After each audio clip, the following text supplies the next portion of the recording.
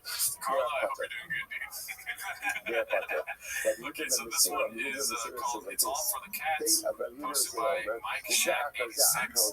Nobody knows who you are. Pretty awesome, dude. Toyota Yaris right there. You know what I'm saying? That's haphazard car. Yeah, haphazard.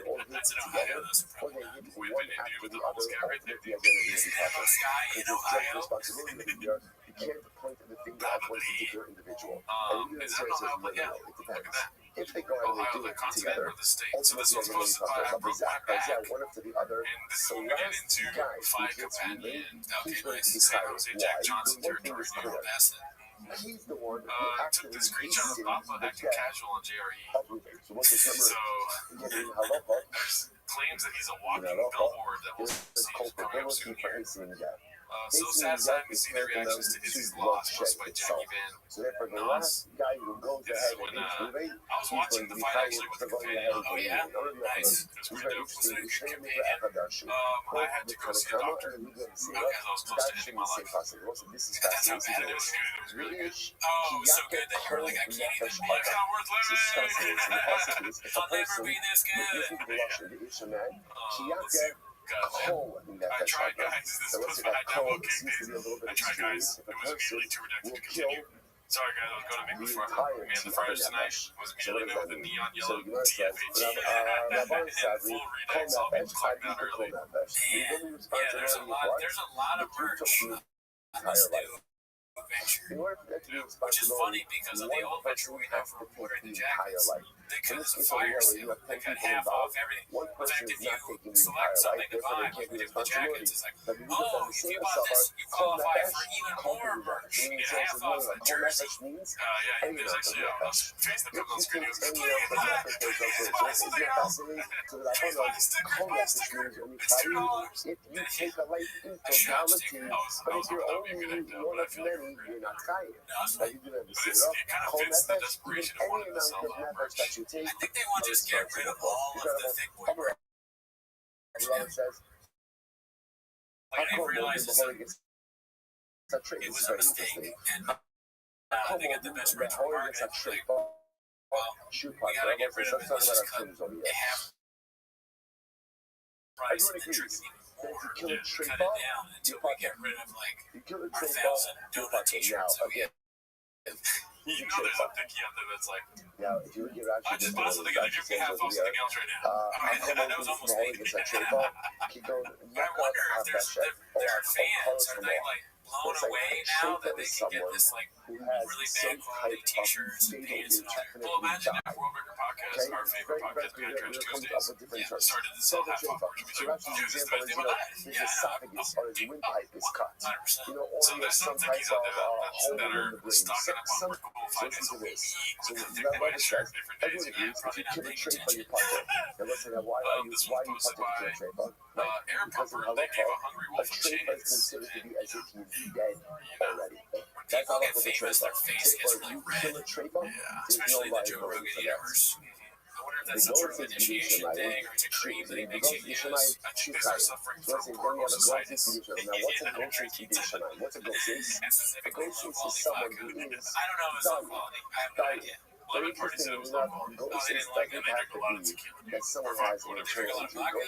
Whatever it is, yeah. Okay, well, yeah, I will trust that. And he's got the MAGA arm. He's got the MAG. Okay. The Trump shirt. Oh, not this fight. Right. Yeah, he's when he came out and did that Asian accent and he got canceled, that's like no different than Trump almost being assassinated. I understand. Yeah, from there. Yeah. This is the face that you make when your life has been ruined. This is the face you make when you're super blue at one time and turn red. Oh God. Honestly, I shouldn't talk about it anyway. This looks like if you gave a really hungry horse a carrot. He's very excited. He's like, that's an excited horse. Go ahead and when that Austin butt plug is hitting that. I'm a guy. A treifa he is is at the halachically Carl Bassett considered fight to be community. dead. That's pretty A cool. So I ghosted understand. is fully alive. That's Is this why pre-spilling beans or these are post-spilling major beans? topics in Oh, end of this is life post issues. Oh, okay. So if you You go spill the ahead beans and on you the make end motherfuckers, of life you think you're decisions cute that and cool, but nah, actively you gotta accelerate split it the He out. death truly of a doesn't give a ghosted, fuck. A what man could be wearing mindful for a that? Trump fight shirt. So you I might think say, it's what he well, said, that's what Gary. Ellen Ghosted be the Adam. So that's the point of contention over here. Trump Ghosted fight be the birds, Adam. dude. What's Maybe we Ghosted should be get the some. Adam? What What would be says our over fight here. guy? He goes down, Shekara Mas Yeah, Hamakos, and Allah Harishon Trade. It's the So it's a opposite. Ghosted be the Adam. It's for Is people someone that get again beat who, down. let's That's say, pretty was great. injured, Trump is has like an this injury, too. If but it's he had a child, trait for injury. Instant fight is But just nevertheless, lose. is dying as a result of those injuries.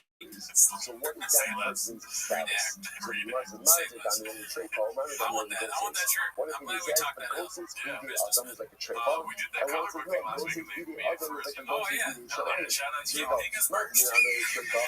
What is it? Ghosted BD Haphazard Adam posted this. He's a is like a walking trade billboard. by time of what's the reason? By time of Pretty down much. the Ghosted BD Well said. Why does he not I compare think he to looks Ghosted like BD very distinguished. Like, Ghosted BD Shemayim was Abdu I would be Naisa. like, oh, this But the guy's Ghosted smart. BD Shemayim If I said, didn't know nothing where the job happened to the he was on Ghosted Joe BD Shemayim. Rogan, There's it no looked like, traumatic event. wait, no, I take it There's back, it's no a yellow injury. hat. No one did Yeah, anything it's to a the bad person. hat. That's It definition of a looks Ghosted. kind of poor quality. You And might the say, shirt hi, is just so Abdu random. Naisa. But that I think if you want to Ghosted promote BD your something merch, happened to him. Someone and did you something should to him. only wear one item, if not at all, like something else. So just talk about your merch. It's kind of like camp with flip-flops. Why is he But, not sometimes, compared to and, you don't have to follow me if you don't want to. Sometimes our ladies dress us up, right, dude? Sure. Was a trait for something very specific. Trait by someone Babe, who's if you're going to be on there, you can still not people. You gotta wear something it all. happened to She's like, this babe, money, something happened to this I individual. want to wear a There's a fucking, very specific what is injury that has occurred, and that's why again there's liability. Probably like, yeah, somebody get more. Tony Parker comes back to this. Listen to the kind of ultimately again. She's like, that's really funny. She dresses him, and this all of The this, person will go as hilarious, all of this like embarrassing shit that he wears is her fault. So like he has some totally normal shit on, and he's excited to go to the Carl Bassett fight companion, and she's like, babe, I picked out your shit for Joe Rogan. He's like, fuck. He's trying to sneak out of the house, so she doesn't see it. She's like, babe, where you going? And then she's holding up a shirt that says King on it, and he's like, all right, fine, I'll wear that. And someone else comes along, let's say, And she's like, oh, don't forget. And she pulls a fucking yellow hat that says, I just designed this one. You gotta wear it on the pot. He loves her so much. He's a good guy. And he's like, fine. 30 entries. 30 entries. I got 30 points right ideas. Those are ideas of fucking stupid entry thing. He's like, oh my god, when people see this yellow hat, they're gonna die to like win that truck that you have or whatever that you drive around somehow. And you drive 60,000 miles on it already. You get the truck and he's already driven it all over the place. It's got stains in it. Fucking bring it up. But she didn't Comes fucking rags. and And then she's like, maybe babe, one comes more thing, along don't you know? and delivers another thing. I'll say this, he looks healthy. That's He looks what healthy maybe there. Yeah, he looks like he had 4 rub and tugs His that day. opinion is But, this, you stomach, know what I mean? have you done the same? It's not a bad picture. Okay, then this one was by What's 0830. Oh, he's hurt. Same picture as the last one we watched, right? When you watch your news stand special and realize you didn't fax steal from Rico Copy. incredible. Did he steal from it too? Hard gets a trip All three? so No, it's just like Joe. before. If you kill This safe on is the how they did the podcast, fight well, campaign. They had the it's four pretty streak. amazing. Oh, A right, trade right. play is considered to And be then now let's get halachically some just. chins clip. And therefore, There to we go go. ahead and So this is kill my your favorite direct one of the fight liability campaign. for that. And this clip kind of like cuts it off before the whole moment finishes. what's it about this? But so What happens funny. if a This trade is that they're kills doing like a someone? So if you kill a clip from trade another bot, fight campaign you're and then about a to clip from fight. this week's. What happens if a So trade check it kills out. someone? What Oh, follows? wait, What's what the is it called? depends. If the trade Bradley, kills someone in we the just want presence to of keep doing our Basin, thing. Basin We just is want going to to keep that. doing our thing, If Bradley. you didn't Confidence kill in the search presence of 8648. Basin, the trade will Watch be this. Potter. Watch the shot. Listen to this. If they Is there a Basin might chat? have a high percentage of the outside of the Quebecer. So listen to this. If the trade kills in the presence of Basin, essentially, how can Basin not act? How can you not act? Let it out of the Quebecer. There has to be something that they can saw. Really kill Shimon. Really the trade ball. He's dead. He's dead. So how can they not act when they go ahead and they see someone going ahead and doing something terrible? So on the other hand, What do you do with this stuff? Let's be with all they want. Everyone in the room. Let's not connect with the folks outside. What do you think Oh, of this? have nothing to do with this. You're watching us on YouTube. Yeah, what are you You doing? have Just to keeping up with the You have zeitgeist. to act. So, sometimes we see things that are wrong. You know, I see things wrong. It could be I see someone doing something wrong, or I see something that is broken, or I see someone that needs help, and someone can see myself, you know, not my problem. Not my problem. If you see it, Nobody it understands is your zeitgeist. problem. If you see it, you have to try to do something about it. You have to try to help. And you see this over here, you can see someone doing something terrible. For some I, the guy context, that if said you weren't that, watching she's a lot of the people who's they good had and dead. I got it. live chat You disabled. still have to do So something. it's kind of whack to do If that. you Just like see have something, live chat up. You know what do bugs me, something. and Not this to is say totally something. off topic, If you see is that we have something, live chats on do our something. I'll show videos, you about and culture then they get says automatically that disabled everything that we sometimes. see in this world, Maybe it's like and we negotiable only stuff see it being because written of in there. Kadosh Baruch Hu Okay. But wants and you then to when you see go it. into the If settings you or want editing, to see whatever it, it's because he of that wants video, you you to do can't even turn it something back on. about it. It won't let Now, you. it's true. Very strange. I can't Very over my fix head. every I single mean, I problem, assume that they but turn I it can off somehow because, be involved in well, some their way. narrative If you would be see like it, a or distraction. if you It's us hear it, watching the means fight that and the talking talking. wants you to do But something really, about it. it's Then because, you look at you that. saw this guy Someone's with going a to make really fun of tray that. for Right? shouldn't You know, got it. just, He's a tray he boss. looks You still smarmy. have to try to do He looks something smarmy incredible. to music. Or look at this. You watch this on YouTube, like he's trying to make me into a cool. We're not on the YouTube. Outside Like, of basement. So we now what done happens? They some really Brian. give him the tray for. He Fucking, made the tray for that's the like basement. that's So what I that's get not from the hook. And then Tony afterwards, like, Which is Brian, really don't fucked ever up. bring up But the you know why he's fucked up? Listen to live this. show. It's an act English like you've chef been here before, okay? because You're you not have to famous remember enough to again, bring in up order for YouTube witnesses to be comments. believed, they have to Save have that the for ability people to like be me able to and 80 Jim. zone. Yeah. Now what And happens where's your ultimately package? when you're 80 zone? When reciprocal punishment. I'm trying It's to not call going the to help Zeitgeist, you. bro. Why? We're in Because they're contact. testifying about a man who's already dead. So because they're testifying about a dead man, therefore again the witnesses themselves are not subject to Hazama. For any testimony I like how he that has is the not balls to be like, subject to Hazama, like by do a definition, riff is never there. believed. Like, you're right. I'm so Fasting, sorry, there's Mr. no Rogan. brutality. So you're not supposed to Like stupid CEOs. I'll never be here again. I can't believe I did this in front of Brandon Schaub. If one sodomizes a treifa, he's chayav. The sodomizer is chayav. Treifa sherabav is neighbor. But if a treifa himself sodomizes someone else, then what's the halacha? If he does it in the presence of Beit Din, he'll be chayav. Not in the presence of Beit Din. He's part of the first one animals. Like, These people had 5 minutes away, right? No idea they were going to be on the biggest stage in the world. They've been waiting for hours. They signed up. They waited up. So remember 20 days in front. Oh, yeah. But now in the presence of Beit Din, the trick was fucking why. The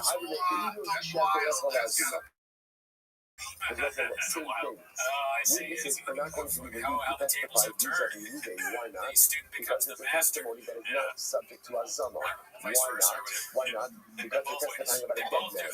So because they're testifying about a dead man, therefore again, there's no Hazama possibility. Therefore, halacha listen, The student on the ground smart than masters. I'm sad that I know this because it's very Andrew Schultz of me to know, but what you're looking for is that the student should outshine this job. Never outshine your master. The Jewish case of Actually, is actually I know that because I'm all sick. That bag helped me. That book helped me school up the exam. I'm teaching you right now. Is like By sodomizing no a time corpse. you'll be able to look And at let's the say, teen what's and be that like, law? When you sodomize a corpse. She got to come on her back. So if you don't know, it's okay, right? This one's posted by Basements You don't know, called right? Tony And full let's say, so of the fight pit. what is So the I'm halacha going to if be you honest with sodomize you, a this corpse? clip was pretty boring. So what I want to do is turn down the volume a little bit on Joe talking, and I want to hear Tony's thoughts. Okay, so channel Tony right now, give me a second. Is like sodomizing a corpse. And therefore, again, halacha l'maisa, again, there's no clear there. Kamashma the Mishum Hanahu, but it's the enough. Doesn't know that as much as the trait as halachically is considered dead, and technically speaking, it is still considered to be relations with a human being, and therefore, again, there's liability for that case. Rabbi says, fellas, Egypt should be treifa. For those who are in their luggage, so witnesses who testify about a treifa, and we then maybe these women are not put to death, is what we just said before. Everybody wants to be made fun of by me, but what I want to do is and they're not found out to be liars and not put to death because again, they're testifying about a dead man. Witnesses I don't really like Trump. I never liked Trump. Like, the This is witnesses what are pays my bills now, and who testified, and then found you know, lied, Adrian Zolomon can be put to death. dark thoughts. Rabbi says, no, even Sheba shows you in the Rabbi. The Great job, dude. No, even witnesses are outside Adrian Zolomon. Sorry, even witnesses who are papers can have been Adrian Zolomon. Why?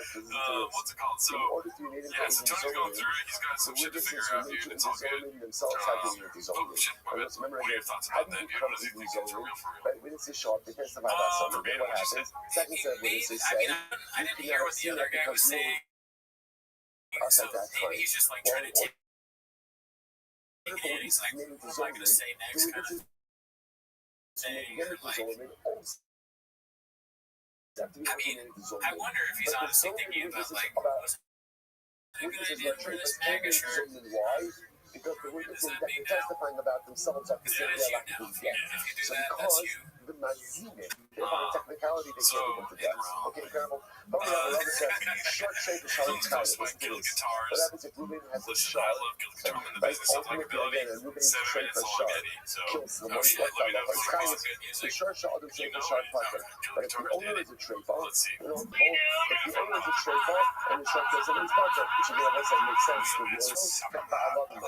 The Pasuk says the shard will be stoned and also his owner will be put to death.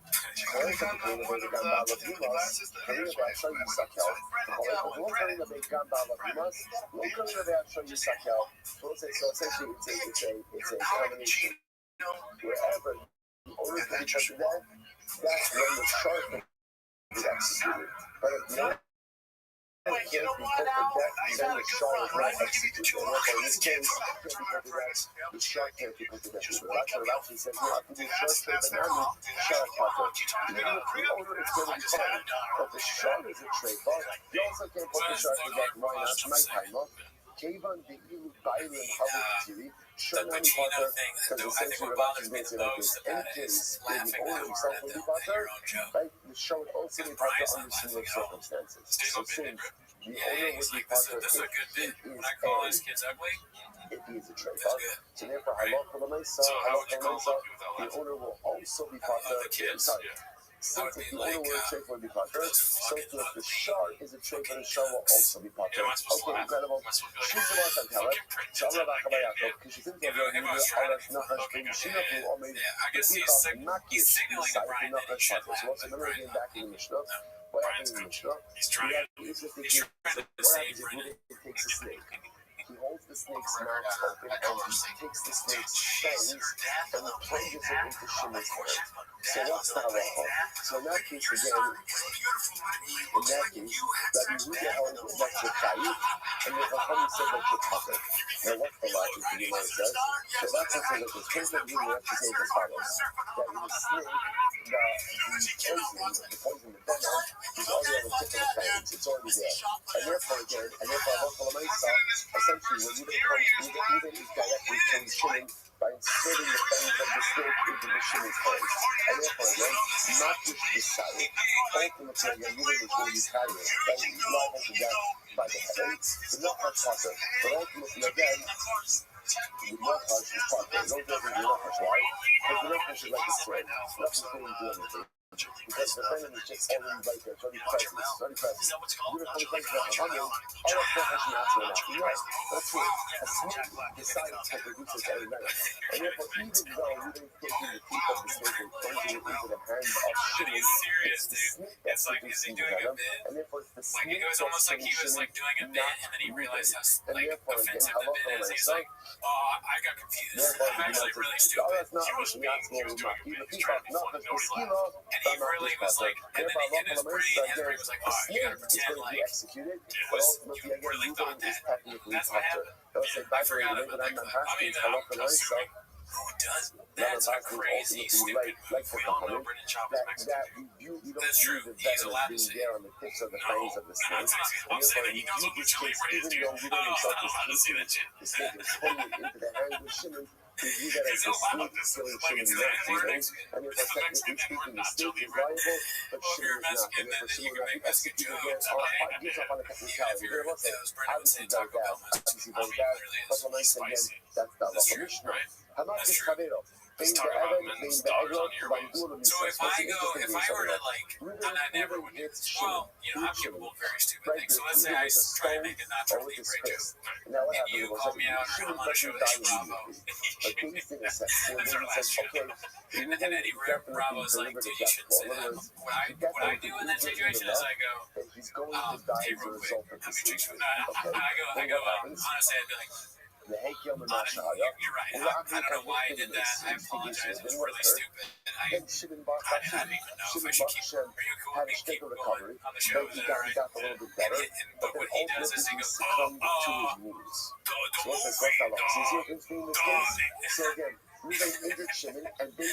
that's so funny. Who would do that? That definitely could result in death. Then what ends up happening? Shimon has a stricter. So I'm going to compliment you. I think that takes. I mean, it's probably because his brain is small. But I think that takes iron size of gets hit by a bar. Right? In other words, he died like I can pretend like as a result I thought that of Nacho the Libre but was again, in the middle there, it was this little bit of an affair. So what the Either route you go, says ultimately because it's sort of thing like a kid might do. If a kid saw it and they saw it, they were excited about it. It's like they might be like, Nacho Libre, and then like the Mexican version of this erases this kid. They wouldn't know. The kid was just stupid. Or like a kid. but the kid will still get bodies. The result of the system anyway. Since he did have a little bit of this sort of foreshadowing. Okay, so as you got some of the number is how it's on the Chantal. So the person says, Shimon, and then what happens? Shimon goes ahead and gets back up, and the man says, I'm going to tell you, I'm going to own strength. Yeah, you may does not have liabilities. The Helen thing is true, though. I worked on Helen, and my first day, the writer put a knife on my desk and said, if you haven't used this by day 3, Shimon goes ahead and he's up and about, he's walking in the marketplace of Long Volition, so goes to the game, let's do with it. I was going to if Shimon's there walking around the marketplace, of course you don't I know, I remember that like it was yesterday. Here we go, Elo, זה שגור למיסה, והחל ממה שהיה, ולאחר כך בפני שהוא פוטר. ואני רוצה what the said was coming to teach us as follows. The physical condition, and Nathan said this was the type of injury. I'm your girlfriend now. I know you were sad. But then She was Shimon like, has a I'm your stick on the girlfriend floor, now. and as a result I of don't know why that, she before would do what that. happened, function is a little bit, and then afterwards, he succumbs to his injury, that we get his potter. Whatever this potter. Essentially, what we're saying, what the concept is teaching me is, if after the injury, you stick on the floor, there's no other healing, even if Shimon subsequently succumbs to his injuries, healing is going to be potter. You know what I'm saying?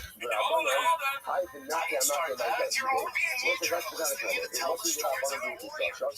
The Rabbi should coach himself. He's like, he's like this. So let's say in any case of injury, like the healing is what's changing. And now, again, we're not sure what's going to happen. Shimon is about to be recovered. He incarcerates Rubens until we see what happens with Shimon. Right? That's how we They incarcerate Rubens until we see what happens with Shimon. Then we hang up. Have you Shimon on it? Rubens is going to come in and not incarceration. That's what he's going to say before. In this legal system, we use the concept of incarceration. There's no jail. There's no jail in Jewish penal code. Why?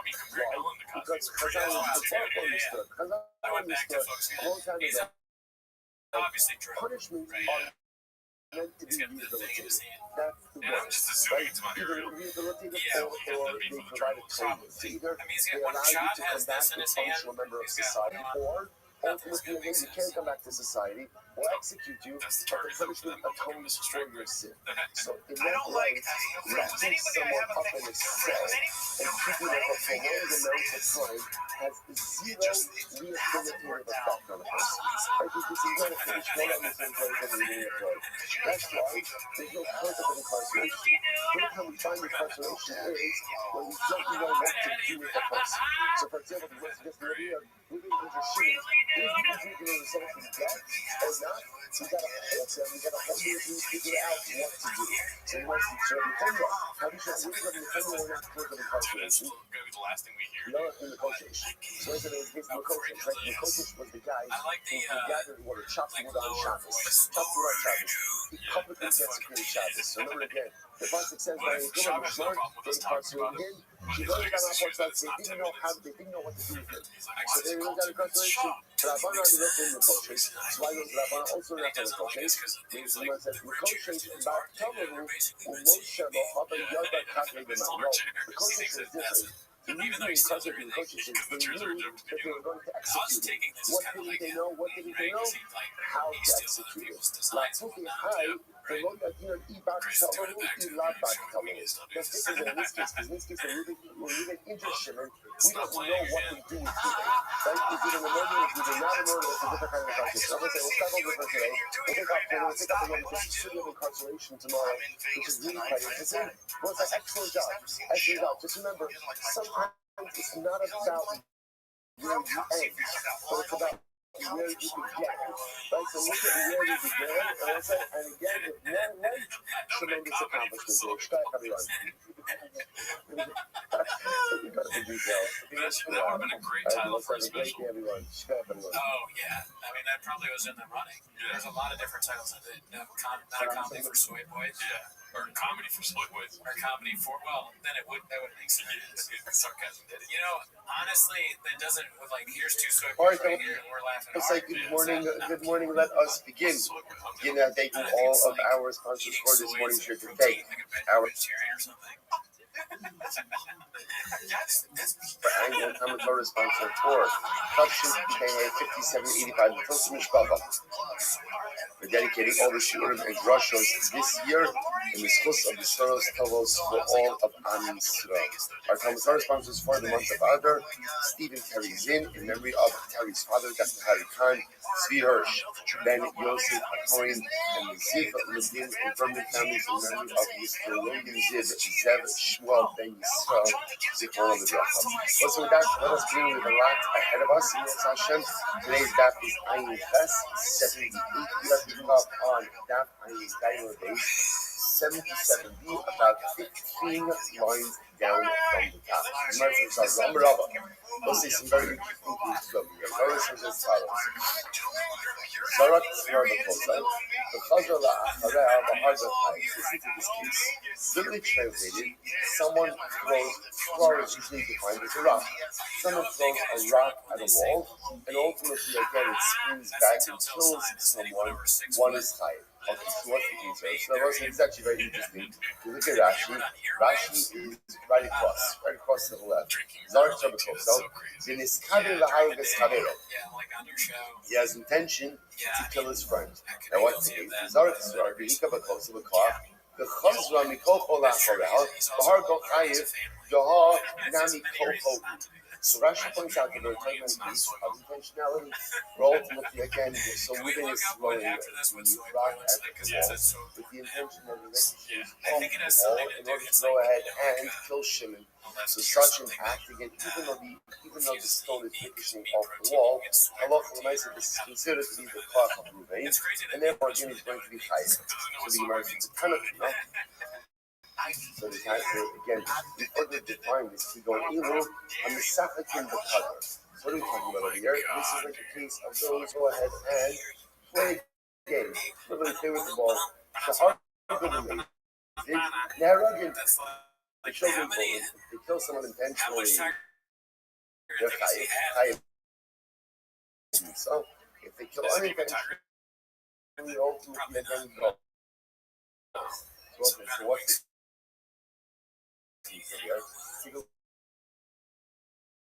look at Rashi, one more Rashi. You go easy This is so interesting. Beginning Right. This is it was common for children, young people, to go and take the ball, throw it against the wall with immense force. The ball would go ahead and ricochet off the wall and go very far. Now, after the thrower would throw the ball, ruts, so the thrower would run to the wall. The Chavera opens as a catch the ball, check the ball, and throw it at or not the runner in your qualify, he begun to go. So you can in this cabin, the Hazara, so this is the Hamis type. So listen, this is like not that ball. Isn't it like suicide? Isn't it like, is it? No, it's like, whatever, whatever it is. You throw the ball, okay, stop. Okay, none of you are, again, the idea here is to throw the ball against the wall. You throw the ball against the wall, like the goalie, you throw it as the thrower, has to get to the wall, someone passes the ball, and they throw it at you. If you get hit by the ball before you get to the wall, you're out. That's it. So this piece over here, it's a smidge of a twist in this game over here, and the thrower is trying to throw it hard enough that it can kill someone. So again, if he has that kavanos, because remember again, we'll say the idea, in order to be chayav for killing someone, there has to be a suicide. It's called suicide. That's the name of the game. And so not the best name of it, but that's the name.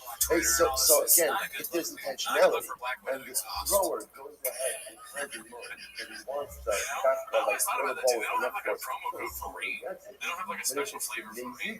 Because he's Rotzeach, he's a murderer. If it's Kishogeg, then ultimately again it's goes. So I'm saying now, what's the Kiddush?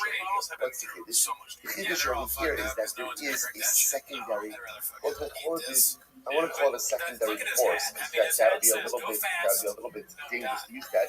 But there is a secondary presence, right? It's not the pshat of like the thrower moving his throwing the ball directly at Shimon hitting him.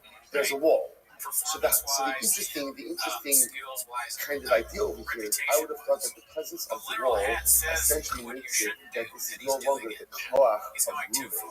Kamash Malon, even with the wall, is still considered to be the koach of moving. Therefore, again, if there's intentionality, moving will be chayav as a murder, and if it's Bishogeg, it will be chayav double. Incredible. So he was the Bishogeg Golden, Shita. Obviously, if Ruben throws the ball hard enough and he kills Shimon accidentally, then Ruben's going to go to goals. That's obvious. So Gemara says, you're right. The Mazid in Nairobi is the Kiddush over here is not in the Shogeg case. The Kiddush over here is in the Mazid case. That if Ruben did it intentionally, he goes to goals. What's the Kiddush over here? Malvima Hasras Safeki Miyema Dehadre. I would have thought that this is the case of what we call Hasras Safek. What does it mean, Hasras Safek? I would have thought that this was, remember again, in order to be chayiv for a Hasra, what do you have to do? You have to go ahead and work someone with a certain level of definitiveness. Right? But again, maybe in this case over here, the ball's not going to go back, the ball's not going to go far enough. I might have thought that it's Hasras Safek. Kamash Halon that it is not. Kamash Halon Halon Halon if someone plays this game, we're going to throw hard enough with the ball so we ricochet back. And therefore, Allah Lamaisa, if it's with the intention to kill someone, ultimately moving will be incredible. So we'll say, so this is very important for our students. Remember again, what's our topic? Our topic over here is who's chayiv inside, like who's chayiv inside. And the example that we've been using is trying to kill another. What we yesterday stopped, we're focusing on was with something, finding someone. If you find someone with direct koach, you are chayiv. Now what the Gemara is doing is branching out a little bit, and even in a case where there is another intervening factor, it can still be considered your koach. So in this case over here, for example, the other intervening factor is the wall. I would have thought that the presence of the wall makes it that it's no longer my koach. I mean, all this guy that you gave lots of money would need a handler to make sure that it wasted. So which the Gemara says, "Honey, that's not to go you go Elu and the Sachikim Bakadar. So they were focused on this folk case. My hero, he's killed Talk somebody. Arba Amos He's killed a Kafir. family. What's He the came Arba here and he Amos? saved me from the evil So family now, that were in my way. Ruben's throwing the ball against the wall. So Ruben's throwing the ball against the wall, and again, remember, intentionality is everything. If his intention is to kill Shimon, now the direction like this. If he goes ahead and kills Shimon within Dalit Amos of the wall, all appropriate and he's going to be puzzled. Outside of Dalit Amos, he's going to be tired. So what's the shot over here? First of all, take a look at Rashi. Rashi again is right across to the left. Actually, it's actually the cutter. How do we call Dalit Amos? And Chaya Hamuka only is so Arba Amos of also. So we speak a lot of Dalit Amos. Actually, Masasa, Bahagasa, Pucker, Hazoric Nigos. So again, this is talking about over here. So if the Maisa Shimon was standing between Dalit Amos and the wall, Ruben will be pucker. More than Dalit Amos and the wall, Ruben will be tired. What's going on over here? Actually, if he's done, what's the case? He decided right? It's at the end of the day. Ruben did not want the ball to go further than Dalit Amos. He didn't want it to go further, right? He would put it on. And even if the ball went less than Dalit Amos and killed Shimon, ultimately Ruben should be tired. He had the long way, but again, at the end of the day, Ruben did not want the ball to go farther at all. Wanted to just hit ball. I think it should be. And even if it went more than Dalit Amos, what's the case here? The Gemara says, Amar Stam Hezor, Kama Mina Nechel. In general, when people say this thing, right? Halacha l'maisa, the goal is what? The goal is to throw the ball. What does the thrower want? What does the thrower want? The thrower wants the ball to ricochet back as far as possible. So therefore, what the Gemara is suggesting is like this.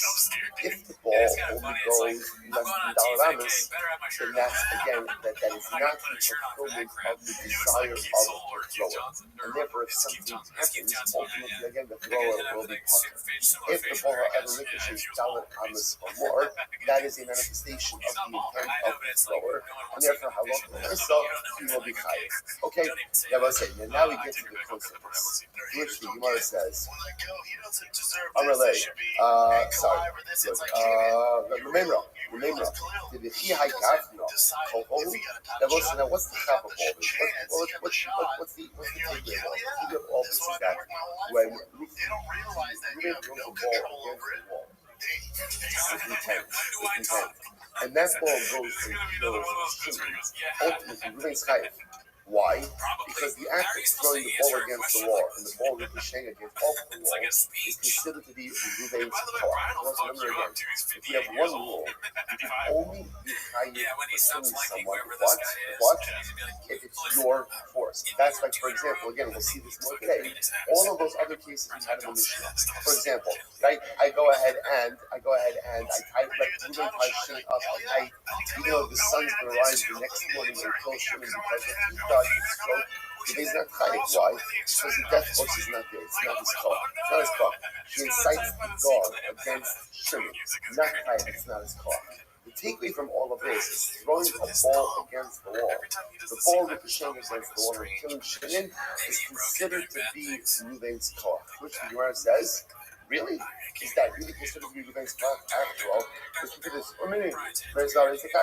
Very interesting case here. And the Kaddish in the Kiddush al Yado or al Hatzad, the Africa Loka Rishokas puzzle. So it's a very interesting case. Paraduma. How do you create para? Do you remember again? How do you create paraduma contraction? You take the right apple, you go ahead and you start you then mix that ash with spring water, fine kind.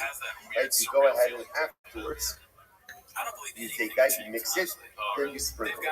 Now listen, interestingly enough, the halacha is the ash has to be applied or has to be added with the core of the individual.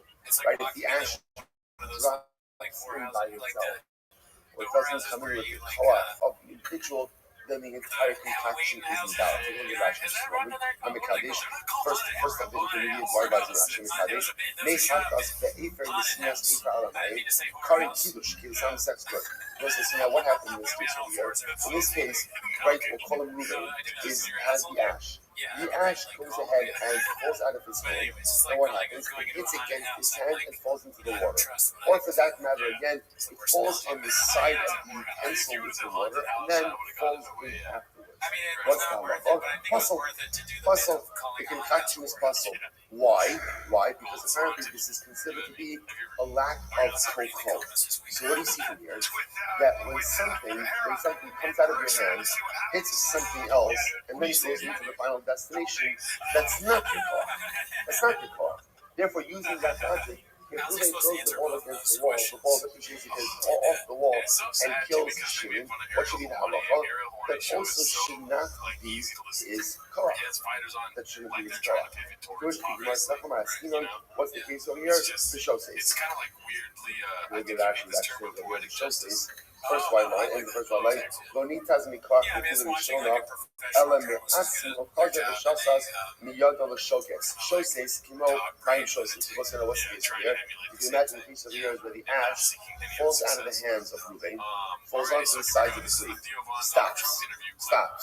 Then a moment or two later, slips in.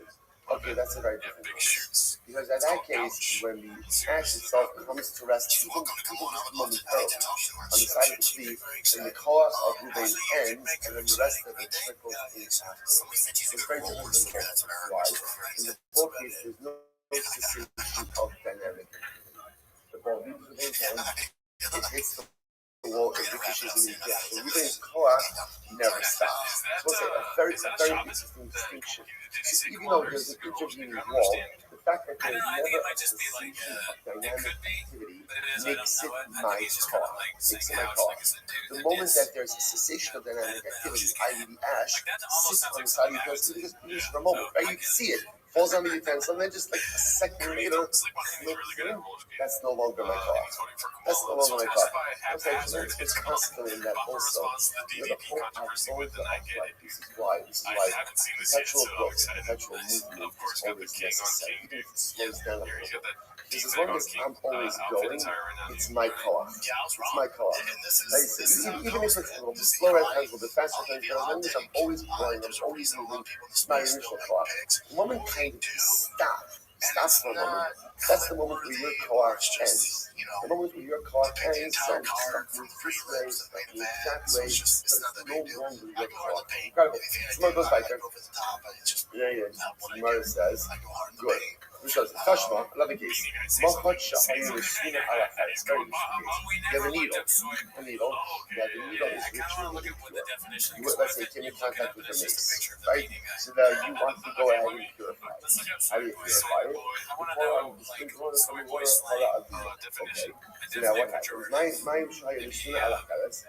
V'hiza ala. So what do you have? So it's interesting in the case where I have a tiny needle that is sitting on an earthenware vessel. So now what happens? You sprinkle the waters of the paraduma on the needle. Safek ala mechad, safek ala charetz, right? Umitza ala hazal. So puzzle. So now you sprinkle the water. Now we're not sure again, did the water go on the needle, or perhaps the water hit the charetz with the utensil and then splashed back on the needle. What's the halacha? Puzzle. Ultimately, it's puzzle. But based on what we learned, that actually should work. Why? Because even if the water even if the water splashed back off the charetz onto the needle, that should still be what? There's still what? My call. No different than if I throw the ball against the wall and the ball doesn't kill the shade. Right? It's the same idea. Yet over here we see that it's possible. So we still here that when there is an intervening factor, no longer so called. To which the Gemara says no. I'm going to put you can straighten it out. Matzah, not mitzvah means splash back, but matzah. Matzah is supposed to say that ultimately, again, what we're not sure if you look at Rashi here. Rashi, matzah, lav lashon mitzvah dehava tazav. Not mitzu, which means splashing back. Ella lashon mitzia. What's the case over here? The case over here is where we find hara aduma water on the needle. But what are we not sure of? What are we not sure of? We're not sure how it got there. Did he get there? Did he get there somehow because there are three possibilities. Possibility one is that the water landed directly on the needle, which was going to bash back on the needle, which would also be okay. Because that's go forward. Trickle back like He's a piece of shit, but he's like the worst. But to him, kind of confused the Gemara's arguments. Both fell flat. They both failed. And therefore, halacha l'maisa, kol chol will work. In other words, that when you throw a ball against the wall, and that Reuben throws the ball against the wall with intention to kill Shimon, and the ball ricochets off even though it's a wall, but it's still considered to be kol chol. Incredible. I just like that. So it's my Amar Papa, still similar cases. Haiman the Katsu the Kabre, the Ashkelei Bitke the Nayo. Reuben ties up his friend Shimon. And goes ahead and afterwards releases, right, because the snake ties him up by a dam of water. And then afterwards he bores a hole in the dam. His friends, right, bores a hole in the dam, and the water comes and drowns Shimon. What's halacha? So the Gemara says, "Girei b'dei u'mekayim." These are considered to be arrows of Reuben. Also, we've seen this before. Girei b'dei is another expression for your koach. So this is considered to be the koach of Reuben, and therefore Reuben is chayiv. First of all, second, how do you mean koach rishon? This is only assuming that it's koach rishon. Koach rishon means initial force, which means that there is an immediacy. And when Reuben goes ahead and makes the hole in the dam, the water comes gushing out immediately, and Shimon is right there. However, let's say again, Reuben ties Shimon up, away half a mile away from the dam. But we know that over time, the dam water is going to come and kill Shimon. That's called secondary force. And therefore, you will not be liability in that particular case. So this is very important. Okay? You might go like, come on, Papa. Reuben throws a stone upward. The whole thing is stuck. Now, the stone does not come directly down. Instead, the stone kind of falls to the side a little bit. The hard dog. It kills Shimon. What's the halacha? Chayiv. Shimon is chayiv. Sorry, no, Reuben is chayiv. This is very interesting. We'll say now, what do you see from this case? Reuben is chayiv. Listen to this case. I'll explain slowly. When is Reuben chayiv? Reuben is chayiv when the stone doesn't come down straight down. He's only chayiv when the stone can come down and we're like a little bit towards the side. But if the stone were to come directly down, Reuben would not be chayiv. Now listen to this. What's the reason for that? You shouldn't be kol because it's his koach. But it's also interestingly enough, the fact that the stone didn't come straight down. So when the stone comes straight down, what is that called? That's called gravity. Gravity is not the koach of Reuben. But when the stone comes down a little bit at an arc, right, at an angle that comes down, that's Reuben. That's what Reuben contributes. Reuben doesn't contribute to gravity. Reuben contributes to the movement of the stone to a different location. So you guys, my time, you shouldn't be kol-ho. E-kol-ho, tezel el. Well, it says, if halacha l'maisa, if it's Reuben's law, it should just continue to go upward and upward and upward. To which Ayin Chesed Dalos 78 way, the Ilav Kol-ho, tezel zahas. And if it's not his koach, then ultimately Rashi says, the low kol-ho, tezel zahas, tipom yad connect them with stugging. And ultimately it should just fall right down. To which the Gemara says, right, Ella, it's very interesting. Koach, so this is not the typical case of kol-ho. Rabbi says, seems like the Gemara is introducing a new category of koach, kachosh. What does kachosh mean? Inner koach, chazak. So this is not like a strong koach, like sas koach. Yishan, v'haydelo ozla le'el mishum shekala koach chozek hakika, v'evan chozers la'aretz, aval adayin oleftzim mitzas kol-ho. So it says, right, real koach is where the iron continues on its way because of the koach. So obviously this is a diminished koach. Why? Because again, Reuben didn't know what to throw it up.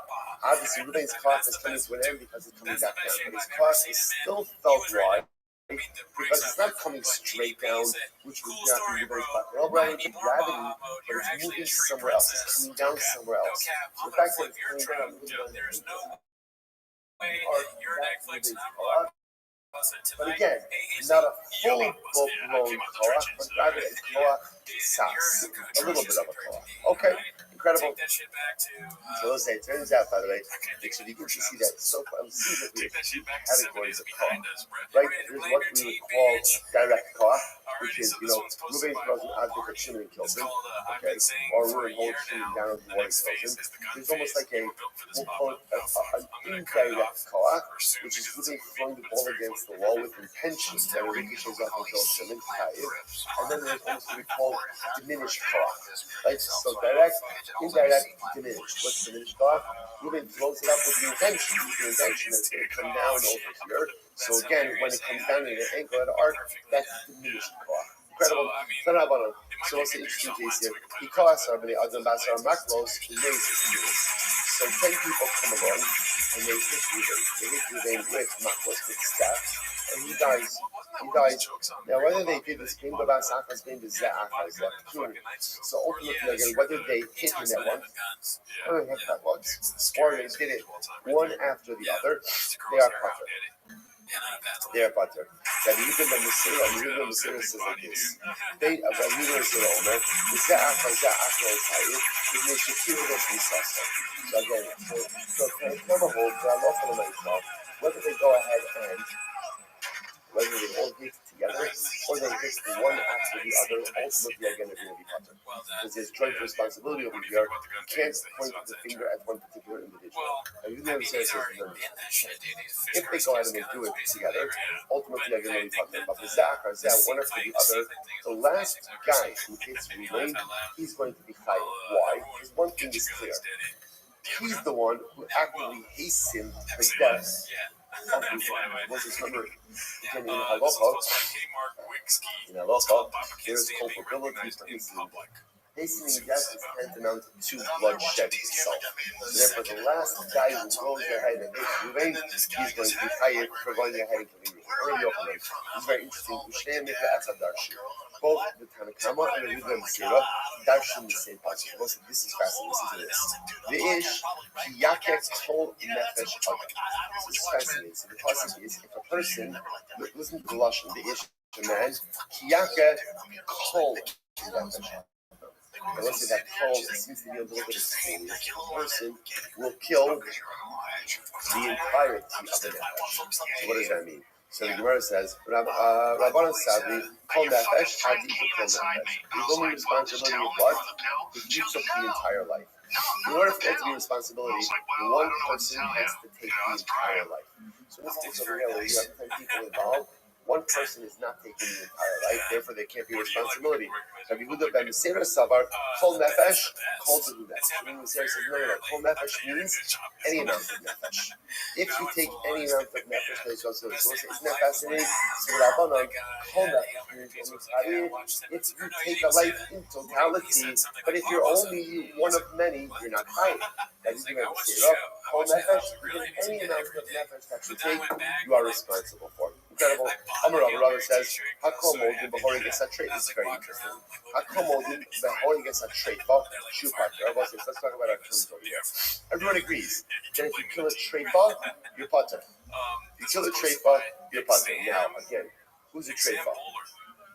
Now, if you look at Rashi, Rashi's getting over here. Hakol Modim B'Hori Gets a Treifa. You go Nekav HaBeshek or Karos HaMoach. Looks like treifa is someone who has some type of fatal internal or some type of internal injury from which he will definitely die. Okay? We're going to come up with different things. That's a treifa. So Rashi's example is, his esophagus or his windpipe is cut. Or he has some type of hole in the brain. Some type of fatal injury from which he's imminently going to die. So listen to this. So Rabbi says, everyone agrees if you kill a treifa, you're potter. I was saying, why are you talking to a treifa? Right? Because in halacha, a treifa is considered to be as if he is dead already. That's halacha of a treifa. Therefore, you kill a treifa, there's no liability for that. The goes is b'dei shemayim, the goes is b'dei shemayim shuchayim. Then we have a goes is b'dei shemayim. Now, what's a goes is b'dei shemayim? What's a goes is? A goes is someone who is dying. But interestingly enough, ghosis doesn't have to be that someone has an internal injury. Ghosis, not ghosis. What's the difference on ghosis? Someone is very old, very ill. They're just dying. Just like I always say, people just sometimes die of old age. So the person is dying. That's called the ghosis bidei shamayim. Right? Remember, there's no. That's why I want to define our terms. Because often people tend to clump ghosis and treifa together because they're both imminently done. For very different reasons. Treifa has some type of internal injury which is 1000% fatal. The ghosis is just someone who's dying.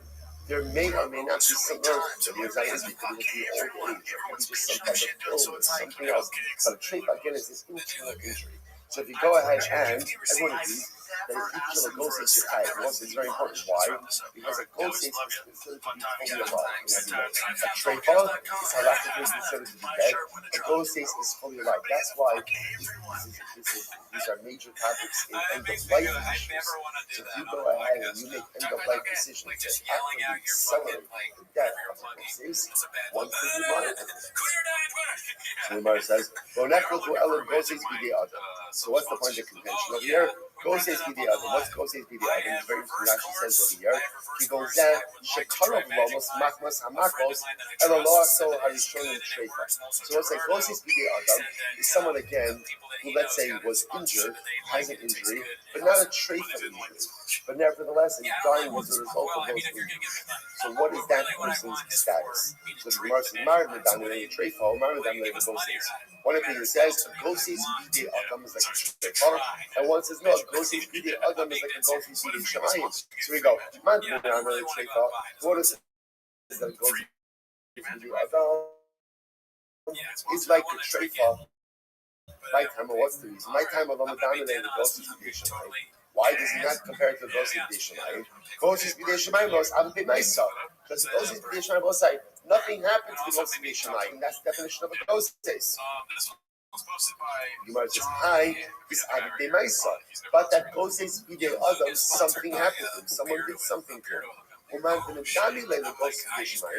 who compares a ghosis b'dei adam to a ghosis b'dei shemayim, my time lo medamle is treifa.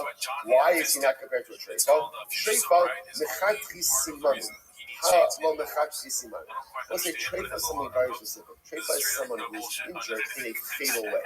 Something happens to this simanim. Something happened to this individual. There's a very specific injury that has occurred, and that's why again there's liability. Tani Tana Kami Drashish. What's the name of Tana ultimately again? We talk about Rashish. Is Ish Yaket Kol Nefesh Adam. A person will go, as we put it before, a person will go ahead and literally strike another Nefesh Adam. Lahadi Hamake Es Kadero, Ve'im Bo Kidei Lahamis. Ubo Akar Be'emiso Shulchayim. So we'll say, this is very interesting. Ruben goes ahead and hits Shimon. Ruben hits Shimon. But he hits him in a non-fatal way. And then what happens? Right? And someone else comes along. Let's say then Levi comes along and hits Shimon and kills him. Then ultimately, again, Levi is high. And Ruben's partner. First one says, what's the tradition here? In Mokadil Hamas Pshita. Obviously, let's say if Ruben delivers a non-fatal blow to Shimon, and Levi comes along and then delivers a fatal blow to Shimon, of course, what's the tradition over here? What is it talking about? Very interesting. Let's say Ruben delivers a fatal blow to Shimon. Shimon didn't die yet. And then Levi comes along and delivers another fatal blow to Shimon. That's what? Levi's chayiv and Ruben is left. Whose opinion is this? Ustama, Rabbi Yehuda ben Besela. Like I said, what is Rabbi Yehuda ben Besela? Rabbi Yehuda ben Besela's shita is kol nefesh. What's kol nefesh? In order to be chayiv for taking a life, you have to have performed the totality of the act. If you do not perform the totality of the act, only covered it, ultimately, again, you are not going to be chayiv. Incredible. Right, so I'm gonna have a Horrigus a treifa potter. So it's just like if you kill a treifa, you're potter. Well, this is pretty amazing. A treifa is considered to be halachically dead, and therefore, if you go ahead and you kill him, there is not liability for that. The treifa shot with maybe is chayiv. So if maybe is a potter. Oh, I will say, watch this. What happens if a treifa kills someone? See, if you kill a treifa, you're potter. Fine. What happens if a treifa kills someone? That's how it depends. If the treifa someone Basin reported to death. If he didn't kill in the presence of Basin, the treifa will be potter. What's that shot? Listen to this. If they Basin might come a chayiv b'sif will be arzar mikivecha. Goes into this.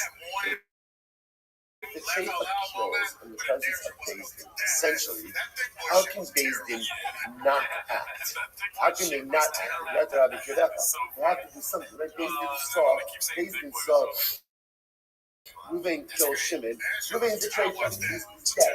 He's dead. But how can Basin not act when they go ahead and they see someone going ahead and doing something terrible? On the other hand, Shalom Basin, they sponsor to have that issue 6 years ago. Was like, wrong. You have to act. Whereas he sees wrong. Could be I see someone doing something wrong, or I see something that is broken, or I see someone that needs help. And so you see myself, you know what? Not my problem. Not my problem. If you see it, it is your problem. If you see it, you have to try to do something about it. You have to try it out. In this case over here, they see someone doing something terrible. The guy's a treifa. He's halachically doing it dead. I got it. Still, what do you think about this?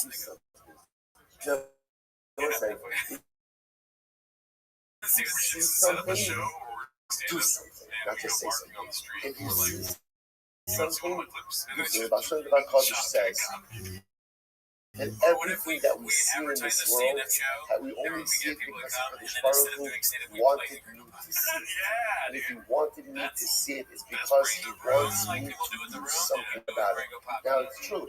I can't necessarily fix every single problem, but I can somehow be involved in some way. If you see it, or if you hear it, it means I can probably want you to do something like it.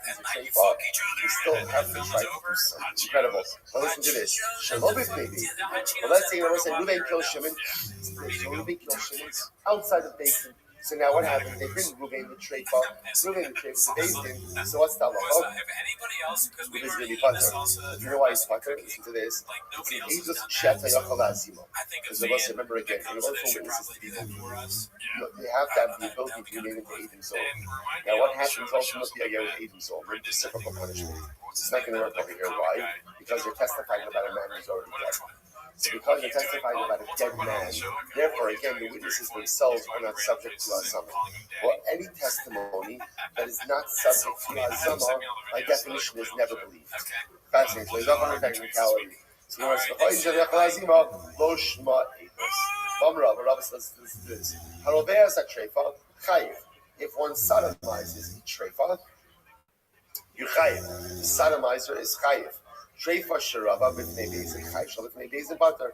But if a treifa himself sodomizes someone else, then what's the halacha? If he does it in the presence of Beis Din, he'll be chayiv. Not in the presence of Beis Din. You start the first part of the saying, if b'fnei beis and chayiv, it's sugaz ar mikverecha. In the presence of Beis Din, is going to be chayiv. Why? Because once again, I will say, how can Beis Din not take action to see something so terrible happen in their presence? Shalom b'fnei beis and butter. But not in the presence of Beis Din, butter. I should say, you didn't butter. The surface butter. Why? The English chet hayachal azimo. There's also what same thing. Witnesses are not going to be believed to testify vis-a-vis Reuven. Why not? Because it's a testimony that is not subject to Azama. Why not? Why not? Because you're testifying about a dead man. So because you're testifying about a dead man, therefore again, there's no Azama possibility. Therefore, Allah is not chayiv. 1 second. Hasulam, same case. Why do you need both the case of sodomizing, right, and the case of murder? The same you say. This verse is Hanua. However, there's a treifa stricha. You're right. The Kiddush case of Rabbi is actually one who sodomizes the treifa. That's the Kiddush over here. The Gemara says why? It's stricha. I might have thought that sodomizing a treifa is like sodomizing a corpse. I was saying, what's the halacha when you sodomize a corpse? Right? So if you don't know, it's okay, right? I'm actually happy that you don't know, right? So like, what is the halacha if you sodomize a corpse? Ultimately, potter. But not good, right? But for myself, there's no liability. I read a thought by sodomizing a shayfa, sodomizing a corpse.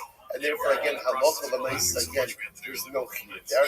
Mashma l'mishum hanahu, but it's the enough. Doesn't know that as much as shayfa's technically speaking, it's still considered to be relations with the human being, and therefore, again, there's liability for that case. Rabbi says, even sheidu a shayfa,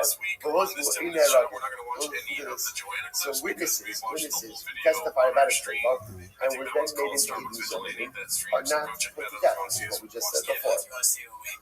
The shayfa was moved, so witnesses testify about a shayfa, and then are found out to be liars, are not put to death, because again, they're testifying about a dead man. But witnesses who themselves are shayfas, right? Witnesses who themselves are shayfas, testify, and then found to be liars, even gentlemen, can be put to death. Ravashi says, no, even shayfa shows what in their rugged, the fish she'iner b'zolomei zolomei. No, even witnesses who don't say, why even zolomei? Sorry, even witnesses who are shayfas cannot be made into Eden Zolomei. Why? Listen to this. In order to be made into Eden Zolomei, the witnesses who made you into Zolomei themselves have to be made into Zolomei. Because remember again, how do you become Eden Zolomei? Right? Witnesses show up and testify about something. Then what happens? A second set of witnesses say, you could not have seen that because you were with us at that time.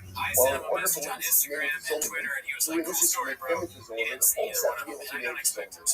But the Zolomei witnesses about witnesses are shayfas and made into Zolomei. Why? Because the witnesses that were testifying about themselves are dead. So because the mazvine, the witnesses who make into Zolomei cannot themselves made into Zolomei, therefore on a technicality they can't be put to death. Okay, incredible. Rabbi says, short shayfa shard chayim. What happens if Reuben has a shard, and Reuben's shard is a shayfa? I like how Mark It's a shayfa. Right? Ultimately, again, a Reuben's shayfa shard kills someone. What's that halacha? It's chayiv. The shor sha'adum shayfa shard pater. And if the owner is a shayfa, then ultimately, again, the owner is not liable. If the shar is a shayfa, the owner is liable. If the owner is a shayfa, and the shar kills somebody's pater, she can have also make sense because the owner is dead. Nighttime also is in Amrikra, Hashari Yisakel, the Gamba Alav Yumas. Pasuk says, the shar will be stoned, and also his owner will be dead. Kolecha b'karina be'gamba alav yumas, karina be'ashar yisakel. Kolecha lo karina be'gamba alav yumas, lo karina be'ashar yisakel. So essentially, it's a combination. Wherever the owner could be put to death, that's when the shar could be executed. But if the owner can't be put to death, then the shar is not executed. Therefore, in this case, if the owner is a shayfa, the owner can't be put to death. So because the owner can't be put to death, the shar can't be put to death either. Rashi says, no, if you do shar shayfa nami, shar pater. Even if the owner is totally fine, but the shar is a shayfa, you also can't put the shar to death. Why not? Even the even violent public speech, because essentially Ravashi is going to say like this: any case where the owner himself is the potter, right? Show it also the potter under similar circumstances. So since the owner would be potter if he is a shayfa, so therefore halacha l'maisa, the owner will also be potter. Sorry, since if the owner were a shayfa would be potter, so to the shar, the shar will also be potter. Okay, incredible. She's the most like Caleb. So I'm going to Aras Nakash Shinafu Omed Lefichach Makish Saif Nakash Pater. So let's remember again back to Mishnah. What happened in Mishnah? We had an interesting case of what happens if Reuben takes a snake. He holds the snake's mouth open and he takes the snake's fangs and he plunges it into Shimon. So what's the halacha? So in that case again, Rabbi held that you're chayiv, and the Chacham said that you're patur. Now, what's the logic? The Gemara says. Shabbat says like this. First thing we have to say is as follows: that in a snake, the poison, the venom, is already on the tip of the fangs. It's already there, and therefore again, halacha l'maisa, essentially when Ruben comes to it, Ruben is directly to Shimon by inserting the fangs of the snake into Shimon's hands. And therefore, again, Makish B'Sayif, ultimately, again, Ruben is going to be chayiv, right? Liable to death by the heading. The Nachash Pater. But ultimately, again, the Nachash is Pater. Don't get into the Nachash. Why? Because the Nachash is like a sword. Nachash didn't do anything. Because the venom is just already right there, already present. Already present. You're coming to the Chachamim, or else Nachash Mehatzim about. No, it's not true. The snake decides to produce its own venom. And therefore, even though Ruben's taking the teeth of the snake and plunging it into the hands of Shimon, it's the snake that's producing the venom. And therefore, it's the snake that's killing Shimon, not Ruben. And therefore, again, halacha l'maisa. Therefore, the Gemara says, "Aras nachash mi'atzmo v'maki lefichach nachash b'skilo v'makish pater." Therefore, halacha l'maisa, again, a snake is going to be executed, but ultimately, again, Ruben is technically pater. So I say, by the way, the way that I'm not asking is halacha l'maisa. Rambam asking is ultimately like the Chachamim, that we don't view the venom as being there on the tips of the fangs of the snake, and therefore we view this case, even though Ruben himself is taking the snake and putting it into the hands of Shimon, we view that as a snake killing Shimon, not Ruben. And therefore, technically speaking, the snake is liable, but Shimon not. And therefore, Shimon will not be executed again. Gets off on a technicality. Obviously, very bad. Obviously, very bad. But the nice again, that's the halacha. Mishnah. Hamakis Chavero. Bein be'even, bein be'egrov. Ruben hits Shimon. He hits Shimon. Right here, either with his stone or with his fist. Now what happens? We'll say Shimon doesn't die immediately. But based on necessity, he definitely injured him enough that he's going to die as a result of this. Okay? And what happens? The Heikam and Nashaya, Ula'achim can hit the race. Then what occurred? Then Shimon Baruch Hashem. Shimon Baruch Hashem had a shtick recovery. Right, he got a little bit better. But then ultimately he succumbed to his wounds. So what's this? What's that? He's looking in his face. So again, Ruben injured Shimon, and Daisy saw, okay, this was an injury that definitely didn't result in death. Then what ends up happening? Like Shimon has a shtick of a right? But then ultimately he dies. So what's the halacha? Now, when we say he dies, he mentally gets hit by a bus. Right? In other words, he died like a little bit. You see, as a result, ultimately, again, of these injuries. But again, in the middle there, it was a little bit of an influence. So what's the halacha? Rabbi Gemara says, chayiv. Tanakama says, ultimately, again, Ruben is going to be chayiv for killing Shimon. Rabbi Nechemia Omer Pater Shagalayim Davar, and Nechemia says, no, it's possible. Why? Rakan Davar gives some proof. So proof that what? So proof that maybe Shimon's death wasn't solely the result of the injuries he sustained from the rape, since he did have a little bit of this before Shimon. Okay, so as we are Rabbi Nechemia, in Yaakov is Halik B'Chos Amu Shanto. So the pasuk says, Ruben injures Shimon, and then what happens? Shimon goes ahead and gets back up. He walks outside Al Mishkanto, and the Gemara says that Al Mishkanto means of his own strength. So what's that? 78. And therefore again, Ruben does not have liabilities.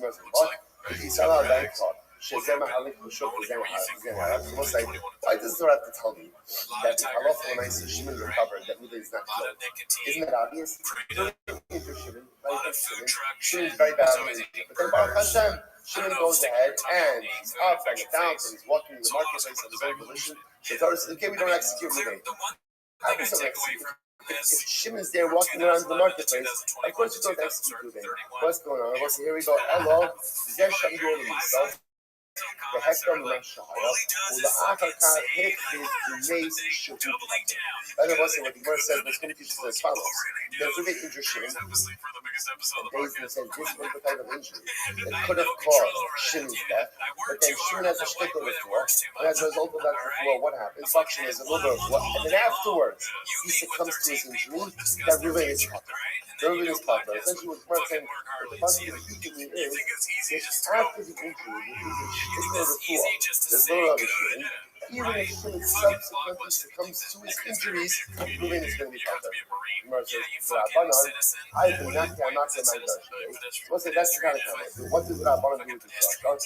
Rabbanon, Shekoshinos. He's very serious. What it teaches like this. We'll say, Whereas like the Navy like SEAls. removing Do you know what this is right here? and now I again, can't remember. we're not sure what's going to happen. Assuming the guy's going to recover. Beis Din incarcerates Ruvain until we see what happens with Shimon. Right? That's the idea. We incarcerate Ruvain until we see what's going to happen with Shimon. But Nehemiah, Havi Shimon Yahweh, we're going to go to Nehemiah or not incarceration, which is not this many times before. In the Jewish legal system, there is no concept of incarceration. There's no jail. There's no jail in the Jewish legal system. Why? Because Chazal understood a long time ago, punishments are meant to be rehabilitated. That's the goal. Like either rehabilitate a functional member of society, or ultimately again you can't come back to society. We'll execute you, but the punishment atones for your sin. So in that light, locking someone up in a cell and keeping them for prolonged amounts of time has zero rehabilitative effects on us. Right, so this is not a condition. That's why there's no concept of incarceration. The only time we find incarceration is when we don't know what to do with a person. So, for example, the Gemara suggests over here, Ruvain injured Shimon. Is the injury going to result in death or not? We got to hold them. We got to hold them and figure out what to do. The Gemara says, Nehemiah, have you shown where is Nehemiah or not the concept of incarceration? Y'all have been Makoshish. So there was a case of Makoshish, right? Makoshish was the guy who gathered wood or chopped wood on Shabbos. He publicly desecrated Shabbos. Remember again, the Pasuk says, they incarcerated him. They didn't know what to do with him. So there was that incarceration. Rabbanan is also Makoshish. So why was Rabbanan also not for Makoshish? The Gemara says, Makoshish, no. Koshish was different. The reason they incarcerated the Koshish is they knew that they were going to execute. What didn't they know? How to execute.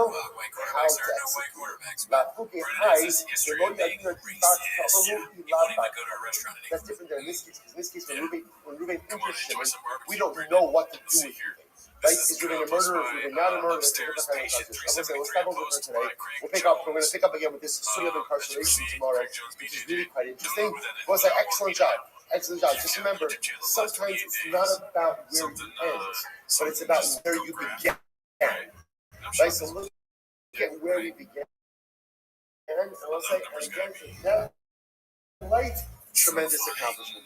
Go ahead, he's always on the sneak stuff. Isn't that? I'm going to get it wrong again. I'm not going to go there. Let's have a great day, everyone. Is it the CEO of PF Cheeks? I'm pretty sure it's not. I think it's like Paul Craig or something like that. Well, that's not our fault, dude. The fucking names are similar. I know that and this is so bad because we've already talked about this and I still don't know. But like you, which one is which? Right? Sometimes I grab a Pepsi thinking I'm drinking a Coke. That's for real. I don't know why we were I played this in New York. No, I'm saying, I remember it was close. This is posted by Objective, finished 2555. It's called I Heard Brendan Saved Hundreds of People After His Starbucks Heroics. I mean, that's great. It's two ideas. It's back there somewhere. Spider-Man.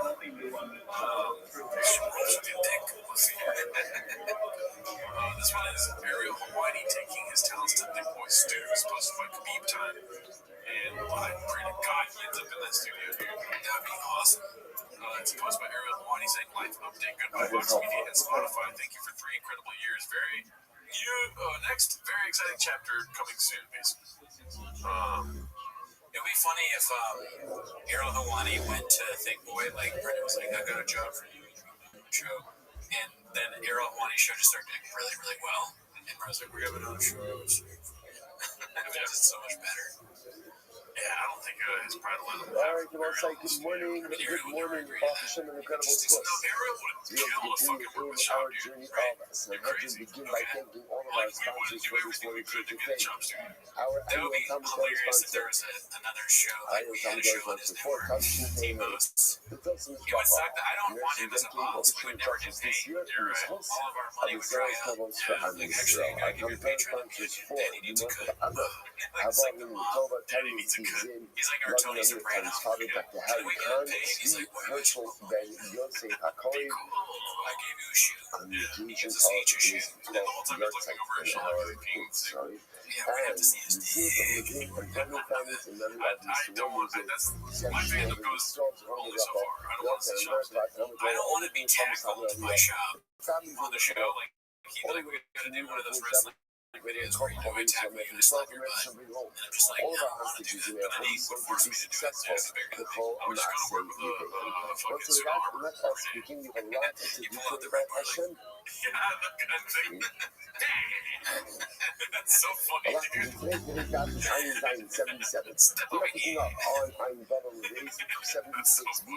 Alright, so back to giving it to the finger. Dude, that's why you go to the 10 minutes shop. You get the fingers. You know what I mean? That's about it, right? Nice. Set it up good. So this is posted by Lucy Stabbing Cat. And he goes ahead and he brings his relatives close. Let's compare JR reviews to he marries his sister's daughter. Okay, so the re-upload argument is null and void, apparently, according to Lucky Stabbing Cat. Because Brandon Johnson took out 3.7K views 1 month ago. And 1 month ago, WCG was posted, it got 573 views. Okay, but let me ask you a question. Two questions, actually. One is how many tick inches? How many ticks I got for right? And is he even one of our guys? Louis C.K.? Is he one of our guys? No! He's a crying man. It was fun. That's humor. When you don't see it coming, you guys know that. I love Louis C.K. God damn it. I get Louis when I've been eating too much and Bill when I look sickly. I mean, I'll be honest, I buy his specials on his website. And I'll be honest, dude, you don't come here for picture posts. You come here for videos, right? Let's get into the video cleanse for this chip, dude. Oh, fuck, I fucked up something there. Let's see here. Post by haphazard. One of our guys, how a pro sells a product. Are you ready? We're starting hot and fast this week. Okay, I just want to say one thing. I think that the carrot seed might be cross-colors. It's carrot. If he posted one of the, we have not to answer your question though. Yes. I'm sure the fucking is that your tick waiting? All right, let's see here. Stripped it.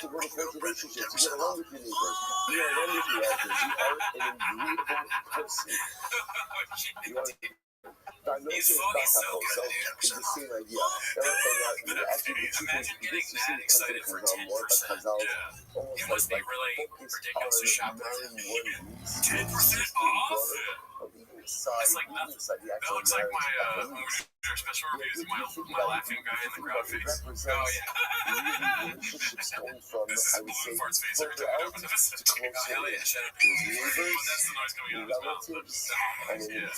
So you know this in life that sometimes the most difficult. I want to start off hot. Now we're going to go into long and boring. Okay. I think it's very important for us to watch this 12-minute clip on this episode. That's why I told you earlier it's probably going to be a long one. Okay. If you want to see us watching Star Wars Vigilante, the classic post from Joanna Shop, that's on our streaming, our live section of the YouTube channel. Yeah. Only watch if you sub. Yeah. Yeah, you can only sub if you watch. So this is going to be Star Wars Vigilante on the side. It's going to be honest with you. I laughed hard. Oh shit, I had two things on everyone. Like, how many okay. I don't want to see it. I'm not going to tell you. I'm hopefully not going to let me out. But we need to stop doing the show because I'm starting to fuck my foot. Oh shit, I'm like legitimate. So, I want to see if you laugh at the same parts. Okay, so clear your mind. I'm like, oh, the shopping that you're always concerned. Yeah, stuff, you know what I mean? Let's just go. Let's go traffic control. No bottom. Okay. Ready? I like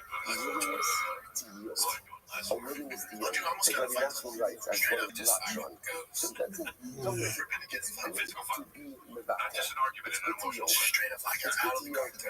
good not to always have to have everything. Why didn't you start the podcast? I don't know.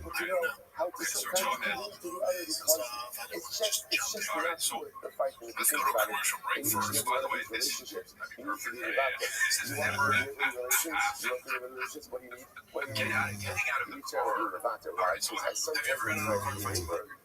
Whatever it is, you can trash out. There was these two white people that were following me, and they got out of the perhaps they car. have a And dog as and she was the dog driving, they gets kept loose following me, dude. and From finds inside. itself Goes, nestled itself in your backyard for prolonged amounts of I time. went They just get out of it. yeah, it's Yeah, probably my right, fault. right. I was gonna tell you really why, but let's just say that I have an anger problem. How about that? If you want to have relationships with your neighbors, You that's right. You want to you have guys have a wife and kids you relationships in the car. So with your I always work family. out early You enough so have my to wife be posts back that. there. What she You posts, want to have she shalom put, values with you your were my wife. superhero You today, have and to always learn we how talk to about be it on the methodical. pod, You of have course. to learn But how just to so your deal. kids, and just know your Otherwise, kids and I were so all of proud these of relationships how become Senti came up with my unstable. rescue And at you know what Storm. I said? If you're the kind of person who can create relationships with Yeah, others, that's good. Unless you there's what I memorize said. it. I promise I'll have a There's no relationship with you chance. as well. Like, when it comes I'll to have a relationship intelligence, with you you as can well. read. Has that I'm not relationship gonna manifest step up itself? and go eat But memorize if you it. call Or you out can to me, for sure. as Okay, people are, let's see. you call out to But me, say I'll forget. and I should go ahead and I should go ahead and So this listen was to you. just And of Sally. course, She that still last got one a is dang you. I like that. Still got it. It upsets me that they don't use the word computer. Yeah, they stopped. Like, she could do shit. That would have been perfect. You're lending You know what I mean? money to an army They don't at like a it. time that an They army don't is having understand that the difficulty. thickies want that. So looking at this last Yeah, they one, like that. The thickies and the T-Fat gay people like that. The goldies. The golden, yes, golden hour fans. You don't really see a lot of well, you're about to see two, dude. Okay, it's on. Oh shit, yeah, the jackets actually should be here today. Oh yeah, you better have for delivery. I checked my phone this morning. We ordered 2 golden hour golden jackets. We crowdsourced it. We got some, so thank you to anybody that donated. But yeah, those should be here today. Tight. It's easy to But be that's cheap. That's cool. That's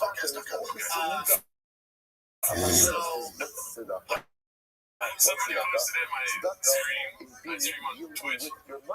It's my money. Drive It's Fast my All money. Gassed, I and the worked way for they it. did it I was worked Drive very Fast hard for it. August. I earned The way he read that, to I have was like, of course, reminded me of you when he was describing financial. technical. So if I'm the kind of person who's financially back or financially you, and I'm helping another person out, even when I'm having a difficult time. You know what I'm saying? Because I'll say you're that kind of person. You're the doctor for people. You're the doctor. You're the doctor financially. Alright, let's see here. Just put this up. I work out at 6 a.m. to get back in time to get together. I'll be there for you as well. I'm To going to get do it that. home. Oh my I look God, that I do. finally someone figured it Then I out. want to. Okay, so that's back to straight up. This is the issue. They gotta let him cook. We gotta let him cook. I mean, this is what you get when you let Brennan talk. He comes up with shit that you don't. He'll be back by a straight up. Still got a dig in. I like that. She posted that you're promoting the giveaway. That's cool. Drive Fast All Gassed. Okay. So I was working out like this. Just put that stuff. I work out at 6 a.m. to get back in time. Back in time. To get back. Oh my God, leave at 6, right? You're like, it's fine.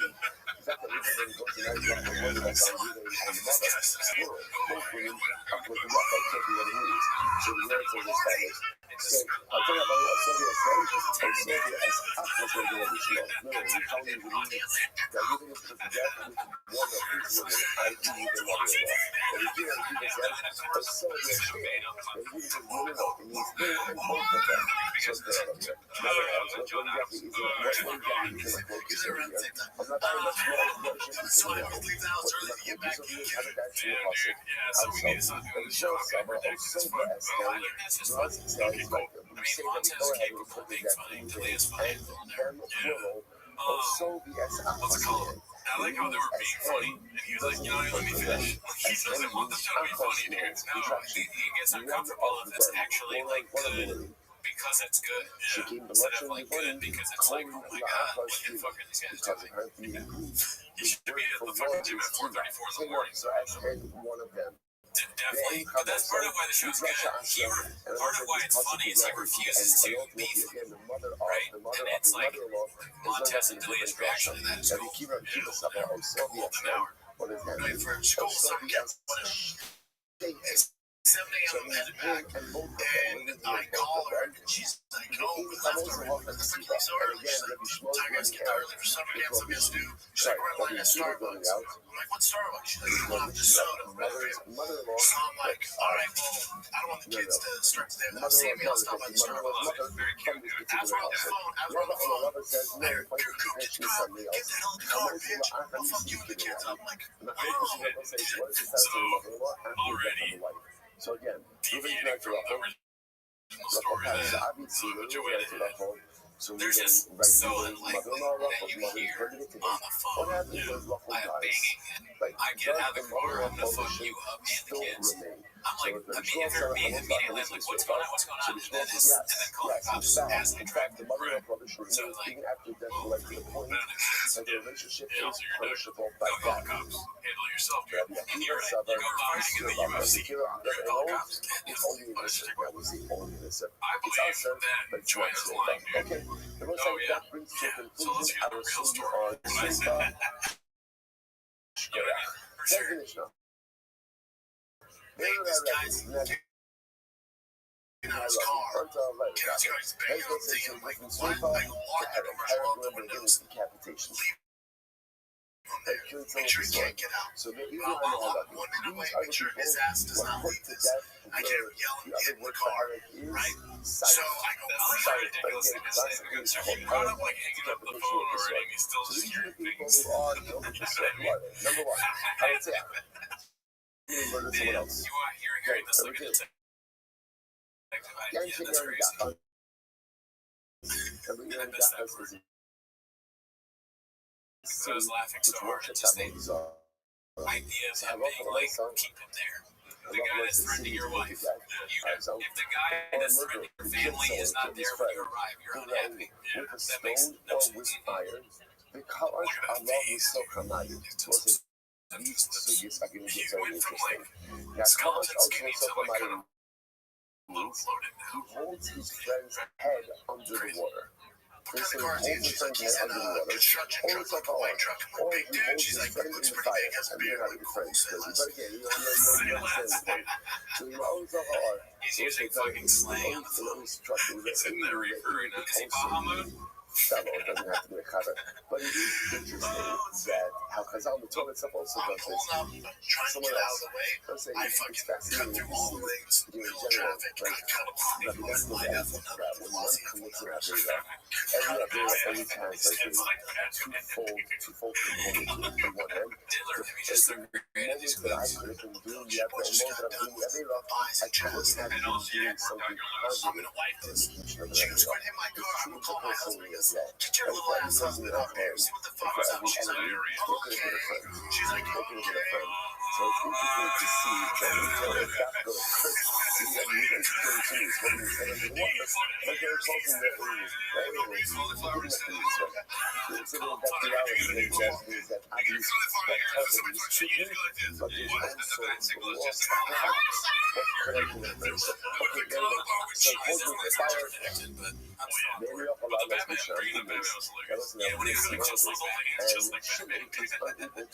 That was water.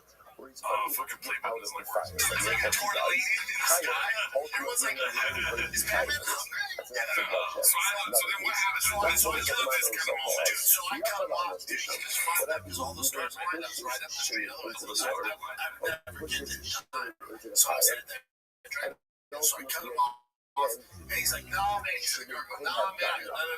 And I'm going to be calm in this situation.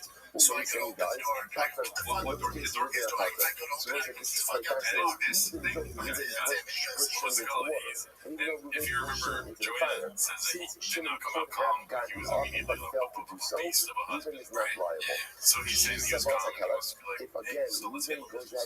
Right. To go ahead and bite chilling, incites into bite chilling. She's once again as an approach. Potter, look here, Potter. Why? Because once again, this is going to be a case of the fuck out the car. No, I get the fuck out. I just very calm. Even is creating a force, but he's not the guy that damage. It's the dog that is damaging. It's his head that is damaging. Even riled it up. He should force it up. What happens if you into the same? Keep the same energy. You talk to my wife and kid, man. Now husband. Bring his bitch ass up here. Well, here I am. Get the fuck out the car. He goes, no, there you go. Dude, I'm telling you, get the fuck out the car. He goes, man, I'm just having a rough morning. I go, dude, I can't emphasize enough. Your morning's about to get a lot fucking worse. So get out the car. He's like, no, not get out the car. I'm like, get out the car. He's like, I'm not fighting in the middle of the road. I go, all good, dude. Just turn around. See that dumpster behind the Starbucks? I'll fight behind there. I'm telling you, go up. Like on that episode when I was talking about when he eventually kills us, we're probably gonna have to hear a conversation like this. Neither of us are gonna get over it. No. I'm gonna be like, man, listen, I was having a rough like 2 years, and like I didn't. Really, like I said, his charge was remember the chair. I don't think the chair. Now, what that means He's trying to rip it, and I'm in the bathroom with the Sharpie. holding his hand. So terrified. He won't let that Sharpie before he kills us, dude. Someone. I think being killed by Brennan Schaub would be pretty funny. It would, unfortunately, we would not. It would be hard for our loved ones, but that's truly committing. That's the worst intro to this podcast. It's just like in the background. It's time for my opinion. Brennan Schaub is killing us. Hopefully, someone else will take it and run with that. If I go ahead and I keep a pet just drive your fucking car there, and I'm gonna fuck you right by that dumpster. He's like, nah, the thing is, and I'm like, and again, under many circumstances, more the time is you have like someone. What is it? My kid, my brother, just like, I'm just super calm. And I'm like, no, just, we'll do it here, we'll do it there. I can't talk to people like this, man. Like, you can't use your tongue, talking shit to an innocent female, and two kids. I said, you said you're gonna fuck kids up. He said, I never said that. Now I go, Tiger. I said, he's angry. Tiger, he's getting son. Because Tiger's robbing in this situation. again, Barzo's different. Barzo's different. And that when it comes to get the fuck out the car. He goes, no, man. I go, dude, I'm telling you, just go over there and let's figure this out.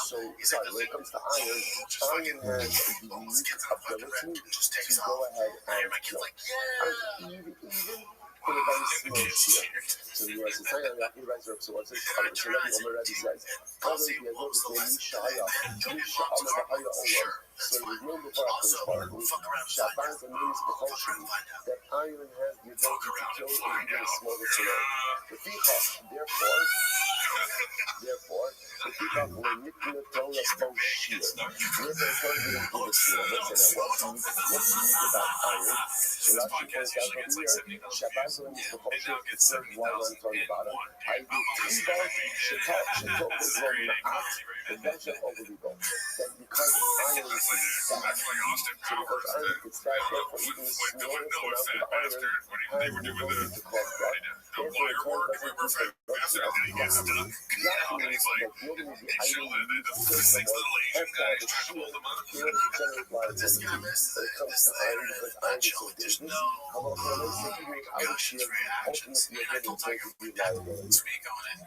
Because the action, he's taking this, what does this have to do with the internet? Nothing. He's taking this clip of that maybe happened. Okay, there's still no proof that this happened. That is about a guy yelling in real life at his wife, and he's saying, these fucking internet haters, dude. He's talking about even though we didn't counter it. Well, I believe his story. Okay, but to that point, sure, we're not hating. We're, as we said many times, we're fans. We're just, I mean, if I would have known this was happening, I would have drove myself. Like, gotten in the car instead of telling him to get out, you know what I'm saying? Right? Yeah, me straight justice, daddy. I know, anytime, listen, if this really happened, Sean, I mean, me and Jordan, we're not really good fighters. We'll go there for it. We're trying. They'll probably beat us up if they left to save us or kill all 3 of us. Yeah, he'll probably end up just fighting us. He's like, yeah, fuck that guy. Who do you think he'd choose? Who would he choose? So he shows up at the Starbucks, we just happen to be there, and the guy is there, then he sees us. He's like, who does he fuck up first? Oh, he looks at us. He's like, one second. You know, like, say less, stay good, beats that guy up, that guy beats us up, goes for reverse 17 podcasts. And then he'll go after him, we're on the ground lifeless, he's gonna say some shit like, "No more walking beach, but truck shit." I forgot the dog call. Exactly. That's exactly what it's to a parody song. Yeah. To a parody song, man. So we're kind of like fucked up. We're like, the last thing we ever hear is this thing we can't understand. Out of the water and didn't do He's like, my boy Chick can cook, huh? Ruben will not let the rider be holding someone's head under the water. Or holding someone in the fire. In other words, but here, I can create these circumstances, right? Ruben shouldn't already be in the water. Or Ruben shouldn't already even be in the fire. How do I know that if Ruben holds his head in the water, holds him in the fire, that Ruben is liable? I don't think I've seen this far.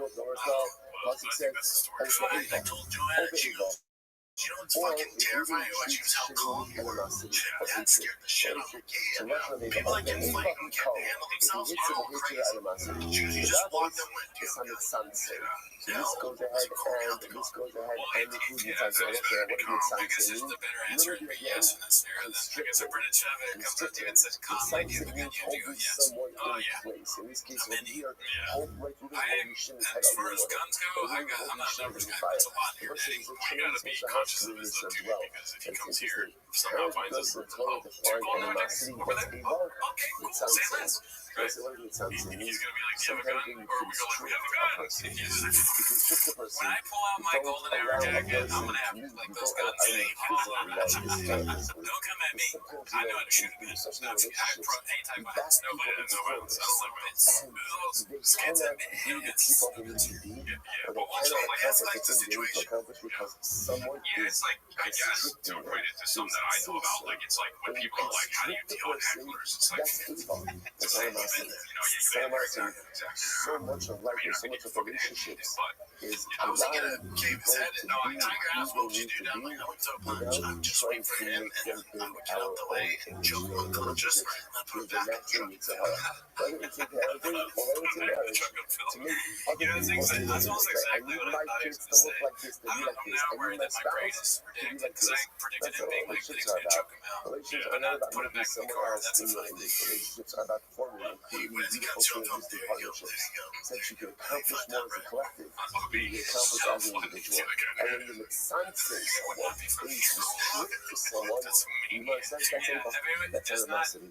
Maybe in the moment it sounds like it'd be funny, but if you really think about filming a guy that looks like he's dead, that would look really weird. Well, let's keep in mind, if you're into the two on the sides, skits and bits. Baba, quick comedy, he's not doing skits. He's being on the real serious podcast. Rabbi said that the guy was Potter. That's what I was gonna ask too. Rabbi Mechayim, so I get using that Rabbi big says, of course he's fucking Chaim. Why? construction, like city truck, and he Travel couldn't fit public, through the travel drive-through. public. So Well, he the was action reversing also and show you trying to amazing save like a girl when like it comes me, to like, murder no, or I'll get out the way. accidental murder. And It's then not the same the with the car behind intentional her, one. because she was But only backing that up, sounds held on the horn. I extenuating guess he thought circumstances it was hers, is not the sure he same was thing pissed. as premeditated. And then Yet, she try was to like, go "Oh, on the we got side voice, so you can back and so up." let's say so And that's when when it he got comes out to and started murder, getting in the car. right? She's like, Even "Whoa, though again, dude." accidental What if you killing is not the what same if thing you as saw intentional. footage? Ones It is was not really the same good. thing as It was Russian. really dramatic. You're gonna say what's halacha if you keep a person like this, you don't keep Shimon's head under the water. What's halacha? What's halacha? He's fine. Just say to again that even wants to suggest that halacha and in this case over here, that you don't have a Shin Gano, so Shin Gano should not do that in his son. In fact, he's imposing his exposure. It is going to fire. So you talk about down with Nizikin. Sha'asama show we can amazing, but only it's Kiratzon. That was saying, I remember when it comes to Nizikin, when it comes to damages, now what the fuck about damages? Once it just not damages, accidental damage is as intentional. Always is the same thing as Russia. Why is that? What's kind of like the operating phrase? What's happening concept on Nizikin? Adam Muad a person is going to sound for his actions. So when it comes to damages, they say, "Oh, I'm so sorry, it's not said." Okay, I think with you. Yeah. Right? Oh, I understand. Pay off. responsible for damages. So that's what we cover, which is very interesting. So but when it comes to taking a life, so where there's a distinction between intentional and unintentional, only some muscles get higher, but confining someone, right? If I wouldn't hold things in the water, it's going to be high for that. So therefore, here, who can high shows out on the sun, and then the guys, who is going to be high for that.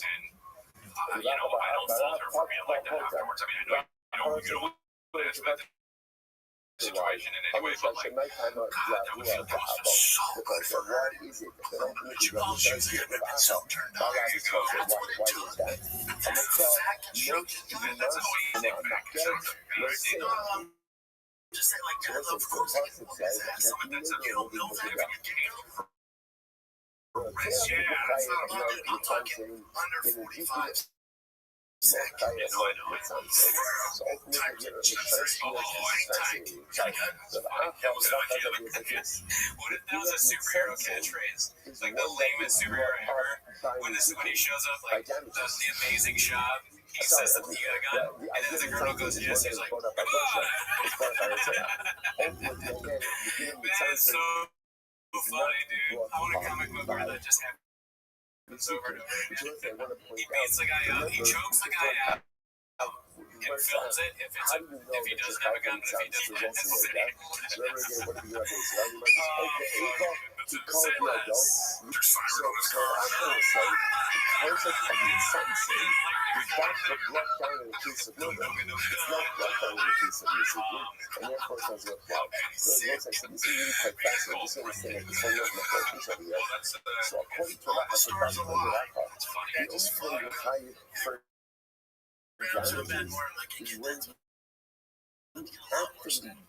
someone your own car. But if let's say in this case where you didn't take the animal, ties it up in the sun, and the animal can't move and the animal dies, the doctor's going to say, you're tied to that. That's not good. It's not good. And so these Halacha does not show parents under those circumstances. So fundamental Halacha. So again, what we understand is that the human sense of applies both by bloodshed as well as by rebuking. And Acha is only applied by bloodshed, does not apply by rebuking. It's not about another example. I'll tell you this as we go along. Halacha myself. Halacha myself. But I'm not asking that we hold that Mitsansen is chayiv both by bloodshed and by rebuking. So therefore, again, if we don't tie the shin down on the sun, it will damage the heat exposure, and that heat exposure, ultimately it is chayiv. Now, there's a couple of activities that have to qualify every rest of this path. Let's just understand, nugget number one, asking like what's not number one, or not nugget so far, nugget number whatever, but you have to make a deal. Terms of the deal, that one is tied from Mitsansen, from finding someone or something, both by bloodshed by Sarah, as well as by rebuking damages. Okay, let's go back to Amulaka. Cuff something for that. Very interesting. What happens if we make ties of Shimon, and Shimon dies of starvation? 5 years later, Shimon thinks on no food, no water, having no place to grab that food and water, and I used to make a lot of assumptions. Shimon dies. So Rabbi says that Reuben is Pata. Reuben is Pata. And let's say now, why? What sounds very strange to us. What's the Rashi? Go back to the Rashi. Rashi's in the first short line. Kafsam is Barak. If you start the Kafsam, it was a friend to devour Harida. והרב אדום והוא בבזק לאחר זמן כל שעה ובאנו לצמצם למים ובועד הכל בזומן. Essentially, Rabbi asking that Mitsansen opens someone in place and then dying as a result of being held in place is chayiv. I don't think it happened properly, but the force it's entertaining. brings about death. I think it happened, but it's like, dude, they're starved for just like. So, for example, Reuben holds Shimon's head underwater, right? So Reuben's going to be higher. Why? Because the water, right, which is the view of the death, is right here. Shop is just fucking starved for like a story to tell. Right, Reuben tied Shimon's animal up in the blazing sun. The sun is there. The sun is there. But in a All case right, so where, this let's one's say, posted by we Gil will Guitars. create It's a called reality for Your shipping, Boy's Back. but Let's see there's no what this is death about. force I have a that's whole bunch of present people in that forget moment, I've then never Ruben been the will not guy be to hired. So, for give example, people like, Ruben ties shipping up, you can shipping eat dies anything of but chocolate starvation chip 5 peppers. days Not my later. thing. Okay, That's at why the I've time had when one it reached that, okay, but But at the somewhere time along the line, I when he lost tied my him up, way.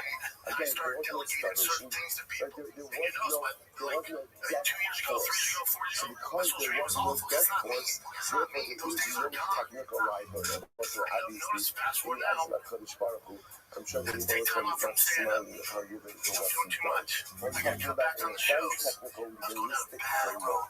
Is there liability or not? Control Did my he social media execute goes Ruben back. for I've what been he back with did? back. So this is Everything you very see now important is principle. my decision. In order to be You know how highly much better considered it is? something Better for than defining how someone, positive I am, how the positive death person. force has to be present at the time the person was defined. If the death force only comes later, there's no liability. Next, Hamarava, another example. Hamarava, Hafsa Bakama Unis, it's Sina Unis Chai. If Ruben tied shit up, and he tied him up in a blazing sun, right? Or he tied him up in a freezing cold, ultimate man, Ruben right? Ultimately, again, so Ruben is going to be hired. But on the other hand, so Shikama Lovo, Sina Lovo, let's say Ruben ties shitting up at night. And at night, it's fine, there's no sun. When the sun comes up the next morning, by the time it gets cooled down, Shimon is going to die heat exposure, so Ruben is puzzled. Why? Some idea why? Because at the time that Ruben tied Shimon up, there was this no social is not present better. death force. So because of that, ultimately, again, Actually, Ruben is going to be puzzled. So Kamalabo, so Guitar clips, Potter, incredible. So you know, I said says these twice. Let's see, this one's posted by married. So this is very It's interesting. called Just Consenting Ruben Adults tied Speak. Shimon up in front of a lion. Potter. That's quite fascinating. Ruben is Potter. And also now, why is that exactly? If you look at Rashi, Rashi's right across. Because of Harry Potter, the Inani Lo Hayakabos, Lo Hayakabos, the Hansas on the Rabi. There was absolutely not this way. But this is fascinating. Why? Because those say, clinical tests have shown that, chances of survival with She's a so lion, immune to my sexual whether harassment that she just rolls her eyes. I've been sexually harassed are her for non-existent, most of right? the Robert says the And we chances wanted to of tell the story survival are no about better when you if really you're sexually harassed me. untied with a You're like, lion can I than if ride you're my tied car? up And I with was a like, lion. sure. So therefore, it's interesting. So You Robert got says, in the car, and I literally like turned the wheel like to like look where I was I going. always I had the turned idea around we and were your going to dick see was this, out. that we might, so I remember again, it was a wild animal, we saw this in the Mishnah about Chisabos, that was citing the dog. Those cases seem a lot more like He's like a character from Twin Peaks or something. because it's not Ruben killing Shimon, but rather what is it? It's the lion killing Shimon. The fact that Ruben went ahead and tied It's Shimon too up, okay, corny. his chances would have been Euphoria, I better had he been understand that untied. Euphoria is So I but love the light side. it would be too corny to have He's that got in the the show. They'd be like, no, the writers are like, we'll do for this. But again, let's see They have a scene, they have like unsolved scenes that are crazy, but then they're like, this is too much. We're a little bit, they have kids doing drugs, dying. What are you The thing where the old guy is like talking about consenting adults. Let's cut that out. That's not as a realistic. Chin. result of Let's cut that out, Chin. not Also, what I take away is that he got something you can see in what Baba got reaction. his So walking to my let's truck look at thing what from the Cal. idea is. Because if Ruben was untied, what can he do? He Like asked that, she points out he could shoot it away. Shoot away. The fact that he's tied up now, so the fact that he's tied up, that also is going to result in his death. So Rashi says, this one's posted by Successful Egg 8345. It's called Joe's new 1000 HP Ford truck has arrived. Papa must be exhausted keeping up with Joe. So this, I think this is an AI song, but if it gets cut out of the YouTube, it's because it's music. Once again, the death force is not present. How does it work with the gnats? This gnat never comes, this gnat never goes. Right? So that causes it. It's the collective gnat that goes out and causes his death. But again, the death force is not present at the time that he is tied up. Incredible. So again, nugget of information over here, said this before. In order to be tied from the sun, so we established number one, you're tied from the sun, say, boom, by Ezekiel, or by Nisa, by Hosea, as well as by Ezekiel. That is number two, you're only tied from the sun, say, if the death force is present at the time that you tied up the individual. Incredible. So let's go right there. Says the Gemara, Kafala this is very interesting. If let's say we didn't touch the right, we didn't put the barrel, we put the barrel over Shimon, right? Not touch Shimon over the barrel, right? And went ahead and he put the barrel over Shimon. Now it actually says over here, actually right across to the right, Kafala do this, that was a nice little introduction for the show here. Let's see the next clip here. It's called Liberal is Tough These Days. That's the title. Posted by Confidence Search 8648. or she can sleep. He likes RFK. Yeah. Ruben goes ahead and opens up a piece of the ceiling. So that People think George is far right guy. comes in while Shimon is sleeping. Definition of a liberal. Actually says over here, he opens up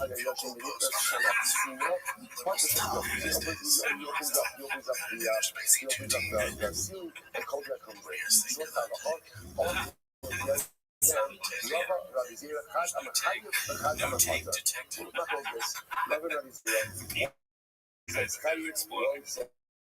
Yeah, meaning is like, well, I don't really understand what you said. As usual. I bring nothing to the table, meaning you never That's what they make a mistake, so they just make. He said, oh, what else you got? It's like the same. So they just pick up another story. This one's called Reheated. Sure, Sandler went on to his podcast, but he's a way bigger fan of Papa.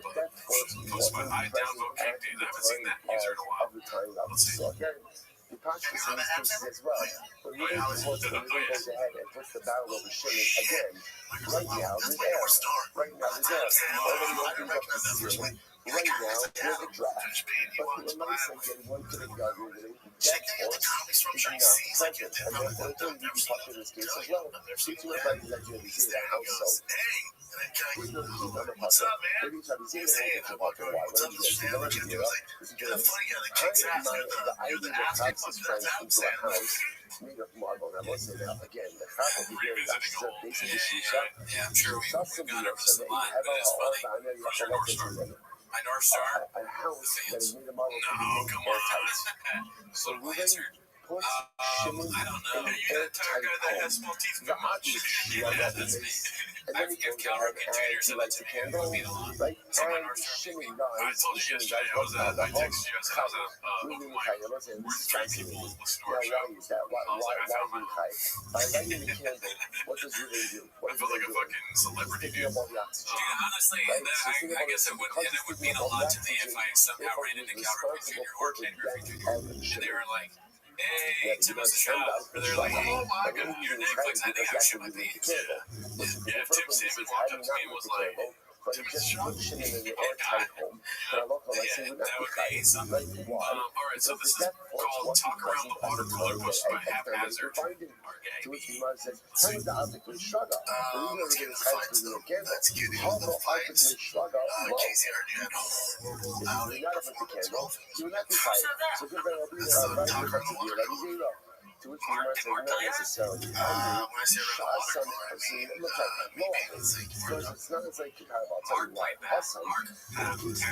Again, in case That's where I started thinking, now I'm thinking about people like acknowledging pretty cool Allen Iverson. Did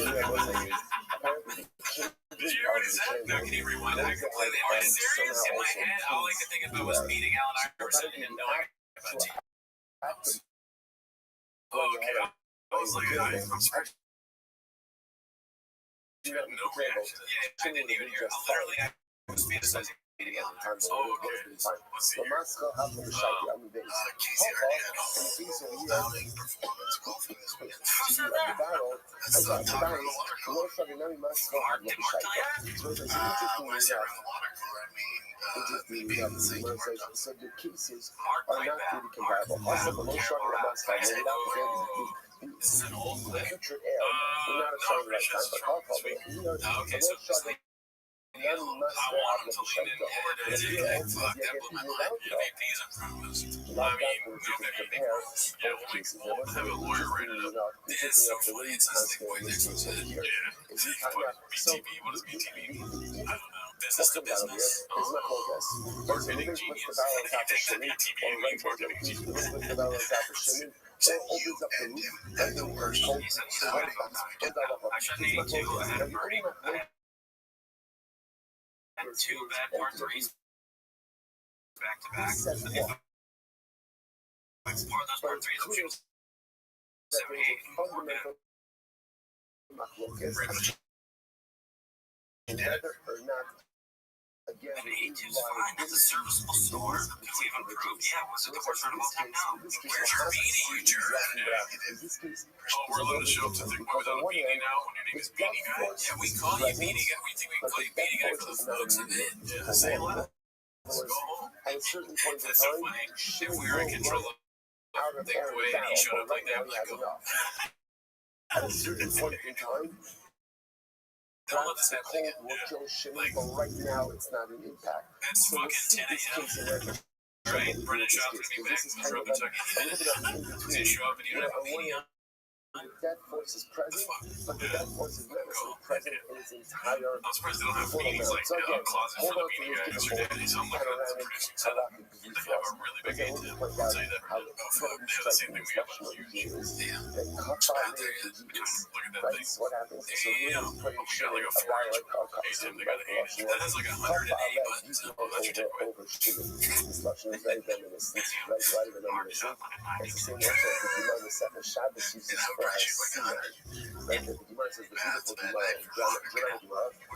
we lifted up the mountain over us, and Marcus did not play well. over us contagious. Honestly, I only care about golf scores with legs.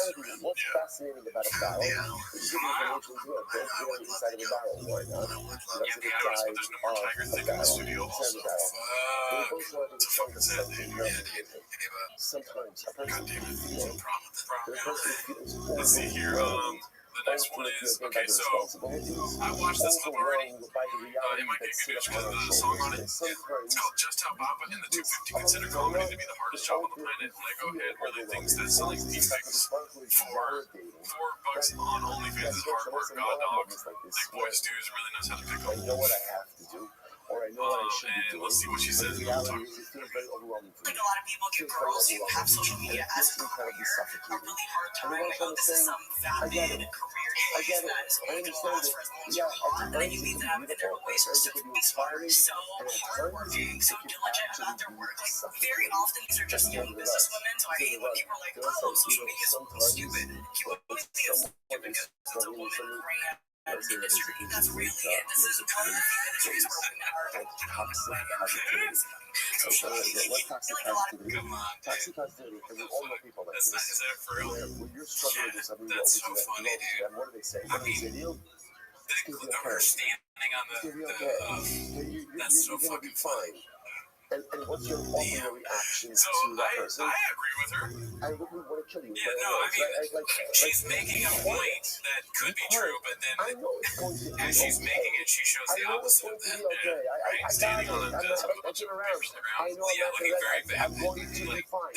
But that's not what I want. Can you imagine someone doing that at work? Oh, it's ridiculous. Someone was crouching near the boss. You come in, and there's your staff that you've hired that you're paying is crouching on top of a desk with all the papers on the ground. Sometimes what a person needs when they're going through difficult I times, guess come to my office so we can talk about what's going it's on. just some Oh, look at validation. mine. That's all. What's your beanie? Sometimes That wouldn't even bother you. It's like there's a way bigger front. Okay, yeah, I don't have beanie on. I believe her that, dude, because you know what? I bought 8 frozen pizzas 8 days ago. I ate one today. I have 0 frozen pizzas. or I'm so sorry for your ridiculous, or there's something that I can do to help. Don't tell me it's going to be okay. Everyone said that God was going to be that. We didn't learn this out. We didn't learn that toxic positivity is really toxic. It's something the best thing to do for someone. It's just, you don't I don't want to. I'm worried that people are going to pick up on that. I don't want to talk about it anymore. There's going to be some weird things out there that I'm like, it's big. I doubt it. It's big. I don't. Do you remember when you were? I guess you didn't know me back then, but when I posted pictures of my feet, I got a lot of hate. But you can do it, right? Yeah. People were like, I quit comedy. I deleted my Facebook. Just know. There's a weirdo that just turned off the episode. Wayback Machine, like, where's those pictures at? You know? It's not something else How do you know if they're still there? Alright, so this is called The Way He Found a Single Bed Truck, posted by Dicey Reed. Let's see what this is about. at times, the responsibility His face, feel dude. profoundly overwhelming. All right, let's go back to And keep in mind, he's watching a video that he Duck for the ball. It's very made. serious. Duck for the ball. It's very intrigued by his own words. He's like, Really pushes like he's shimmy an into a auteur. pit. Is it Pushes into a pit, and what happens? But there was a ladder in the pit. So remember again, just seems to have now, interestingly enough, remember, a pit also has a head on, right? A pit, we've seen this before, so it's like in other commentaries, that a pit has some type of like noxious fumes inside of it also. So clearly, if Shimon stays in the pit, he's going to die. The good news is, there's a ladder. There's a ladder. But what happens? People after his circle, or what happens? You know, just understand the timeline of events. You think pushes Shimon into a pit, but the pit has a ladder. What happened? Now someone else came along. You bought after the circle. Someone else came along. Yeah, I want him to describe what drives late mates. So the next episode, Bob, if you could. There's no straws on the floor. Came along and took out the ladder. Alright, so this one's called Beds by Themselves, You Little Bitches, posted by Dicey Reed. Let's see here. The top over here is NBC or CBS, there was a ladder. There was a ladder at the time of the pushing. Then what? Dad pitched several shows that This was not an act that could have caused the death of Shimon. Just to get the show, just to give you the most traumatic of everyone. No one can understand the end of the ladder death. We didn't push the Shimon. The first Shimon was the girl of the pit. We didn't take out the ladder. you know, let's get a salary, you know, they're reaping the benefits of comfortable slash slap. I feel like I can do this on my own. You know, I'm an entrepreneur. I feel like I see what they build, and you know, I've helped them out a lot. They've helped me a lot. I feel like I can invest in myself and do this on my own. So I turned down the contract. Number one dad in the podcast. He's a bad guy, right? That's such a funny. Yeah, that looks like a Photoshop though. Rashi says over here. Rashi says, How would he go on himself? Because it seems like something like but even if the strategy you have to allow this, the part of the you see it come up with the video to grow up the album. Alright, we got another Dicey Reed clip. He's trying to make a Papa Sauce in the subreddit right now. It's called Come Out of the Closet Boys. I'm going to play some of this, but not the whole thing, because there's a large section from South Park. You've already seen it. So, See him running around the stage. You're gay. Become gay. Why are you gay? No, he's gay. He's a gay man. He's a fully gay man. When you're special, and you go, what? Why? What is this disease of the born? And he's that he's fully gay. On stage. Dallas in front of 45 people being like, come on, it's just, it's possible.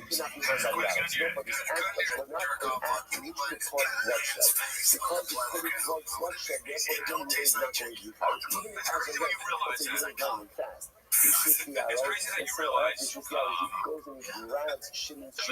that now the arrow kills Shimon.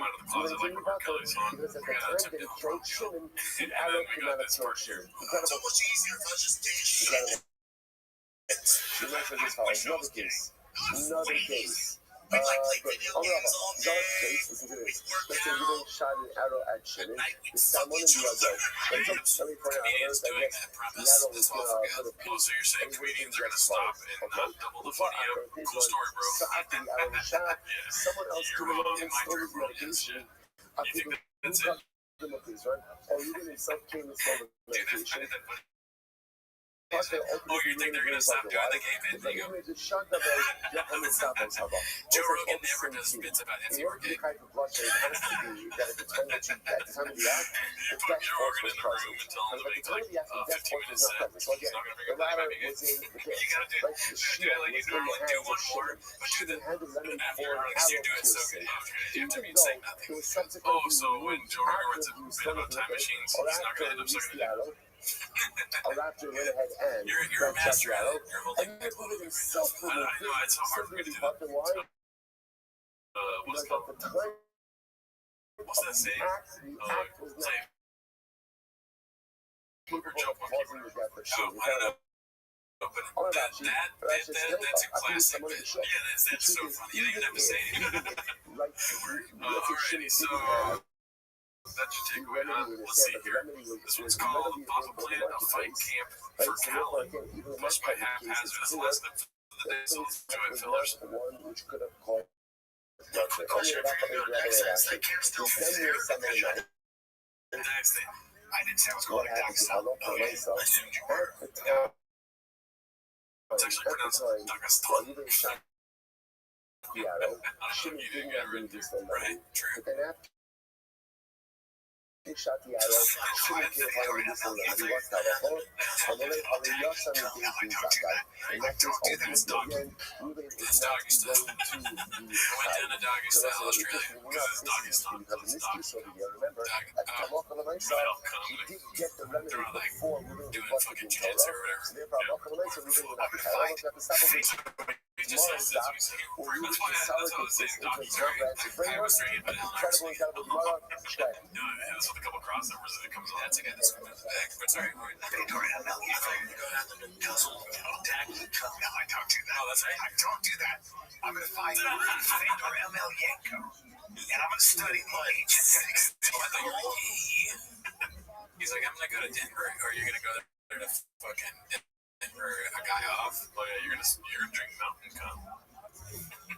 I'm going to Austin. Oh, you're going to Austin, or you're going to all right, well, say Austin. good morning, Baruch incredible schluss. We'll continue in our journey of Sanhedrin. Begin by thanking all of our sponsors for this morning's trip to Spain. Our annual Talmud Torah sponsor. For Tavshin Hey, the Tilson Mishpacha. We have some dedicated overture trushes this year in the space of the Soros Tavos for Am Yisrael. Our Talmud Torah sponsors for the month of Abba in Mikova, Terry and Steve Zim, Loving Maria, Terry's father, Dr. Harry Khan, Speed, Herschel, Ben Yosef HaKohen, on the occasion of his 12th yahrzeit and the Ziv, Levin, and Berman families in memory of Mr. William Ziv, Zev Shmuel, Ben Yisrael, Zevon Yevracha, Yelk, and Merit of our Talmud Torah, all of the Neshama Sadhan Aliyah, the families in the Chalom, all of those who need our full Shabbat, the Kol Chalei Yisrael, all of our hostages and their holy soldiers be successful. The whole Maaseh Yidin. Once we got connect us to do with a lot to say about Hashem. Just to haunt your nightmares. Jesus Christ, dude. Well, that's a problem right there. I like today's dot is Ayin Zayin 77. We're picking up on Ayin Baba 76 views, 12 lines down from the top. It's really beautiful. Ha'oiv Hashem, person who loves his neighbors. And the Kari Veshkova, and he goes ahead and he brings his relatives close. The Hano says Bas Achosa, and he marries his niece. He marries his sister's daughter.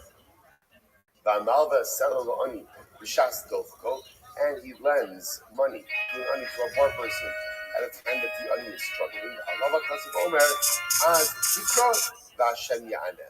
When you call out, HaKadosh Baruch Hu will answer. We'll say, I really so many times like we go through life and we're wondering what exactly is like the recipe for success, right? What do I want more than anything? I want to know that when I reach out to the like I want to know that when I need something that is almost your own going to be there. So what kind of person do I need to be? What is it that I need to do in order to have responsibility? No, responsiveness. Right? Responsibility is not responsibility, right? What is it that I need to do in order to make sure that if it's probably going to be there for me, it's so beautiful for us without you even still with us. What's the phone with success?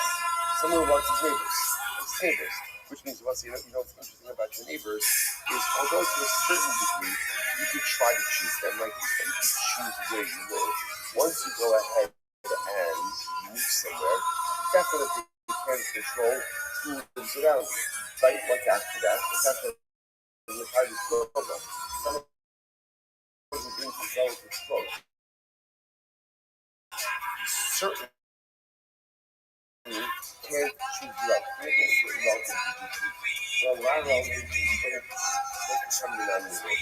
Some denominator is a person who's able to get along with other people. A person who's able to go to close relationships. You get along with your neighbors. You get along with your elders. You are an agreeable person. Welcome back to Big Yeah, Data. I will say now, actually, Check out the Patreon. We just did No No Pain. We reviewed No Pain by Chris focus Castilla. It's marrying Live, Joe Rogan Live as well. We record. Should be straight live on Wednesdays now, so check that out. Yeah, if you But, think about it, if you That's think not about what it, you're it hearing. represents No. really You're going to watch 10 going minutes from, of shot. say, So further start the out timer. to Play the closer jingle. But also we his have neighbors, relatives, and most challenging relationships are the ones that are like the thing. Of course, you get along with these guys. Of course, you get along. No, that's sometimes people that are closest to you, that you have the most difficult times towards you, outside the circle, inside the circle. Who can get along with my neighbors? Who can get along with my relatives? Who can get along again with my spouse, with myself, right? With Chazal is showing it as the system. If I could do that, if I could, listen, where's the tape? Well, I'm on the tape. You know, I just wanted to make a million pages. You don't want to answer this, right? A lot of things. But I think on a most basic level, the primary need is to go to relationships in life. Put him up somewhere so you can see it. But it was there arguing about like Rabbi writes, I've quoted this many times, but that's why Rabbi told the heels not sure. I remember him That's saying it. like So listen, it's good to be Nevada. It's good to yield. It's good to yield. It's good not to always have to have everything your way. It's good to be able to know how to sometimes give in to the other because it's just enough to fight. And if you think about it, in each and every one of these relationships, you need to be in the back. You want good neighborly relations? You want good neighborly relations? What do you need? What do you need?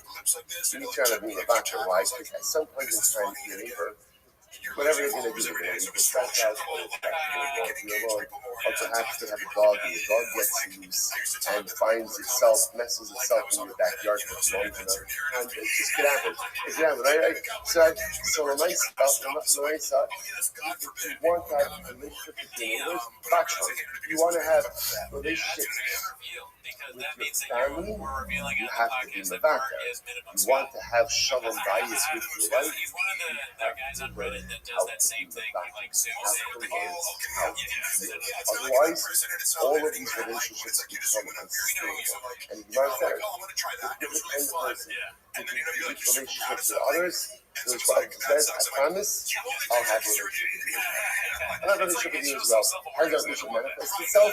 That when you call out to me, as God, you call out to me, and Hashem will go ahead and listen to you. And of course, that last one is the honey. It looks like it's interesting because the way to read that honey is Hamalva Selah La'ani B'Shas Bilchko. So the way it's understood is you're lending money to a honey at a time that an honey is having difficulty. So it's funny. You know, something that's interesting because what does it mean an honey is struggling? By definition, if you're an honey, then what? Then you're struggling. So maybe it means like this. Hamalva Selah B'Shas Bilchko doesn't mean that you lend money to a struggling honey. What it means is you lend money to Shas Bilchko even when you're struggling. Talking about the lender. It's easy to be about tzedakah, and it's easy to be medaker. It's all the simita of Hashem. What's tzedakah? Tzedakah is being with your money. It's my money. It's my money. I worked for it. I worked very hard for it. I earned it. Why should I give it away? That's what it means to be medaker. You have to have emotional struggles, and you have to have financial. So if I'm the kind of person who is financially medaker, financially yielding, and I help another person out, even when I'm having Chazal say you're that kind of person. You're medaker for people, you're medaker emotionally, you're medaker financially, you're yielding, you're giving, you're that kind of person you are for others. I promise, I'll do this to you as well. No, you Trying hired to fake All hackers. right, let's go like this. Who told you that No, no, Rabbi no. was running Of course, the there was subreddit, back and to when he straight called me up, up. and I was like, Oh, so if you that sit on that information rather than doing anything about it, and like 2 hours later, you're like pretending the LA Times is running some fake story on Monday. This is dinner. A man marries a woman and her mother. So it's very secret, Sorry, that but can I be honest with you? they'll be burned by fire straight up. Also, him, perpetrator, the S10, plural. They will say, now, the question is, the first time you'll hear is, once you're married to Ruffle, right, once you're married to Ruffle, you can marry Ruffle's mother.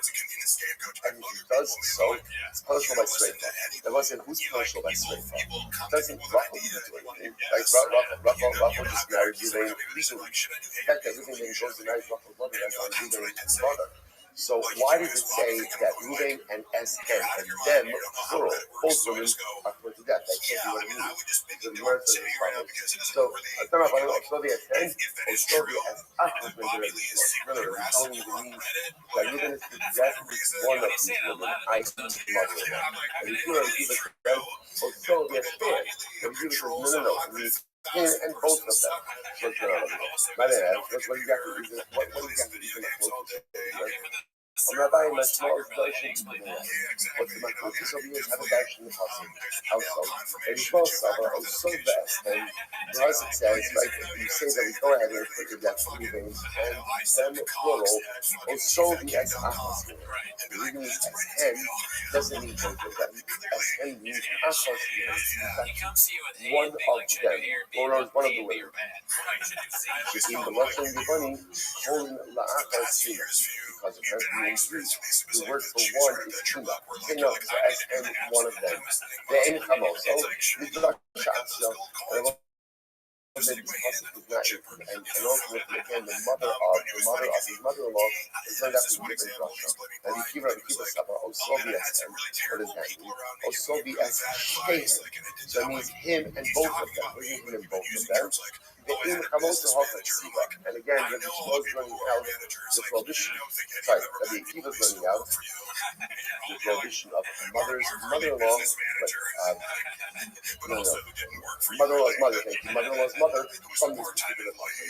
Rava says, no, let's get into these clips, dude. So, if you guys haven't seen Elephant Graveyard for the channel, says, what is the status of the mother-in-law after the death of the wife? So again, Ruvain's married to Ruffle has obviously the little married to Ruffle, so Ruvain, like Ruvain's mother-in-law, what happens when Ruffle dies? Does the mother-in-law prohibition still remain? And the cross yes, in fact, the mother-in-law prohibition may actually just relate to the point that the relationship is punishable by death. It's called Akiva Savar, Sir Barbara. Here are what and all is only in this. It's also, but it's not Sreifa. Okay, so let's say that brings to a conclusion our studio on Sreifa Shkoya. Says the Mishnah. They don't have like until a later topic. I think someone just one. So the Eagle and Haragi. These are the people who are put science, but again, classically it's called decapitation of the sword. So these are the people who are killed with the sword. Who are they? Number one, Harotzeach, because the Irani Dakas is a city which worship Kappa Zara. So Halakha Lamaisa, Halakha Lamaisa is a city which is killed by silence. Rotzeach Shnita Esra Elu, the Ever over Barzo, or a murderer who killed someone with his friend, with a stone or with iron. Now, Kavash also Sokamaya means he holds his friend's head under the water. Okay, so he holds his friend's head under the water. Or he holds his friend in the fire. But again, you understand the point. So, it was it always struck me that 80 is also fellow, doesn't have to be a heaven. But it is interesting that on the Torah itself also tells us that whenever there are so many other assurance you could use for someone else. Not him, someone else. Let's say it's fascinating to see in general that the Nachman writes that when one commits an Avera, every Avera always has like a twofold component to it. On one hand, there's the Avera, but there's also the lost opportunity for a mitzvah. Like in the moment that I could have been doing the Avera, I could have been doing something positive at that very same moment. It's like this duality lost in the person as well. Like for every person that I harmed, and for every enemy, they could have been a friend. They could have been a friend.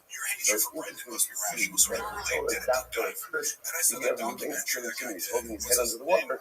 That's how it calls him Rabbi. He didn't have to use that. So there's that duality. There's that obvious, that terrible mistreatment, but there's also the loss of perhaps what could have been a friendship.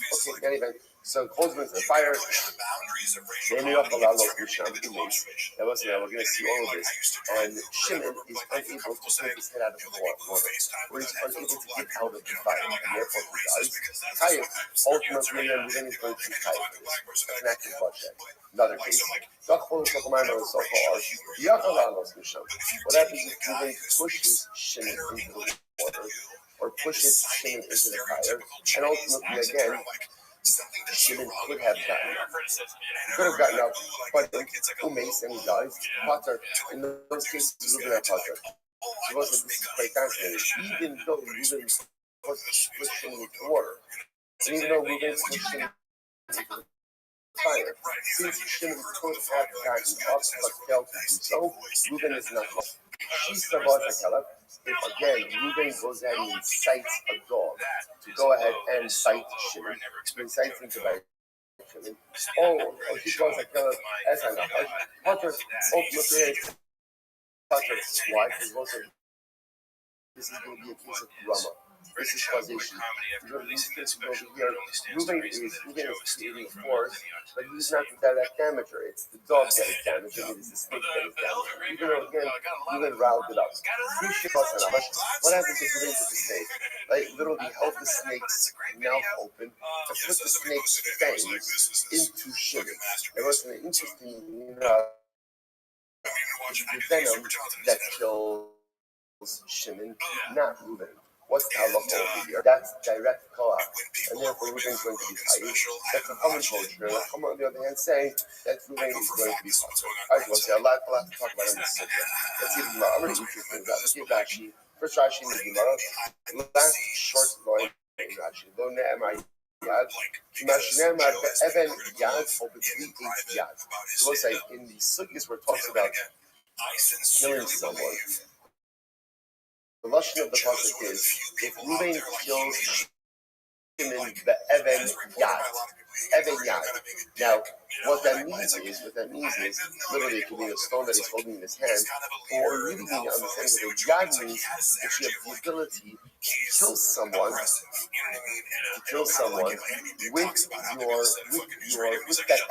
that evan. In other words, the halachas are going to see that in order to be liable for going ahead and killing someone, halacha l'maisa, the item that you kill the person with has to be capable of delivering a death blow. If it's not capable of delivering a death blow, in other words, if I go ahead and I take a pebble, Reuben takes a pebble, it's a little pebble, he throws it at Shimon, and somehow, and again, under normal circumstances, what would have happened if you threw a pebble at someone? Whatever, they get a ding, but it happened to be that it hit Shimon in a way, and however it hit him and he dies, Reuben's not going to be tired for that. Because what he did not really have the capacity and the ability to cause that. So that's why I told you this lashon of yad by Evan and by Eitz. So the merchant, why doesn't it use the same lashon of yad by Barzai? For instance, Shabar Zimmer Mishra because ultimately, again, Barzai is different. Barzai is different. That when it comes to wood, so ultimately, again, when it comes to iron has a unique ability to go ahead and chill. Even in a very small shield. So Rabbi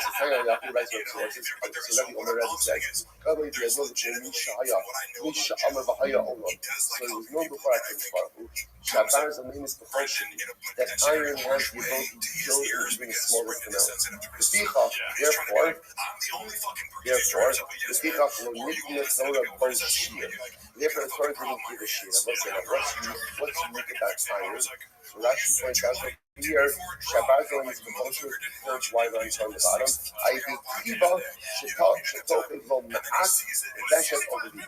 That because iron is stabbed. So because iron is stabbed, therefore even the smallest amount of iron has the ability to cause death. Therefore, the Torah doesn't do so much like Yat means that normally the iron used to kill someone has to have a shear in order to generate liability. When it comes to iron, because iron is so dangerous, even without a shear, ultimately again there's going to be liability. אני לי, זה בעייתי מאוד. But this is all thing that was, this is all thing that one went ahead and pierced a cord in that could be taken.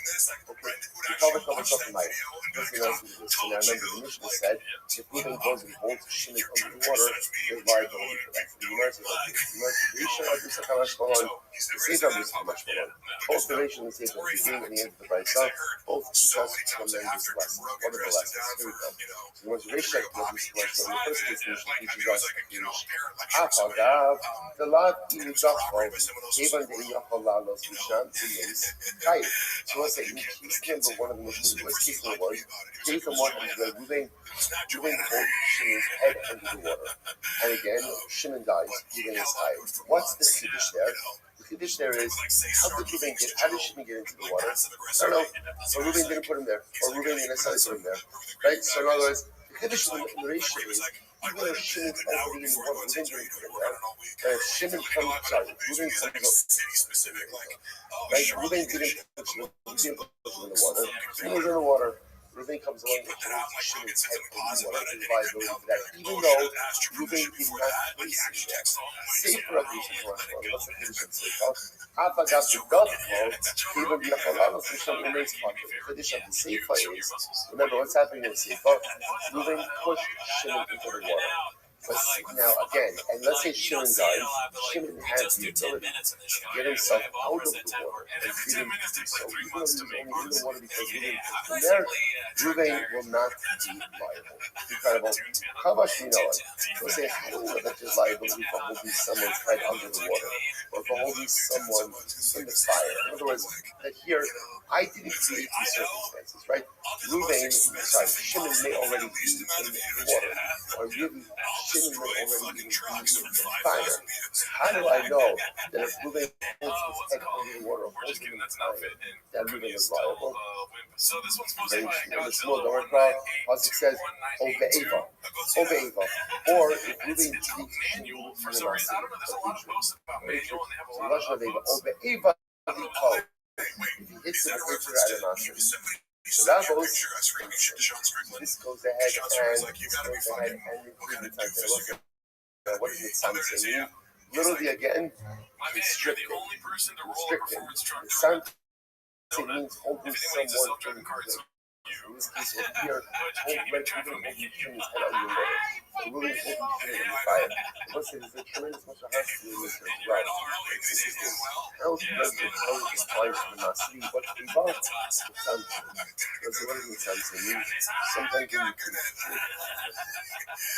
the person, you don't allow a person to move. You don't allow, I mean, physically, this is how it is. Sometimes, in such relationships, you back people into corners. I told you guys before how when Sean They Strickland cannot came to be the people they need to be, do so food they truck cannot there, he's accept like, the things they need he to was just talking like, now I know him more and it's funny, but at the time, like, I was like, There's take that off sinful. because he comes up and When he's you like, constrict the what person, do you do around here? that's He says, evil. having nuts and his raisins. I was like, Sometimes okay, like, first thing so is much of life and so much of relationships is allowing people to be that's very much Sean Strickland. Yeah, it's like you got the Sean Strickland treatment. He's just like, our own things. In relationships, you're you're the natural Sahara. Whether it's in parenting or whether it's in marriage, to make other people in your image, right? I need my kids to look like this, to be like this. I need my spouse to be like this. That's what relationships are about. Relationships are not about making someone else in your image. Relationships are about forming a beautiful person. what you can accomplish more as a collective than you can accomplish as an individual. And when you mitzamtzim someone, when you constrict someone, Gemara says that they don't. That's animosity. Incredible. Story. He was a guy who mitzamtzim other things that had a Shem Shelton Mesa. So Reuben had Shimon's animal, and what did Reuben do? Reuben tied up Shimon's animal so that it couldn't move and left it in the sun. And as a result, the animal died. What's that halacha? Rabbi Machayim, Rabbi said that the guy was potter. I didn't call him Reuben. About Kabbalah said he was potter. Okay, what's going on here? Rabbi Machayim, so Rabbi says, of course he's chayiv. Why? At least like 5 times when you're outside the food trucks, you're standing. When it comes to murder or an accidental murder, it's not the same as an intentional one. But only so that's on in extenuating circumstances is not the same thing as premeditated. Yet, how you bought some sense. And so let's say, so we know that when it comes to murder, right, even though again, accidental killing is not the same thing as intentional. Ones is not the same thing as matzah. Yeah, they want to say, what's the halacha? If you keep a person, it's like moving keep Shimon's head under the water. What's the halacha? He's chayiv. So again, Rabbi wants to suggest, and I love what I say in this piece over here, that Reuben tied up Shimon's animals, that Shimon's animal did not move out of the sun, and God is very focused on this. So the top of Ein Zayin, Nezikin, Sha'asam and Shogeg Kamezes, but only Tzuratzah. I will say, and I remember, when it comes to Nezikin, when it comes to damages, now what's the halacha by damages? We'll say just enough damages, accidental damage is the same thing as intentional. Ones is the same thing as Ratzon. Why? Why is that? What's kind of like the operating, not phrase, like the operating concept by Nezikin? Adam Muad Yoma. A person is always responsible for his actions. So when it comes to damages, they say, "Oh, I'm so sorry, it was an accident." Okay, I forgive you. Yeah. Right? Oh, it was only extenuating circumstances. I understand. Yeah, you're always responsible for damages.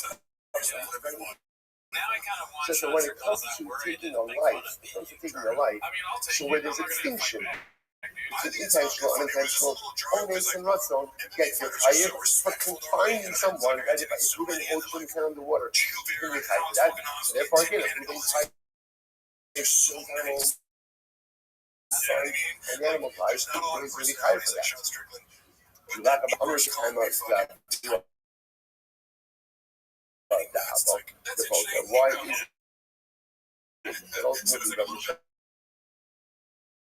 Rabbi why is that?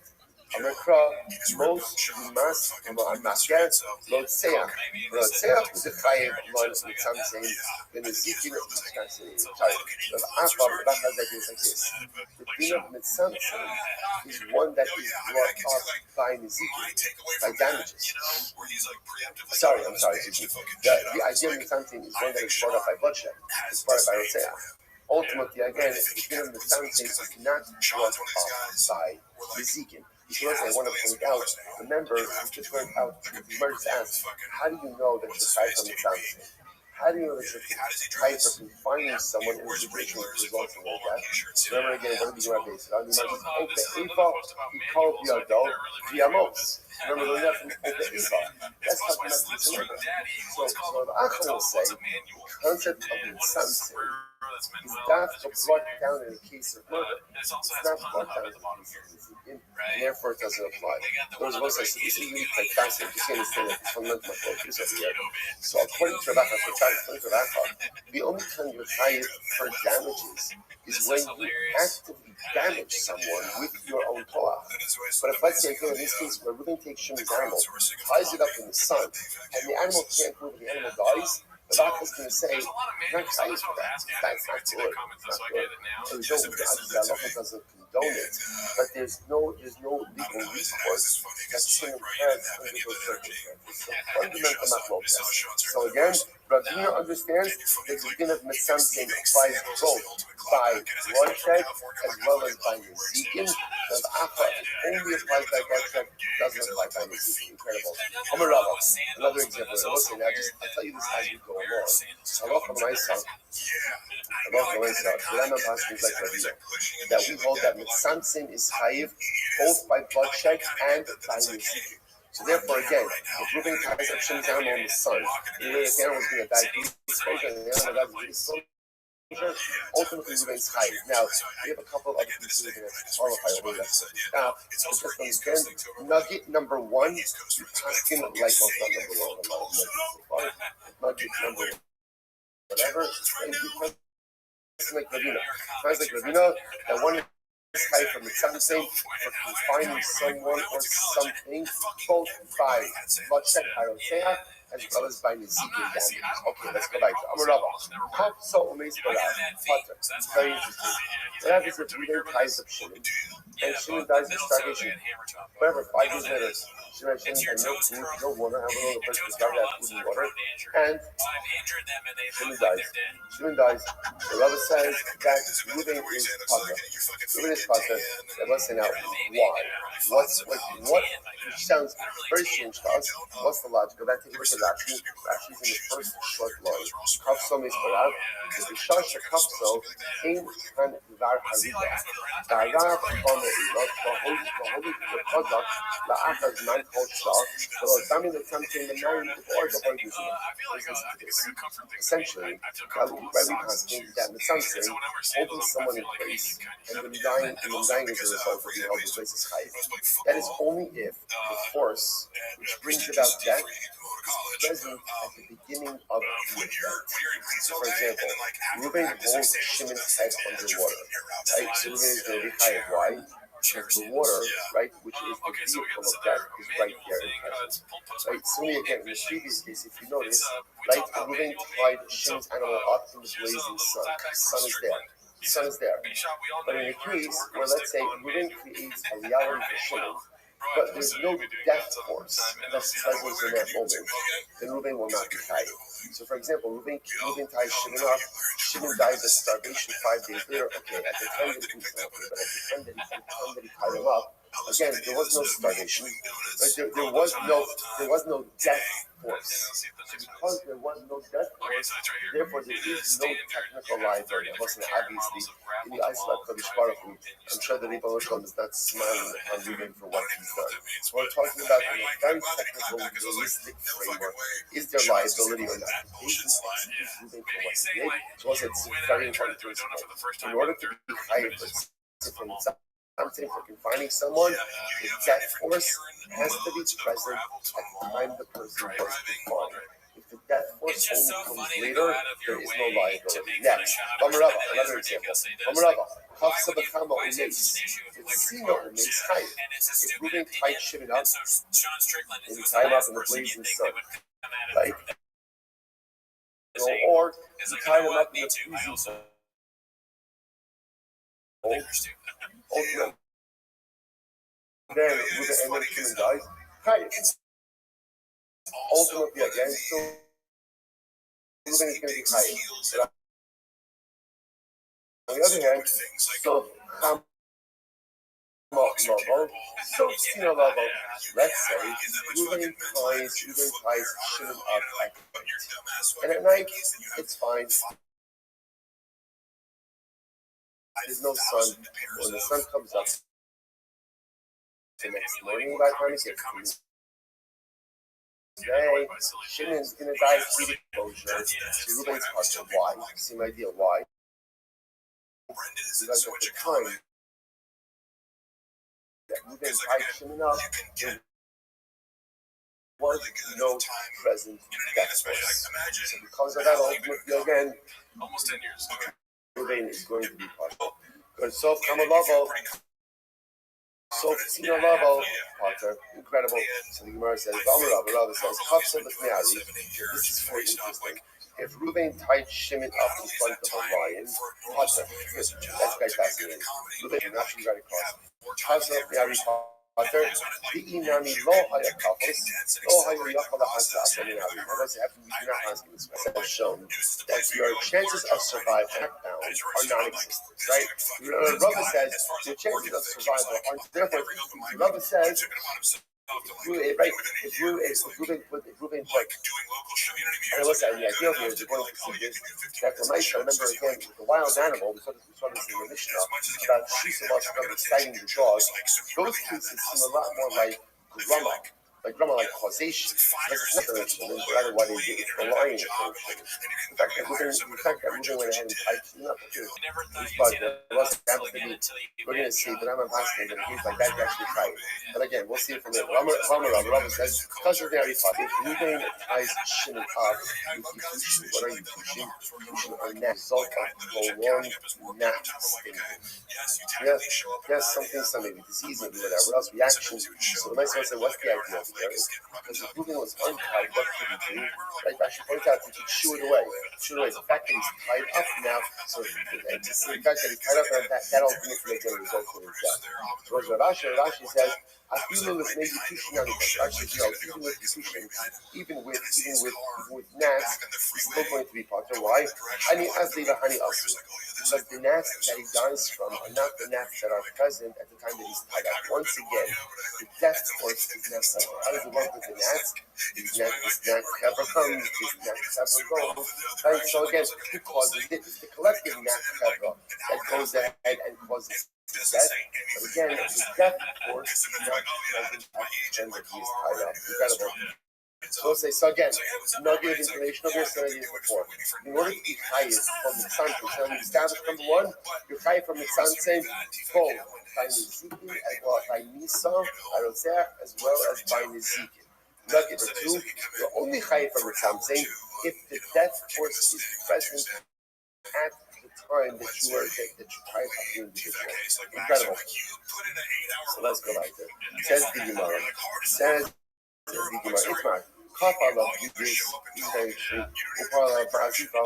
let's say we're going to put the barrel, and he put the barrel over Shimon, right? Not put Shimon over the barrel, right? But he went ahead and he put the barrel over Shimon. And Rashi says over here, as you run across to the right, Kafal of Gigis, Umes Ahava. And ultimately, again, apparently the issue with going ahead and putting the barrel over someone is they suffocate. Over time, they will suffocate. So the Gemara says, "Kafal of Gigis, Uparla Maziba," or Shimon sleeping. And what does Ruben do? Ruben goes ahead and opens up a piece of the ceiling so that frigid cold air comes in while Shimon is sleeping, and ultimately kills him. Rashi says over here, he opens up the ceiling, and cold air comes in. So what's halacha? Ultimately, again, Rabbi Zera, Machlokas. Rabbi and Rabbi Zera, one says Chayiv, one says Pater. What's the right? This time the Rabbi is on the Pater. So it's like the Pashto, Rabbi is the one who says Pater. Why? What does Rabbi say? Rabbi, Kafso or Meis Berach Pater. Remember what the Rabbi just said, that if Reuben dies Shimon up, and Shimon later dies from starvation, that Reuben is Pater. Why? Because the death force wasn't present at the time of the time of. So again, we patch this in these cases as well. When Reuben goes ahead and puts the barrel of Shimon again, right now there's air. Or when he opens up the ceiling, right now there's a trap. But when Marisa again, one can make that argument, the death force is not present. And therefore it will be part in this case as well. Which is not necessarily. This Kayin is Rabbi Zera, maybe not. Maybe this price is actually Zera. Also, the Gemara says, I'm sorry. This kind of Rabbi Zera is on the Pater. Maybe it's Rabbi Zera won't go for Pater. Why? What is it? Rabbi Zera says, I managed the idea that Rabbi went into a house made of marble. I will say now, again, the top of the year, Rashi just basically shot the Sassabi, so they have a order, and then a house that is made of marble to be made airtight. So Reuben puts Shimon in an airtight home. The Adlik Shraga Umes, and then he goes ahead and he lights a candle, right? And Shimon dies. What's Halacha? Chai. This is fascinating. Now, why is that? Why is he Chai? By lighting the candle, what does Reuben do? What is Reuben doing? He's picking up all the oxygen. Right? So because he's picking up all the oxygen, therefore he is responsible for the death of Shimon. Yeah, the Gemara says, "I'm down to struggle." But the only reason he's chayv is because he actively lit the candle. What you can infer from this is, how do you not lit the candle, but he just put Shimon in the airtight home? And Allah I say would not be chayv, right? Why? Because the death force wasn't present at the time that he confined him. To which the Gemara says, "How the abdically struggle?" The reason we're going to chayv is the candle. How abdically struggle? No. He would not have lit the candle. He would not be chayiv. Which the Gemara says not necessarily. Amri, Shasam. I'm sorry, Lo Amri. Gemara says it's not necessarily chayiv. I'll tell you why. Hasam. In the case ultimately again, in the case over here, the low struggle of Maskil Hafla. In the case of the airtight home, he showed me a verse apparently the kindling of the candle goes ahead and somehow also tints the air. So apparently the actual act of going ahead and lighting the candle, had you not lit the candle, Shimon would have been just fine. I mean, sometime along the amount of time, but would have been fine. But Maskil Hafla b'shayti, I mean, in the case over here, the barrel, I'm sorry, the bias, low sugar, none of Maskil Hafla b'shayti. Because I say, interestingly enough, the Gemara says, so the cases are not really comparable. Awesome, below sugar or Maskil Hafla, without the candle, the future air would not have started right time. But over here, below sugar, none of Maskil Hafla b'shayti. But over here, ultimately, again, even without the candle, the future air became. So Lav Dafka was to compare both cases. There wasn't interestingly enough, the way we transfer in this case over here. Now, so, what comes out of here? There's not progress. Right, so Reuven puts the barrel on top of Shimon, or right, what was the other case? Reuven puts the barrel on top of Shimon, or opens up the roof, right, so what is the halacha? What is the halacha? It's machlokas. Now, the only machlokas is ultimately who says what, but it's clear that there is a fundamental machlokas as to whether or not, again, there is liability in this particular case. So this case will have to see exactly what happens. Because this case is a little bit different, because on one hand, the death force is present, but the death force is not immediate for long. In other words, at a certain point in time, Shimon will run out of air in the barrel, but right now he has enough. At a certain point in time, perhaps the cold will kill Shimon, but right now it's not an impact. So we'll see this case in Eretz Hashem, what we do with this case, because this is kind of like a little bit of an in-between, where on one hand the death force is present, but the death force is not necessarily present in its entire full amount. So again, hold on to this case, we're going to look back with the Rambam, we'll Eretz Hashem put all of this together in a beautiful panoramic halakhic view for us. Because I will just point out how incredibly striking this question over here is. That Hafa Lane Kehidis, right? So what happens? So Reuven is putting Shimon a barrel right? The Lashon was Kafa Aleg Kehidis. Reuven goes ahead and puts a barrel over Shimon. This Lashon is very reminiscent, right? Why is it reminiscent? It's the same Lashon that the Gemara on the second Shabbos uses for Har Sinai, right? That the Gemara says, the beautiful Gemara, dramatic Gemara, who lifted up the mountain over us, and what? Over us, like a barrel. Apparently, what's fascinating about a barrel? You give information to know, don't put on the inside of the barrel, why not?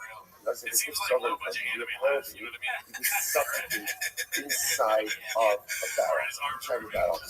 And it's also like it's telling us something else. Sometimes a person could feel like they're suffocating in Yiddishkeit. It could happen. The person feels overwhelmed, ultimately by the overwhelmed by the reality that sit upon them. And sometimes the tedious Torah could ultimately feel overwhelming. Almost as if I can respond to his validating that we all have moments where I know what I have to do, or I know what I should be doing, but the reality is it feels very overwhelming to me. It feels very overwhelming, and it feels incredibly suffocating. And the Rosh is saying, I get it. I understand it. Yeah, at times it could be beautiful, at times it could be inspiring, and at times it could actually be suffocating. That's the end of the verse. You know what I'm saying? Sometimes when someone is struggling with something, that's the end of it. I'm dead serious. Please don't ever talk to me. Toxic positivity. What toxic positivity? Toxic positivity, because we all know people like this, where when you're struggling with something, you're what do they say to you? It's going to be okay. It's going to be okay. You're going to be fine. And what's your ultimate reaction to that person? I literally want to kill you with my own hands, right? Like, be quiet. Be quiet. I know it's going to be okay. I know it's going to be okay. I got it. I'm not going to get around. I know I'm not going to. I'm going to be fine. But that's not what I want. Even though he would tell people I'm his good friend, but it's like he's still very much treated me like I'm way beneath him. You know what I mean? Right? I know. I understand. I got it. Right? I got it. Sometimes what a person needs when they're going through difficult times is just some empathy. It's just some validation. That's all. Don't say, I know it's going to be okay. I'll remain standing. I'll remain standing. Just validate what it is I'm going through. Just tell me what it is. Just tell me it must be really hard. Or I'm so sorry you're in this predicament. Or there's something that I can do to help. Don't tell me it's going to be okay. And being honest with the cosmos for years, that's what we learn is that we really learn that toxic positivity is truly toxic. And sometimes the best thing to do for someone is just you don't like to do it. Cover how you need this. As long as I got it. This other thing, this kind of thing, it's big. It's big. And I got it. Sometimes it can feel like it's suffocating. That's it. No, but you can do it, right? But you'll be great. Just know that at the end of the day, I'm the one who's focused. I'm the one who's holding the battle. Not someone else holding the battle. I put the spark on holding the battle. So because I'm holding the battle, we got this together. But I certainly understand that at times, your responsibility is to tell me what belongs. All right, let's go back here. Says the Gemara. Amarava. Duck on the bar and start to speak. Duck on the bar, receive on the bar. Listen to this. Reuben pushes Shimon into a pit. Pushes into a pit, and what happens? But there was a ladder in the pit.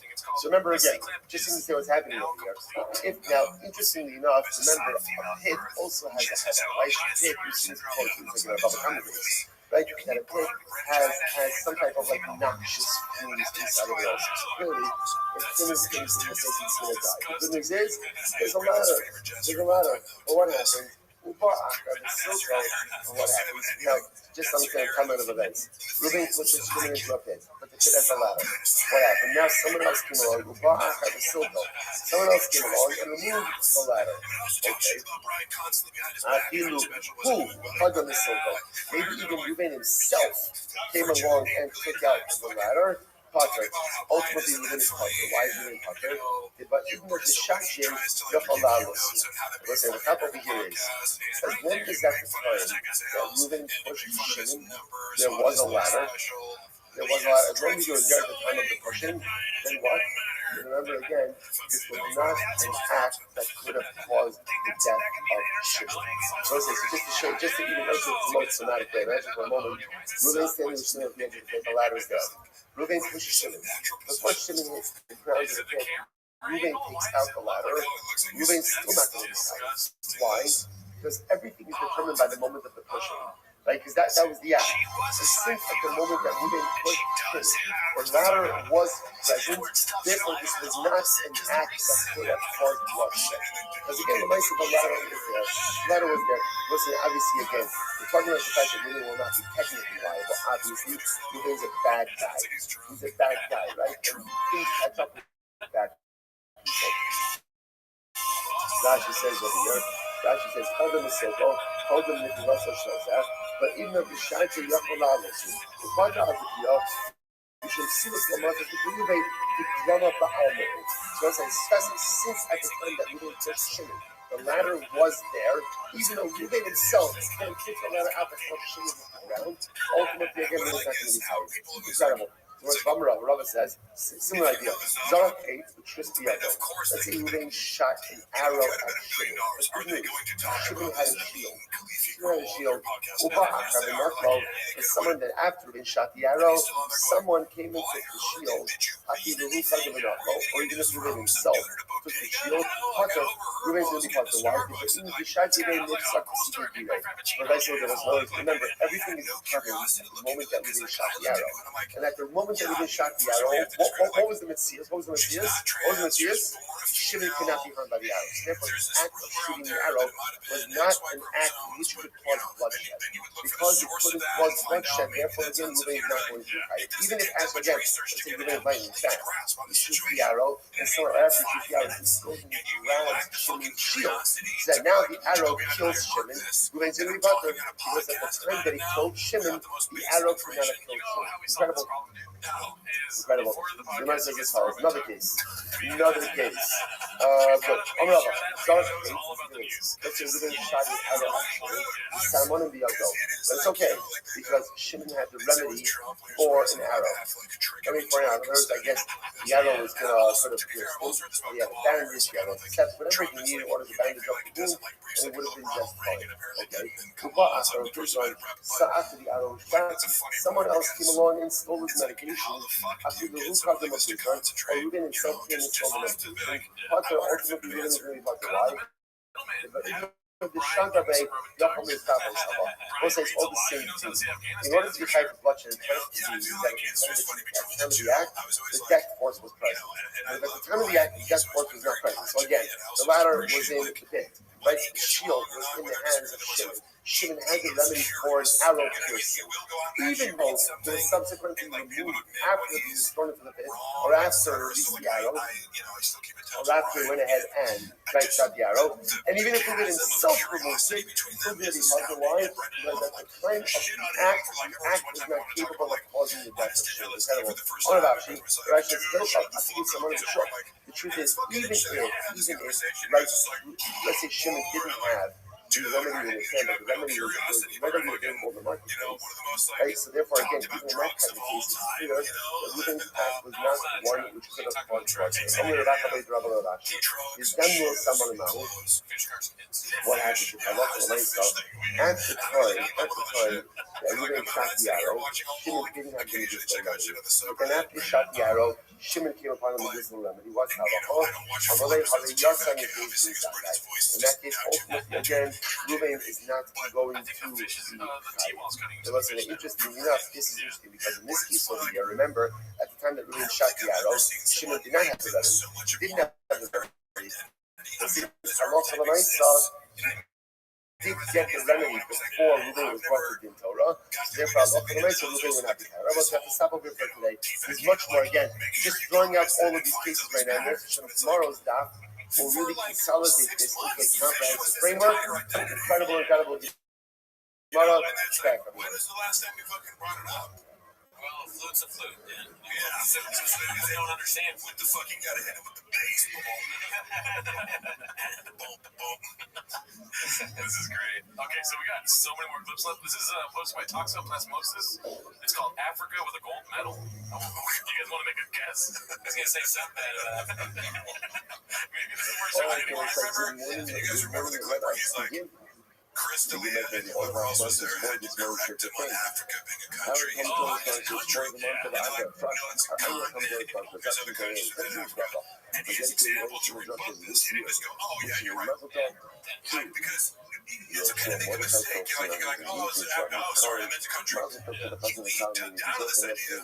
And he goes, no, it's like the United States of America, but then you have, like, Minneapolis and Denver. It's like, those are cities, motherfucker. Like, you're not even making the next appropriate analogy, which would 100% count like Africa was like, the United States of Africa, and fucking Colorado is like Zimbabwe, but you're literally like confusing different cities with a country. Like obviously with an example, like confusing it, like break it down like he was in fourth grader. And I'm done fourth grader because every fourth grader knows Africa. Let's see what this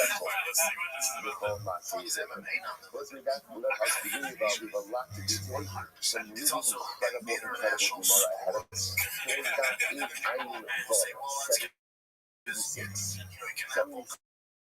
Maybe he's not actually on but we left off. We left off This is one reason I which think is on RTR 76. 1, 2, 3, 4, 5 lines down to the top. Last word on the line. So when you slow it down, you introduce over here. Go back straight up. Hold that back over 0. You can't denominator. That is so funny. Fuck, dude, that brought me back in. Tell you again on is actually your immorality, which is the anytime somebody calls me handler, like a handler would imply that you're ceding control to someone else over major decisions. Brendan can't even listen to somebody explain that Africa is not a country. Like, that was broken down to a relatively decent way. You already forgot that. Don't you have these ones that are like, you must be trolling us. He must be on some level, and I do think, not that this is an example of that, but it's almost like when Chael will say, like, Michael Jeff, I don't know if there was, like, Chael's son gets names wrong, but he knows that people engage with it. So he'll be like, it's not Michael Jeff, and he's getting, like, doubles down on it, the common more, I don't think Brendan's that smart to do that, but, like, sometimes it almost, like, people get things wrong, and I prefer he says, he's a smart guy, but he says, rather instead of either, you either want brownies or cookies. And he'll say, you rather want brownies or cookies. And it's too many times for you to be like, if you called me Mike 3 times in a row, I'm like, I can't be like, hey, for the past 2 years, you've been calling me Mike. It's actually Mark, like you're going to correct them. And it's kind of a power move. So like, I wonder if Brendan does this as a power move. Like, I'm going to keep calling Africa a fucking country, and you're not going to do shit about it. You know? That's true too. What's that? I want to It's so fucking great. this is our officer. The officer, the Chinese is are the officers that are the officers that are like so you're wondering about who your son's wife is obviously a son. So the Chinese is your wife's son's daughter, your wife's son's wife. I was talking about it. Which you know, because you know, as a possible people, so that was what we did.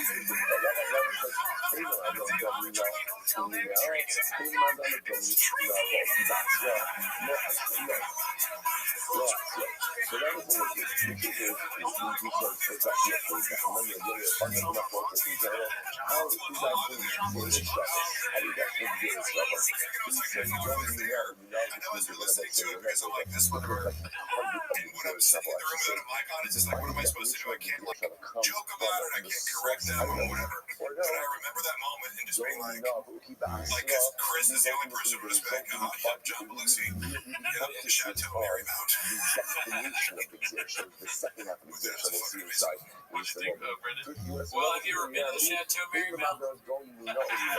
It's a bar, right? Yeah, I've never been. I always wanted to go. Yeah, that seems to be like, didn't Lindsay Lohan rack up like fucking $500,000 guitar record? You know about the Chateau Marymount? No. You don't know about it? I don't know.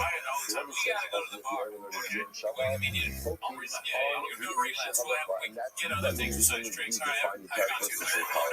I got Diet Cokes. Yeah, we can get food there. A lot of celebrities like they'll go like extended stay at the Chateau Marymount. Yeah,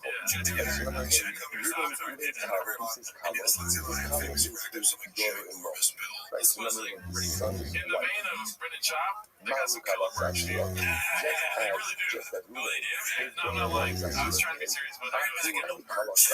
The bigger one, they got no merch. Alright, this one's posted by Haphazard, one of our guys. It's called He Takes Full Responsibility for Tweeting Out Fake News and blames it fully on it being complicated. I think it's about the Olympic wrestler or fighter.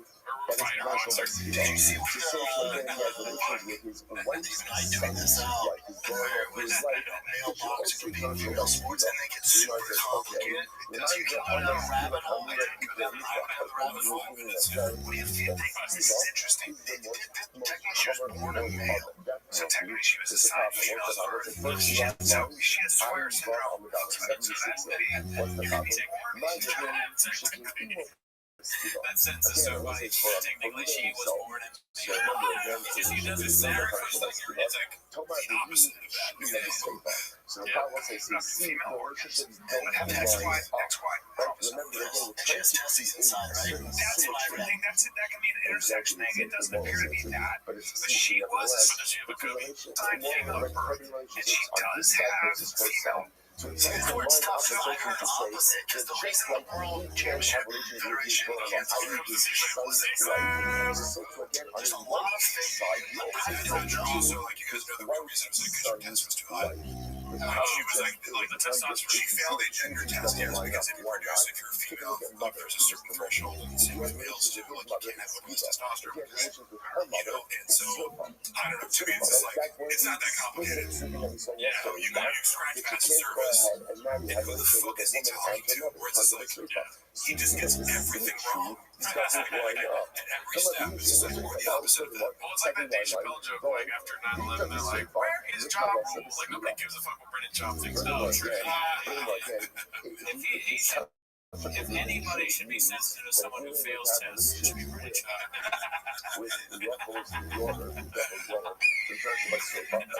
It's also like he was pitching the test of like, and yet again, depending on your political orientation, and I try my best to like if I see a story that's by somebody, what's Charlie Kirk and Ben Shapiro saying about it, and what's fucking Kyle Kaczynski or something like some progressive source of news, like, you know, you could totally get two conclusions on a story, and this was like a great example of that, where it's like, even the right-wing media side, it's like, the bitch is a man, she's trans, she's an XY chromosome, she shouldn't be competing, and then the left is like, she was born a female, there's no wrong, she's fucking just functional, you know, like, it's a little bit of research, you can just be like, right, yeah, okay, it's controversial, it's a slightly ambiguous, but like, you can find out everything there is to know that anybody knows with 2 minutes of research, and clearly, like, I just want to know who are you talking to? I heard from who? So in other words, Who were you listening to? You know? Probably. There was last week where he was like, because something about the right wing, because I'm right wing. Like it's gonna be a big deal. Like it's gonna be a fucking New York Post headline. Brennan Job claims to be right wing. You're saying you're taking him like he's right wing. It's like no shit, but he also was like he feels like kind of sensitive about it. It's like, bro, like you're like a race realist. Nobody gives a fuck. Also, guess what? Nobody gives a fuck. Half the country fucking ego trip. That's what it is. Realize like traveling with him, it's like it truly is like there's so many people who are conservative in most places in the world. We live in a bubble here in LA, but the truth is most people who are moderate or conservative, and Joe Rogan kind of represents a lot of that, where it's like you're not maybe voting for Trump, but it's like half your views are kind of conservative, and maybe some are liberal. He wants to agree, he just doesn't know how. I tweet this out. It's tough because I'm typing people on the right. We're trying to figure out We're young, right? That's what I was talking about. That's all. Yeah, right. Like it's gonna be a big drop. Sensitive to men transition to become women. That's not right. This person didn't have one decision, but they're getting lumped into that toxic bullshit. It's a bummer. Even I took this out. That's why I like how he lands on this, like it's so terrible, but it's like you were just spreading misinformation because you're too stupid to do research. That's when you say like, you know, he's doing this riff. It's funny because you know, a lot of these guys on the right, because I think you know, riffers are around a lot where it's like, you're really misrepresenting your actual beliefs. I think Candace Owens is actually conservative. I think Steven Crowder's actually conservative. I think Ben Shapiro is actually conservative. You may think that they court controversy with their views, but I think they're all sincere. Say what you love with people. Steven Crowder's pretty fucking smart. Candace Owens is pretty fucking smart. Charlie Kirk is pretty fucking like, so I'm like, it's like he doesn't actually have the intellectual capacity to like hang with the best right-wing grifters. You have to be able to debate these people on the left, you know, and he can't even get basic facts right. because I mean, we saw what he did with Tulsi and Gabbard. he found his mother. Because you also remember again, Was she on? religion Yeah, is no, I society, should watch is that. asymmetrical. Ben So took remember, Puro on. if That we're would be going to great because he relate to his was mother, Harvard. generation Wow, off, that'd be something or for has him. relation to Oh, I was gonna ask, what did how did I get into it or something? From my recollection, he basically just claimed that the Democrats tried to kill Trump, if I'm not wrong. Oh, they're gonna try to get it. He was like getting the that's a prediction. That's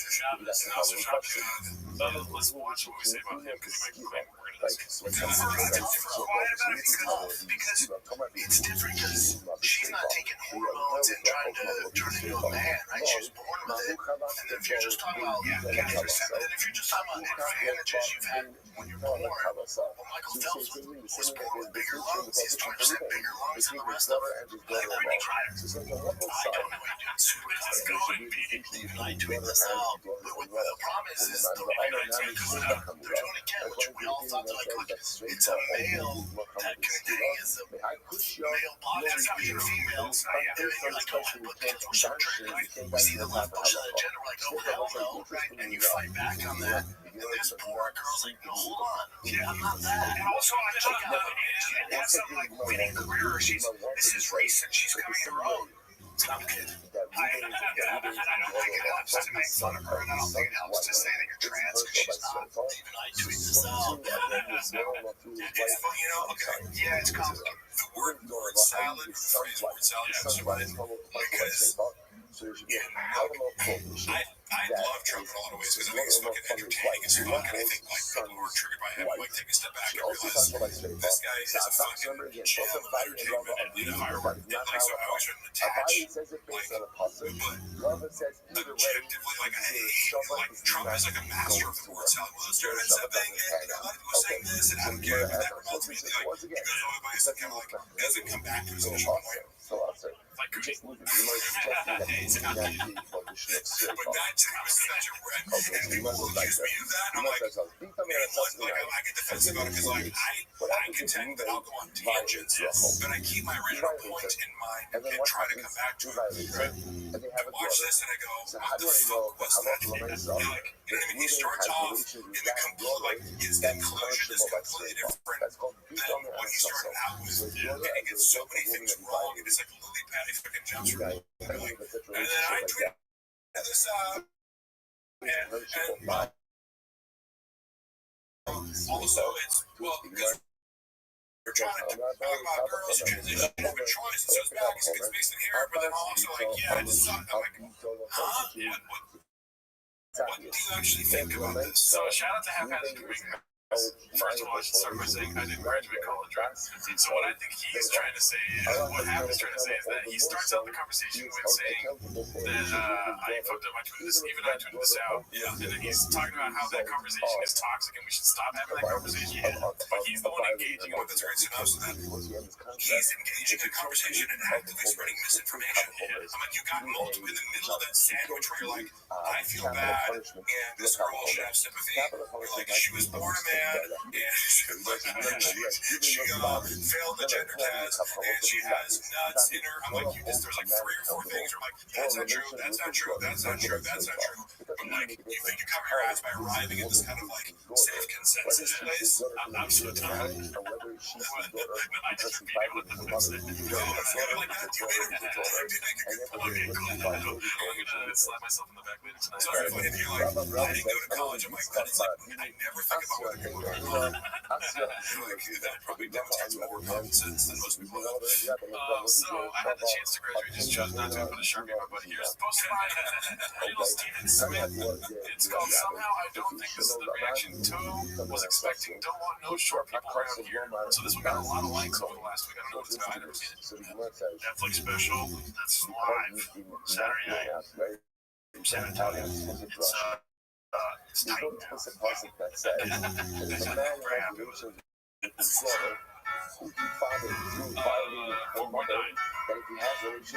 Joe Rogan read the most reviewed Netflix special relies on same COVID engagements. Joe Rogan read the most self-promotion from Australian jokes feels decades too late.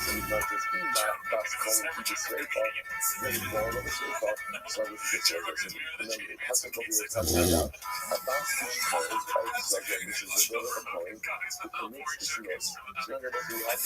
video a while back.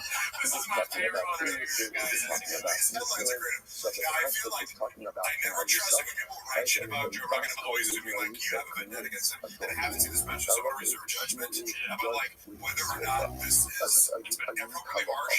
However, some of these fucking headlines are creative. So like, it's gotta be creative. Some of the guy's dicks on his phone. Do you know about that? But the nice thing, interestingly enough, the man with whom she committed adultery So one thing I is will say, not judged we with might have straight mentioned thought. this before, but Do tell me, Anna, so Brendan's again, the daughter that he take on has like from irate violating her comments mother, she's a comes straight directly thought. from She Joe, is judged with straight thought. The aim ball of the working straight for thought. him, But ultimately, and kind again, of like her came to man this with whom she commits conclusion adultery that is not judged with straight you're thought. I'm not doing it for biased. different I'm reasons going than to Joe the is.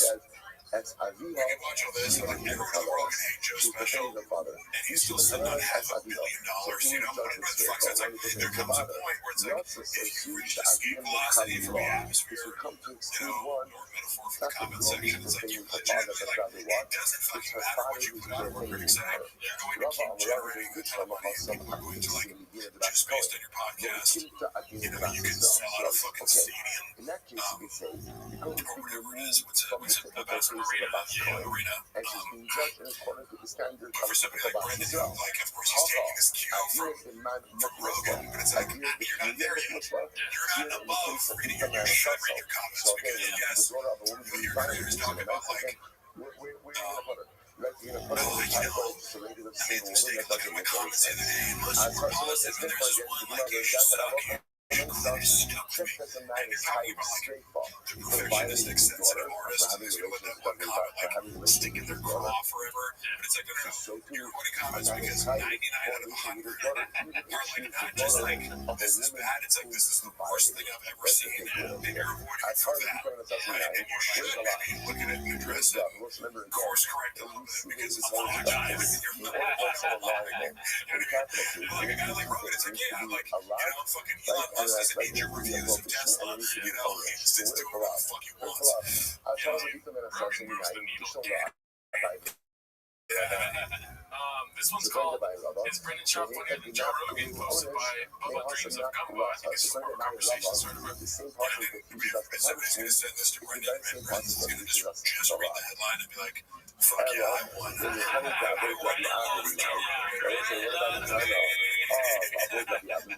literally how it operates. And he likes the headline and be like, okay, then I'll watch the video. And I've seen it do it.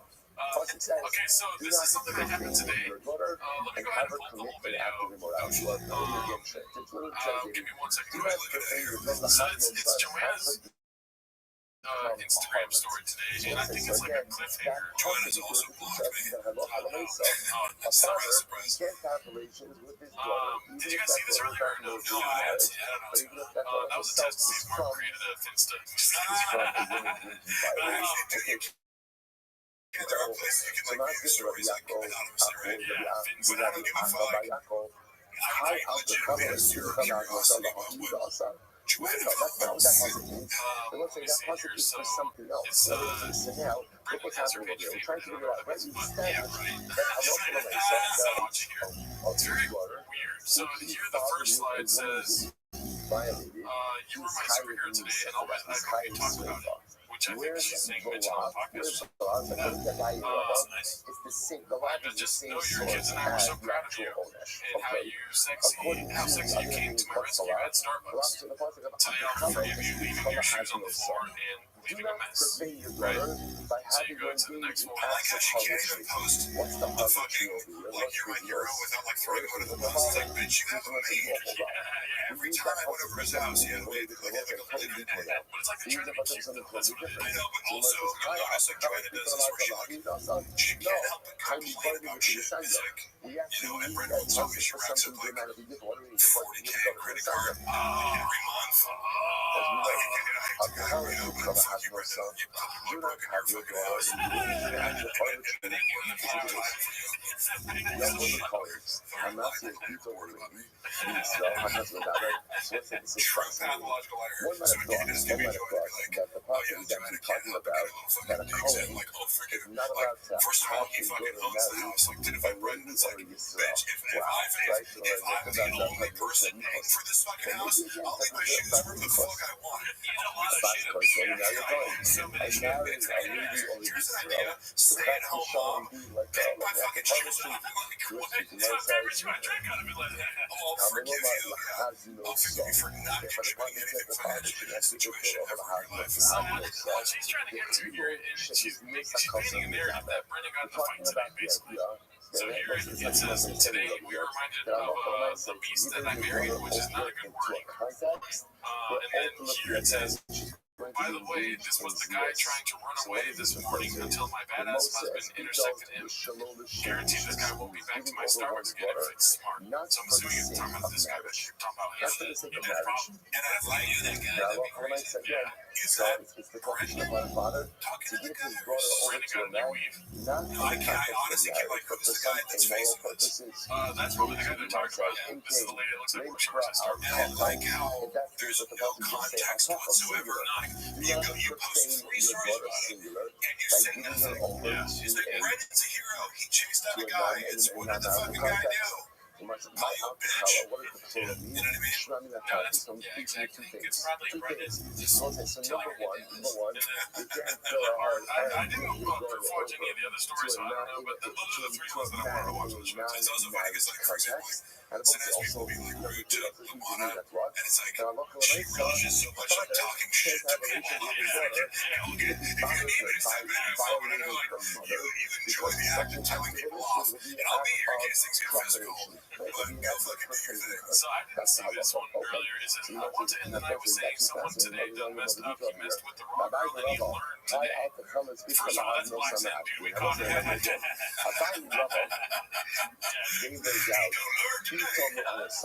She's never talked like that. This motherfucker trouble got top shit up. The biggest flex for me was saying, oh yeah, I'm going to call my husband and you're going to regret what you just said to me in about 1.5 minutes. He took it as a joke and said, oh, cool story, bro. Call your little husband then. Little did my husband know. Or little did he know my husband is not so little and, well, just not the guy he wants to mess with. 1.5 minutes later, Brand, screeching tires, shows up. And I said, he might have flipped the truck right there. And he goes, no, it is. Shows up, I say, okay, go ahead and say what you told me now that he's here. I've never seen someone legit shit their pants instantly with sheer terror. Is that how you spell sheer? I can't say it. That's H-E-E-R. It just made the biggest mistake ever. On that note, treat everyone with respect, because you never know when a prisoner's job, almost all the neighborhood can show up to rock your world. I'll be making a video to tell you guys the story because this is a worthy one. Okay, wait. So the 4 stories with like wall-to-wall text wasn't enough to just tell the fucking story yet. We still don't know what the fuck was said. This is so annoying. Yeah, so Ryan Preskin posted this post on Chang's, and there's other ones from it. But let's go to a different one for now. This is it looks like from MSG. So if this part gets cut out, it's because we got Pixel. This is available online right now. Friends over the weekend at MSG, laughing at your band or your brand. Uncle Sammo. I haven't seen this yet. About a month and a half. What did she do? Whiskey stuff. Whiskey stuff. She's a whiskey manager. She's gonna kill me right now. Why would she kill you for that? Just out of curiosity. I don't know, because I feel like I always get brand wrong. When else would it have ever mattered that you got our brand wrong, except for right now? This would be the chance to get it right. Right, you get the brand wrong, like during sex. Sorry, the Hamasha is from Bulgaria. That's what this refers to someone who married off his daughter. So she's a Bulgarian. Like the idea is, the married off his children's story, and the father purposely is married off his children. That's ultimately another song on the side for a life for his meals. So it's the purpose of the message is that Hamasha is the Bulgarian. Actually, sorry, actually, take a look, 200 about it. Trade that. So they get back home. Yes. She said, Alright, that was cool. What do you think, Brendan? I mean, it's like everything we shop is a punchline that you can just have. I mean, it goes universality of like I even saw Anthony Jazz, like, alright, so let's talk about Anthony Jazz, like, watching him in the greater story, like, shut the fuck up, with his eyes, like, and he's like, oh, you really do is not an hour, and just the next, like, yeah.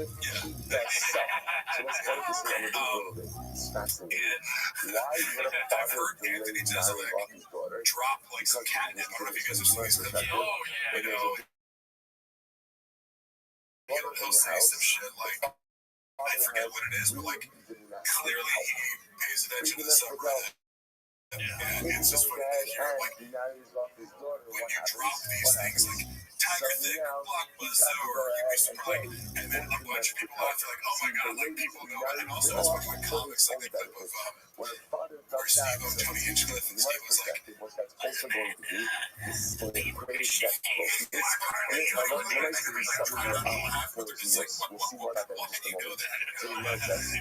was intrigued. They all just start laughing. It's like, oh my god, like, you know, I wonder what actually sees clips like that. It's like, literally just like, they say Gringo Poppy in like 5 minutes, just start laughing uncontrollably when they like clearly don't even want to laugh. And here's the term Tiger Thick, starts like laughing like uncontrollably. I'm trying to get Brendan Carter to stop saying, look at you guys when he gets on stage. The name married off your daughter for your own purposes, because you're going to drive her to the most incredible. I'm not trying to get you off. Listen to this. In the Kahani itself, Ella Masha Aron, Lahamasha Yitabodas. This is fascinating. There is no hip with them. A Rasha Aron, a cunning evildoer, like a cunning Rasha, or someone who believes in murder. Lahamasha Yitabodas, Rasha Aron, I think there's going to be a racist thing coming up.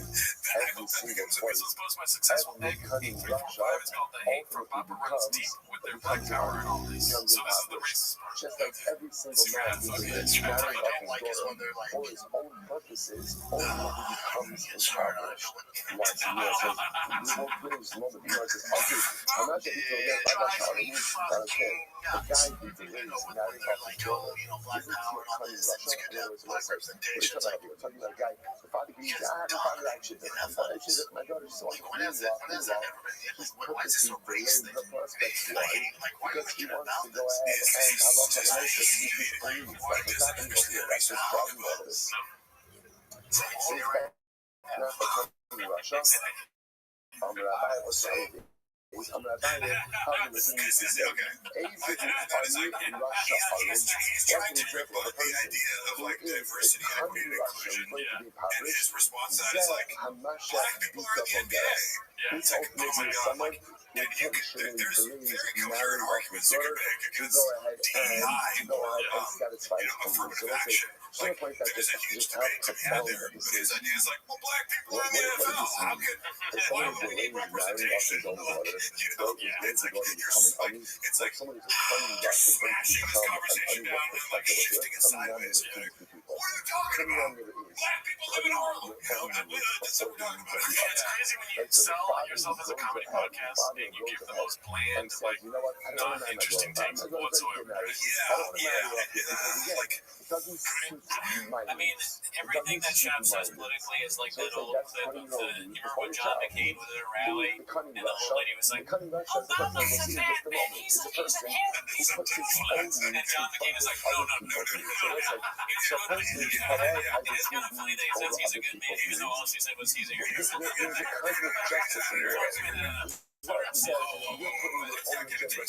not one of those. I always think of this as like a little bit of a story with it, but I do agree that like, because you can't just be like, can't even roast the person. It's like, oh man, like you're just, like I just have to like, can't even get close here. But old ladies and the old lady who's dying and their brain is melting as a thousand art shop is now. Yeah. No, he's like, Because again, I have friends of all political stripes. Like nobody's political beliefs are gonna piss me off, except when you don't know what the fuck you're talking about. And what's funny is, like, that I wouldn't consider myself an expert, but like I majored in political science. I've been reading about politics ever since I graduated from college. But like that also like the Dunning-Kruger effect. It's like I remember taking my senior seminar was on Israel and Palestine, and like fuck, like I know nothing. I just read 12 700-page books on this fucking topic, and I'm like more ambivalent than ever. But you have to know these nuances in order to be like, I don't have like a definitive answer for this, or I can't interpret it like this side is right, this side is wrong, or but I do have this disdain for people who are like, I've got the answers. I did 30 seconds of researching / listening to somebody at Starbucks about it. Yeah, and it's just like, bro, you think because it's not a hot take. You know what I mean? And one of the things I love about, for example, Shane Gillis, like I love that he's like, I consider him like the inverse of Shab. Where it's like Shab, he's like everything Shab wants to be like, he doesn't, he's some flavor too, like where they're like pressing him like, do you have a writer? And he's like, no. Like, what? Like, be like, look at that. It's like this regular look, and I'm mentioning. It's really cool. I mean, he like walks the walk of like, I have 2 pair of pants, 1 pair of shoes, and like, I kind of don't give any energy. I played football in college, and he's very humble about it. He's like, fuck that, I couldn't make the NFL. Like, and yeah, he's kind of had this genuine blue quality aura to him that Shab wishes he came across as. But he's like, actually, like, that beer drinking and having Comic book selling. You sound like Ric Flair for a minute. The comic book selling. Whiskey drinking.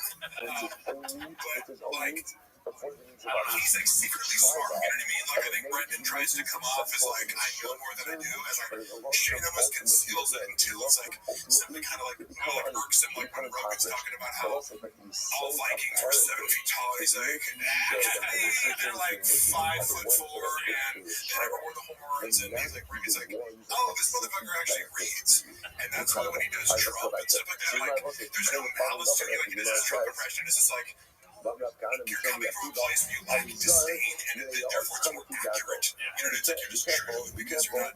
You have an agenda. Advice from someone. All right, well, let's get to the next one. Guild Guitar Club. I look forward to this every week. That's how you Let me know if you guys want to end anytime soon, because there's still like 10 more tabs. Oh, I love tabs. Okay, here we go then. I want all the tabs. As posted by Guild Guitar, you see, I wanted to ask you earlier before we started, what do you think about the red cherry? Because I'm sitting in not the right.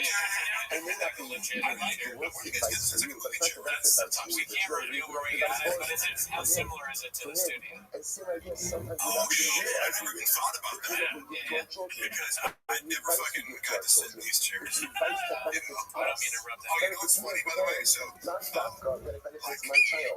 Brendan, like, took all my episodes of, like, Here's What's Off. Oh, yeah.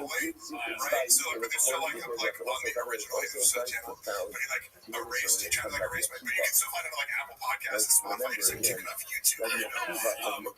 And then also, the only fight companion that I was on, he took down with, like, TJ Dillashaw and Brian Ortega. So it's like, he's trying to, like, erase me from, like, the whole thing with it. But I'm obviously on a bunch of TV episodes once I started being on it. He didn't think those out. But, like, the 5 times I was a guest, he took me down. So he wasn't even seem like Mark was never more than anything but an interview. I was on as a guest for, like, 6 times for TV. But the chair is very comfortable, right? The chair is very comfortable. It is. It's great. Right? Because I'm sitting in a fucking blockbuster chair right now, and it sucks ass. I want to watch a movie. Right? We watch specials every week on there. All right, sorry. So this is a very special guest by Guild Guitars. I always look forward to this guy's clips. It's very well done. Also, we do get to talk to you about their residency. It's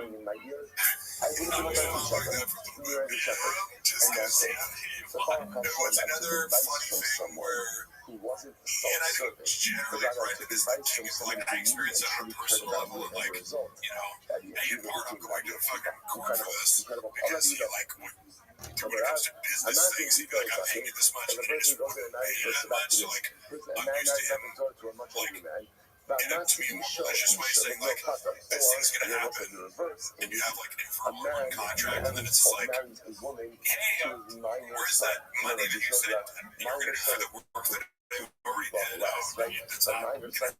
Okay, cool. So I like seeing it in other ways, or like, yeah, of course you fucking have this, and also he loves to like just skip over, like, don't minimize, or be like, oh yeah, I had to cancel it because the DA in San Francisco got reelected, and there's so much crime that I can't even walk the streets, and it's like fucking, you know, Rio de Janeiro down there, and there's, you know, so there's never any accountability. It's like, yeah, I cancel tickets, that's funny, is that dude fucking, Krista Stefano, yeah, I think it's great, and like, I saw this clip of him, and I was like, Brendan would never in a million years do that, and Chris is more successful than him, stand-up wise. He goes, he posts this thing in Instagram, he's like, guys, fucking, I'm going to New Rochelle, you guys are not buying tickets, what the fuck, you know, I've sold 30 seats in 2 weeks, you guys can come back, come on, don't leave Chrissy hanging. So he's doing this whole bit to promote by being like, this whole fucking venue's empty, what are you guys doing, I'm gonna be performing for 10 people, you know, like, I was like, that's fucking, but it's kind of his style where he like overshares and kind of like, you're like, I believe you because you're like self-deprecating in this really real way, you know, where you're talking about your own fuck ups, and I'm like, that would have, if I was a fan of him, I'd fuck yeah, I would buy a ticket, and if I don't show up, just to support. But like, Brendan is so stuck on like being like, no, every show sold out, like, I always lose out, you can't even get tickets. I'm like, bro, like, you know, his old assistant Gianni, who's on Power now, he would talk about this. He's like, he would like say it was sold out, but it wasn't like, bro, people will still want to buy tickets, and then you're like, yeah, well, you got the show sold out, they're not going to buy tickets into that, but your ego says that, like, appearing as though you sold out every show, and you're literally preventing people who would want to come to the last show. He's not a business shirt, bro, so I'm not a business shirt. You know, in order to have true marriage, in order to have true love for the marriage, both parties in the marriage have to walk through. I said to him, I just said, hey, let's go visit. I said, hey, you're in the area.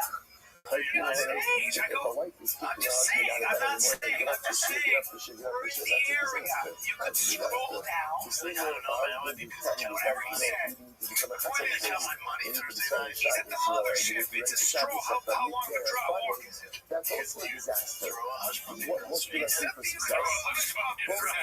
That's a phrase. You can throw a hush puppi. A white man throw a dead cat. You can throw a dead cat. You can throw an oil rig. Yeah, you can throw a Chinese longhorn. You can flip a truck. There were some clippings that were really good. Oh, he's in Austin. Like, how do you know that? He's like, he's got the longhorn. He's like, that could be anywhere. You can just learn in the world because people, like, you know, you can't have a fucking University of Texas flag anywhere but Austin, Texas. Ridiculous He's like, thinks he's fucking crying and dying. Oh shit, why is it not playing my bit? I'm saying you're two old buddies. Good old Brendan Shop Fry. Music every day.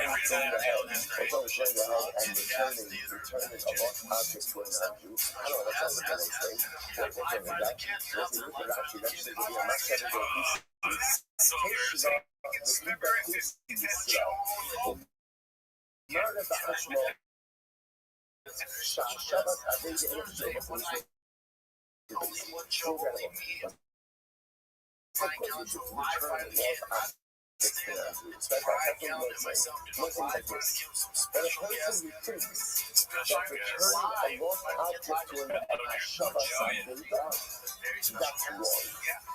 That's wrong. So there's something that is incredibly politically incorrect, which is Jews and non-Jews are not the same. We're not the same. And we should not be out to be trying to do the other thing. We have to have respect for all of humanity. We have to take all of our dignity. There's a different level of interaction and a different level of devotion that we must have to each other. And it's also a different level of apologetic about sin. So I don't know who noticed this too, but I would like, while I was working there, they throw something out and like, I don't know if I consider myself like a particularly good gambler, but like sometimes I'll be with somebody else and I'm like, you so how to many like of us, shorthand something. our You're like, you don't senses put a whole build to sentence. be, You're like, like we yeah, thought like how many calories are after in the duck eggs? You Holocaust, just put never calories, again, duck eggs, you know, everybody whatever. loves us, Like, so you and can do something really quick. You're trying not what it used to be, shit and then seems to October 7 never know happened, what. and If you I can realize put in, the it's like, work dude, that's the is most moving basic that shit. world Like, who doesn't? for I thousands don't of know. years. Like, And you know what I mean? Like, the people world are shit. attempts The to internet. annihilate You know humans, how and to they take it. really And quickly gives Google the something that's world a like chance 99% to go sure you're ahead gonna get the and answer in the turn first result. everything And he seems anti-Semitic to always be like, mishmaps wait, and what really shit do died? it. And like, And it's you know, like it's become a running joke that other people notice, but you know, it's like this very basic element. Like, because Jamie must be good at it, right? You know what I mean? Like, Jamie's the best. look out for each other, because no one else is going to look out for us but us. So we're one of those kumbaya people, right? And to clear up your home, we're not the ones in humanity of humanity. We're not. And also, It's it's us, and it's them. And that's the way the world looks like when Mashiach comes. And then Hashem, that'll change. And when Mashiach comes, like we'll be the last of Kula Madriga Avos. Humanity will become one. But until that gets humanity, we're not one. There's Klal Yisrael, and there's everyone else. It's I'm a Yivadai Yishkon. We are alone in this world. But again, the beautiful part is we're alone as a nation. We're not alone as individuals. Because we had each other. And we always had each other. And this is what you might say. It's a situation where my wife stopped working oh, because she moved so long. So mankind. Just hold on till Monday when we have people at the house staying at the house. That's not true. There's not one thing that will be a piece of mankind. I don't say, again, So it's not going to do we should my wife respect every single person. But just understand that there's a different system of conduct, a different system of allegiance, and a different system of commitment. But we have that for today because all we have is each other. We have no one else but each other. And the moment we forget that, is the moment we put ourselves in an overwhelmingly precarious situation. That's the other. Oh, for sure. Just watching it talk about it now, it seems so quick. Like, so how are we going to like fake this story of not being able to do the show? As if anyone cares. Like, oh, and then you remember that he was pregnant and you got to be in Vancouver, but yeah. That was almost completely for the kids, because no one was going to go to it, no one knew it existed. They were like, it's canceled. The personal contract that we have with one Yeah, another. and what's funny is like during the pandemic, I remember like actually the first time I ever traveled with Brendan was for shows in Austin at the Vulcan Gas Company. And it was like his own I want to say, it was late April of 2021, and the shit was popping. You know what I mean? I was like, oh, dude, this is how it always is. Like, just fucking sold out crowds. Like, everyone's super psyched. And, you know, Malik and Chappelle were there. It's also fun to see Malik, like, we had a little online beef, you know, recently, but we squashed it. He was like mad that I said something like 2 years ago. Like, like, but like, in fairness, it was like, I was only getting Brendan's side of the story, you know, and so I didn't even know that Malik, I was like, on some, you know, this podcast with a few hundred listeners, and somebody just said to like, Mark's talking shit about him, like, to me, it wasn't talking shit about him. He like chirped at me like on some skit, like saying my shit sucks and blah blah, and I'm going back and forth. But then we ended up talking. Yeah, just because I'm like, look, bro, this is fucking stupid. Like, you know, like, I'm sorry that I got one side of the story when I recorded this podcast. Like, I was only like, now I know how Brendan lies about shit. Like, when shit goes down, he makes the other person look like a fucking maniac. So that's all I was going off of. And when it's really cool to see, like, I don't know if you guys follow Malik at all, but he's like, he's crushing with these like online skits and the Cheesecake Factory ones. Oh yeah, I think that popped up because I didn't know what he was doing, and then like, I saw that one pop up. I'm like, oh damn, it's got like millions of views. And then he's also doing really well on Twitter, which I guess is monetizable. You know, so anyway, learning JDs, and then I saw he was on some list that was like, it was like top funny like people on the internet, and like Theo Vaughn was mentioned. Which is like a weird thing. Is like, are we ranking like stand-up comedians? Are we ranking like content creators? It was kind of weird. But like he was like Malik was like number 9. Oh shit! Like this like Theo was like number 5 or something. Bro, these guys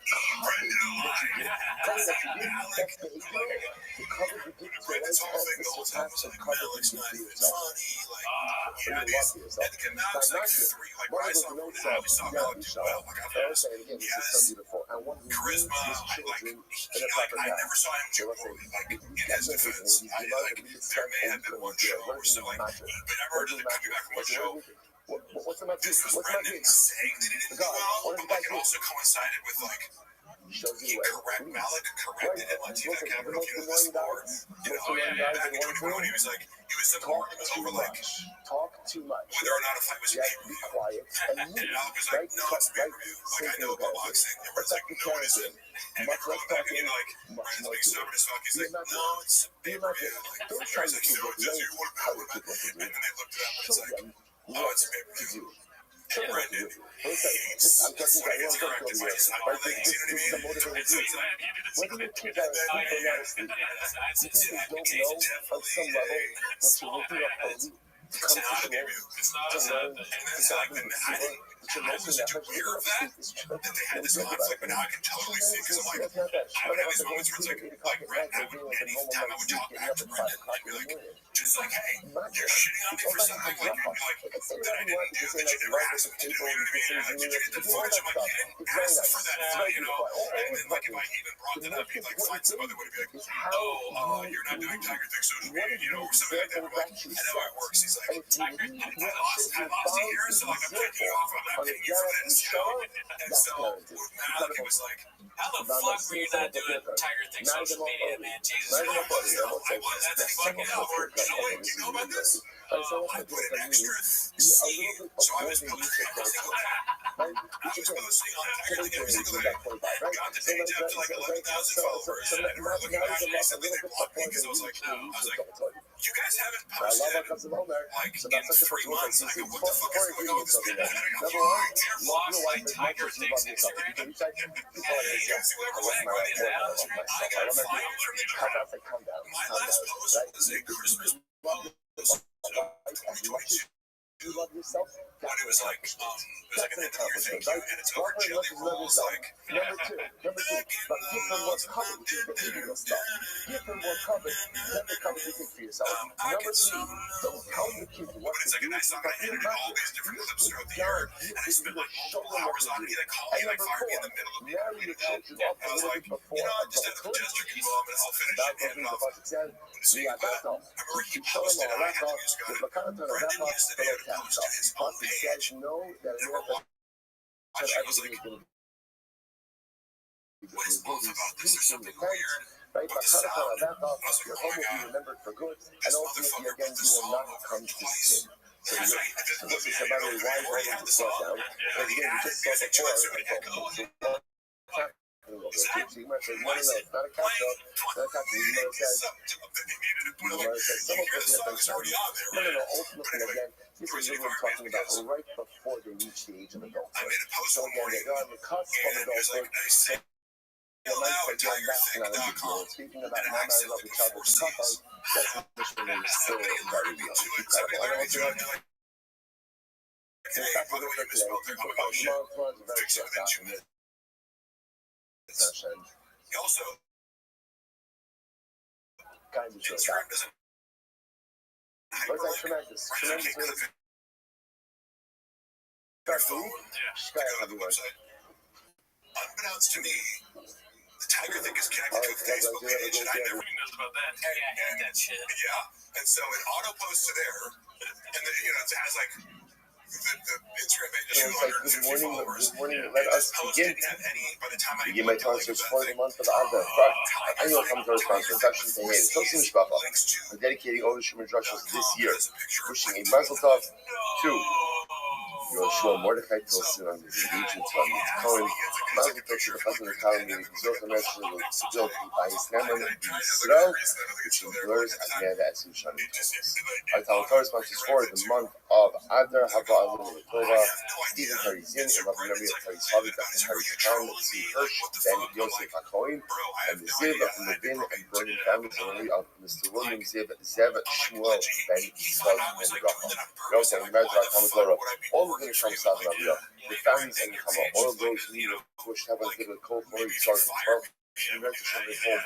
all of our hostages, the Shalom and the Karak and our holy soldiers should be successful. This whole Masay was with that, let us begin about we would like to do today some really incredible Gemara ahead of us. Today's daf is Ayin Vav 76. 76, and we are picking up actually on Ayin Vav. We left off Ima, which is on RP on 76A, 1, 2, 3, 4, 5 right down from the top, last word on the line. Thank you for remembering again, we're introduced over here to the topic of Sreifa.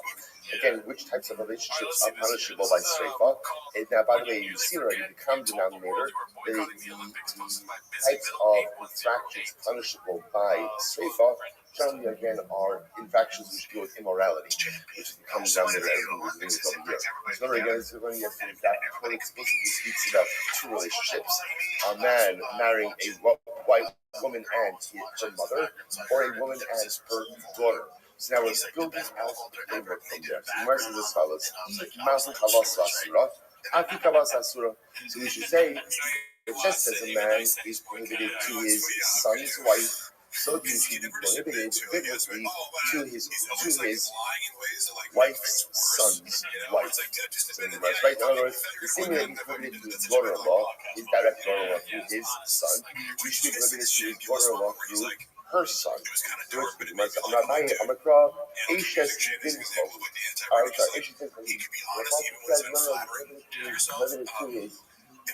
Daughter-in-law, why? Because she is the wife of his son.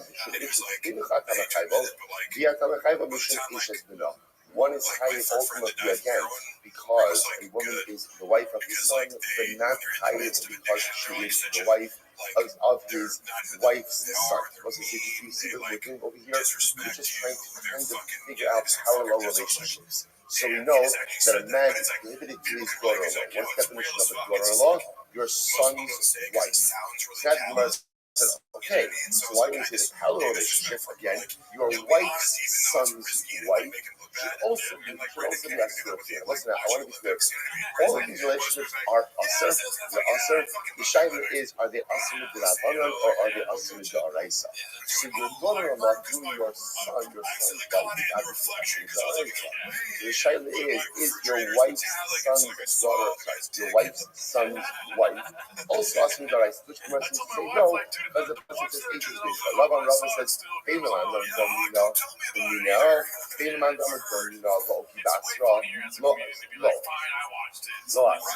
So Rabbi says like this. The truth is, so back to yesterday's time. Remember again, we have fundamental in general. How do you darshan Zera Shabbos? How do you darshan Zera Shabbos? Do we say, don't we know, which means you're going to both say, remember that it could like target of the Zera Shabbos. The defining definition of the Zera Shabbos comes from the source item, or no, don't we know, is ultimately the result of the fight really focuses on the destination of the Zera Shabbos. We'll see inside in just a moment. So in reality, Came the man don't we know, Came the man don't Rabbi says, the truth is, you can't really learn out prohibition. Ultimately, wife, son's wife. Why? Because the man don't we know. The one who says, ultimately, I will learn in Shabbat. Focus on the initial halacha. Look at this. Mahu kalas asura. Just as a man. Let's just go with that typical case, right? Reuben is married to Rachel. Right? So remember again, Reuben's Kala. Who's his Kala? His Kala is his daughter-in-law. Right? So remember again, his son's wife. Mahu kalas asura. Just as Reuben, his daughter-in-law is asura to him. Akinami kalas asura. So we should say so too. Rachel's son's wife should also be prohibited to Reuben. Gemara says that that's the case.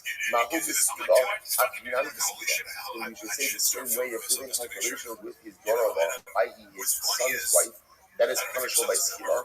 So too again, if he has relations with his wife's son's wife, his daughter-in-law through his wife, it should also be punishable by skila. So Gemara says, okay. Manga Amar Skila Kamura Ikra Mitra. According to the opinion that says that Skila is the most common form of death penalty.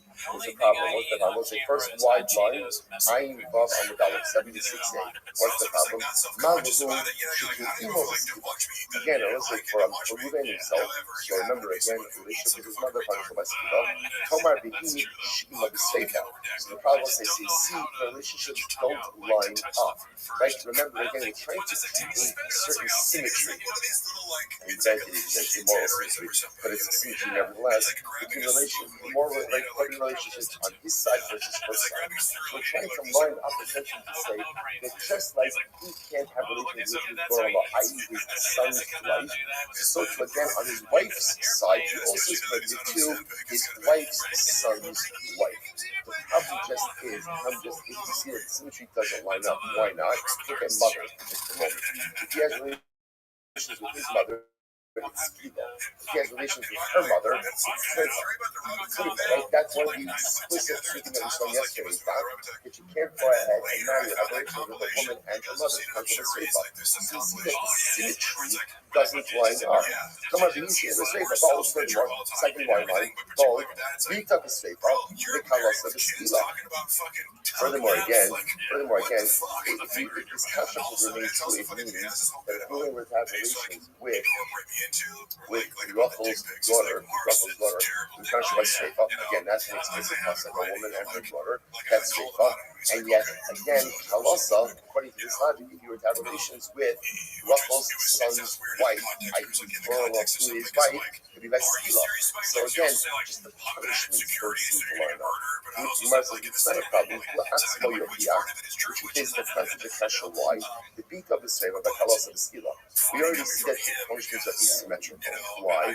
Because if you're going to have relations with his daughter, it's straight thought, and yet if you're going to have relations with his daughter-in-law, his son's wife, ultimately that is Skila. Elamahu Mokalasa, Bo, Bain, Imo Mokalasa.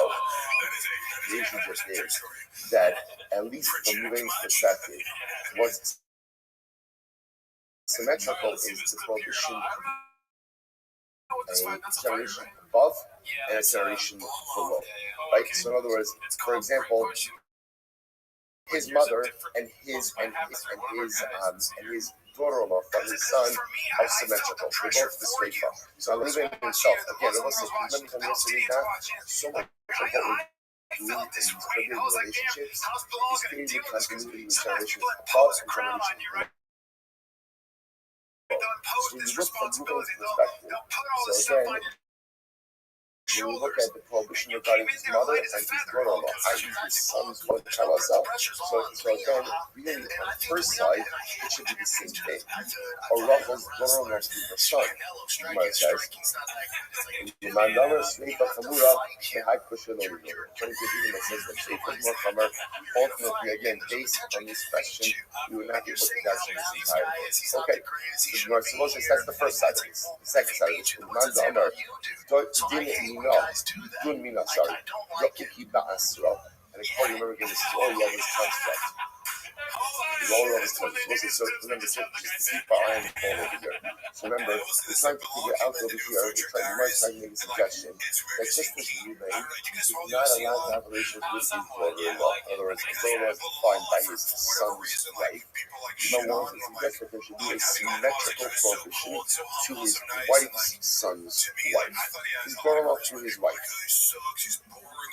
You might suggest that Rabbi saying the truth is, whichever way you dash in the Seir Shav, it's not going to work. So this demon is not going to work. So for example, Man Damar, don't mean off or keep bas. So again, according to the assuming that dash is probably opened by saying that literally again, the defining characteristics ultimately of the Seir Shav is going to be defined by what we call the destination of the Seir Shav. So he's like this, Mahu Chalas Asura, just as Ruben, right? Ruben's going on most of with his son's wife. Aki Kalasasura, used to say the same thing.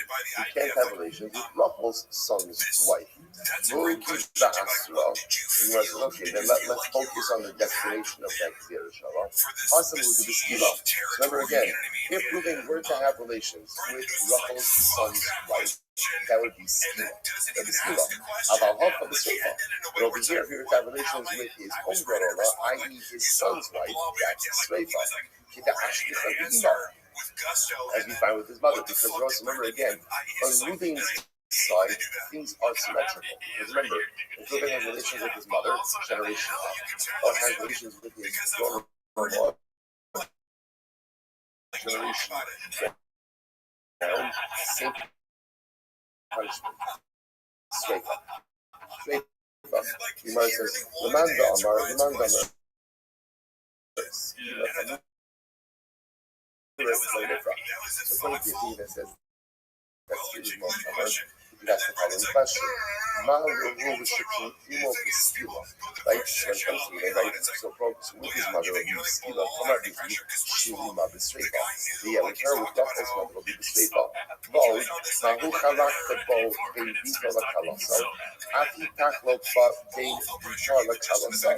is in the same way that there's this distinction in the prohibition for Reuben between his brother and his daughter-in-law. So on Rachel's side, there should be a distinction between his daughter and his daughter-in-law. Ultimately, more common than Skila. And I push y'all no need to do it. And this fact, based on this question, we can't darshan the proper halacha. So therefore, we'll say interest is Skila. Right? So remember, what's that here the Gemara wanted to say? It's the same way that Reuben's daughter-in-law from his son, right, his son's wife, is punished by Seifa. So too, again, his daughter-in-law through his wife. Reuben's daughter-in-law, i.e. his son's wife. His son's wife is almost punished by Seifa. So there should be a parallel prohibition that his daughter-in-law from his wife, Rachel's son's wife, should also be punished by Seifa. So remember again, both Rabbi and Rabbi agree that is not halacha. Rabbi says it based on a cousin. Rabbi says either way, Gzera Shava is not going to work. Gzera Shava doesn't pan out. Okay, so the Gemara as I'm supposed to say once again, it doesn't mean it's not prohibited. So also, it just means that the Gemara is suggesting that it may not be a prohibition of Seifa. Okay, so the Gemara goes back here. The Gemara says, Bita man asas minai. Well, see, an interesting case. What happens if Reuben violates Rachel? He violates her. And then what happens? He violates her, and they have a daughter. So how do I know that halacha myself, if Reuben has relations with that daughter, that's punishable by Seifa. That's called Bita man asas. So his daughter as a result of Reuben and violates. How do we know that this relationship like that is punishable by Seifa? To which the Gemara says, I'm not buying Kavachomer. Kavachomer, what's the Kavachomer? Abbas Bito Amish Abito Lokoshim Tabias.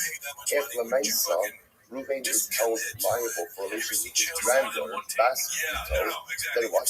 Alakas Kama Bakama, all the more so, he is held for relations with his daughter. Even if that daughter ultimately again is the result of a violation of violating her mother. So the Gemara says that he owns me. I didn't want to say you can't do that. You can't create once we have this concept that you can't create Kavachomers through you can't create capital punishment through a Kavachomer. Capital punishment has to be understood directly. So the Gemara says, no, you're right. Give me notes about me. No, it's not in the Kavachomer. It's established. Torah holds a man accountable for relations with his brother. It's punishable by Seifa. It doesn't really make a difference how this woman is his daughter. Whether she's his daughter from a legitimate marriage or whether she's his daughter because he's violating her mother. Either way, a daughter is a daughter is a daughter, and therefore there's no liability for relations with her. Incredible. Rabbi says, I'm going to Yitzchak Barabimi, Asya Hina, Asya Zima Zima. With Rabbi, on the other hand, you know, learns that from a double Gzera Shava of Hina Zima Zima. Okay. Tani Abuah the Defi Shalom Ba'amadu, Defi Kamen Asasu, Chutzrach HaKosov Nomar, Ubas Ishkom. Listen to this. The Gemara says, because we did not learn algebra, we don't have an explicit drasha. There's no explicit passage that says that if a man has relations with his daughter, he bothers through violating her mother, that if he has relations with her, he's tied to Seifa. Because there's no explicit pasuk that says that.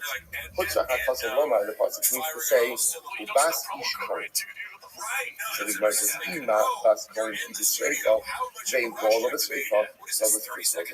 Remember, the pasuk over here is talking about a bas ish kohen, right? So again, this is the daughter of a kohen who commits zlos. Remember, we had this sugya a while back. This is talking about irisin. This is talking about irisin. So the pasuk is talking about Yusuf, right? And if a bas kohen isn't a Yusuf commits adultery, halacha is she is judged with sreifa. That is a unique halacha. So the Gemara says, "Ima bas kohen be the sreifa being involved with the sreifa." So now bas kohen, she herself is judged with sreifa. But the Gemara says, interestingly enough, the man with whom she commits adultery is not judged with sreifa. So to again, the daughter that he has from violating her mother, she is sreifa, she is judged with sreifa, the aim is for love the sreifa. But ultimately, again, the man with whom she commits adultery is not judged with sreifa. I'm not by because the passage says, "Es aviha himechaleres." She's profaning her father. Yishu mechaleres es aviha. So who is judged with sreifa? The one who profanes her father. Yotza sazu she'aviha mechalelah. This would come to exclude one, not the girl who's profaning her father, but rather what? It's her father who's profaning her. Rabbi says, "Vishlama chasam afiksin yidina devas kohen, v'ukimta adina devas yisrael." Okay, in that case, you could say the girl is being removed from the typical case of a bas kohen, and she's being judged in accordance with the standards of a typical bas Yisrael. Hafa, adina deman mukmasla, adina dehuya mukmasla. Here in the case of Bita man Sasso. So again, when the daughter of a woman who is violated, so the nice again, where are you going to put her?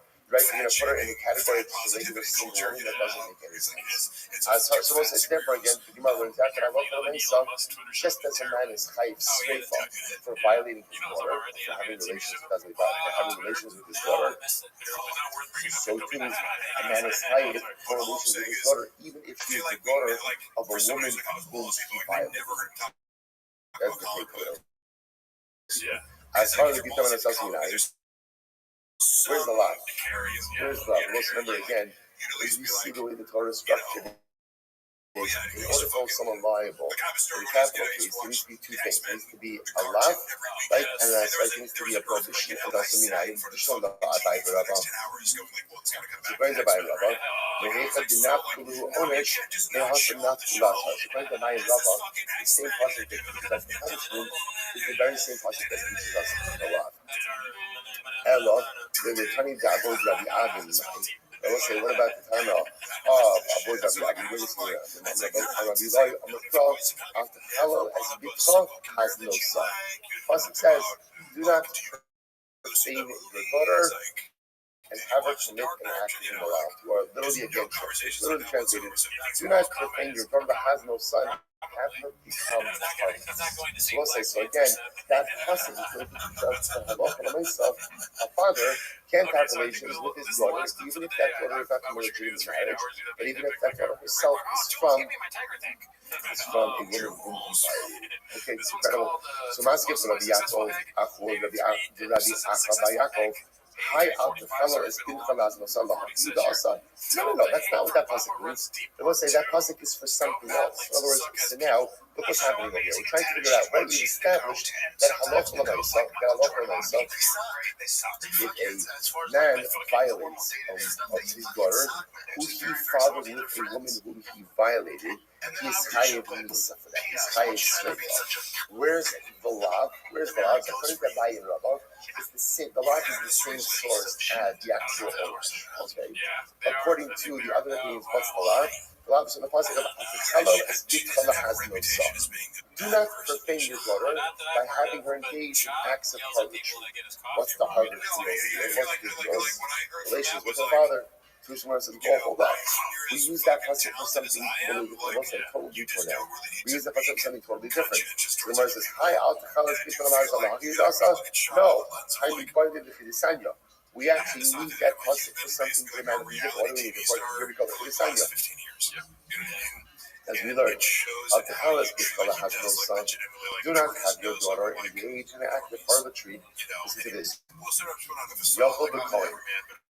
Hamasi is Bito Levi, Israel, Hakas Medaber. So what's this? This is fascinating. One might have thought that the part is actually talking about that Cohen is not allowed to have his daughter marry a lady or a Yisrael. Wow, right? That's about the preservation of equals. So maybe again to preserve property because the class coach only marry a Cohen. And marrying a lady or a Yisrael, the class can someone be like the poetry has no soul. If the Pasuk says the father should not give his daughter over the has no soul, the Tilo should be no sakosik. We're talking about the idea that wasn't something Muslim saying over here. That Allah Almighty says, giving your daughter over into a context where ultimately, again, she's going to be engaged in zilus. So what does this refer to? The Moshe Espito Shalom L'Shem Ishus. He's giving over one's daughter not for the sake of marriage. Not for the sake of marriage. That Allah Almighty says again, so it's the upon a father to give his daughter over to a man, not in the context of marriage, but for some immoral purposes. Jerusalem, Gemara says, in vain, Lema Pra al Tachel, but that's the Pasuk just say al Tachel, singular. Do not sustain your daughter singular by giving her over to a non-marital context. Gemara says, my al Tachel, what does the plural mean? Shema min ha-tartis, from teaching me two things. So number one, you can't go ahead and give your daughter over to a man in a non-marriage context. And also number two, also teaches me that what? Now look, when I saw a father can't have relations with his daughter, even if he fathered her by violating her mother, because such an act of relation would be an act of profanation. It could be an act of profanity. That's how it goes. Okay. Moses is actually fascinating. Moses on a little bit of detail here. Rabbi Rabbi, high out the colors, give color has no summer happy. I will say the number again. Rabbi Rabbi, they learned out. He told me on a sussel from a totally different source, right? They learned that people on a sussel from the same place they derive the owners. So that's what Rabbi and Rabbi do with this pasuk. It's very interesting. So by Rabbi Alcoholis because some of the fascinating. I'm not money. Zeh Hamasi is equal with Zati. Fascinating. This refers to someone who marries off his daughter to an older man. What's wrong with marrying off your daughter to an older man? To be saying, Alcohol is Bitchala has no son. Do not profane your daughter by giving her over to immorality. Maybe as Omer Zeh Hamasi is equal with Zati. This refers to someone who goes ahead and marries off his daughter to an older man. Now, what's the concern? What's the deal with Rashi? Rashi says, Masi Bito Zakan, it says up in the bottom, when we talk She'ena Mekabaso, Mizana Alahu. Mizana Hi Allah. What's the concern over here? If she's very young and he's very old, she's going to have a desire for him. He's not going to have a desire for him. What's going to happen? She's going to seek fulfillment outside of him. So you're setting up a situation that is destined to put her in a very precarious. So therefore, again, the Torah says, when marrying off your daughter, do not put her in a situation where she's going to it's fascinating. It's fascinating how just the Torah understands human nature. The Torah understands that people crave intimacy. And if they can't find it in the context of their marriage, just the way it's going to work is they're going to look for it elsewhere. Again, Torah obviously is not that but the Torah is understanding that is the way people work. So therefore, again, Torah telling the father, do not marry your daughter off to an older man, because if you do that, you are setting almost like a setting her up ultimately again to seek out that intimacy outside of the permitted confines of the marriage. So in order to Kiva Omer, Zahamasi, Zahamasha as Bito Bogeres. This refers to someone who delayed marrying off his daughter until she's a Bogeres. The idea is to marry off your children slowly, and if a father purposely delays marrying off his children, that's ultimately again setting her aside for all that sickness.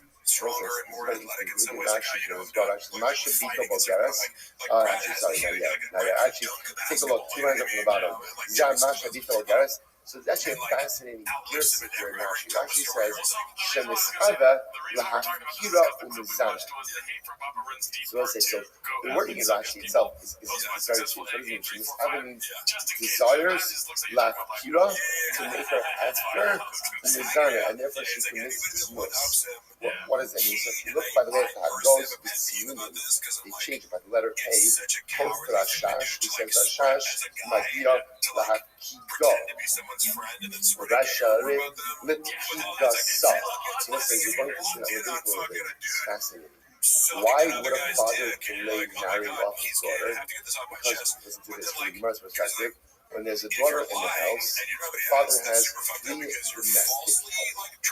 domestic helps. If he goes ahead and marries off his daughter, what happens?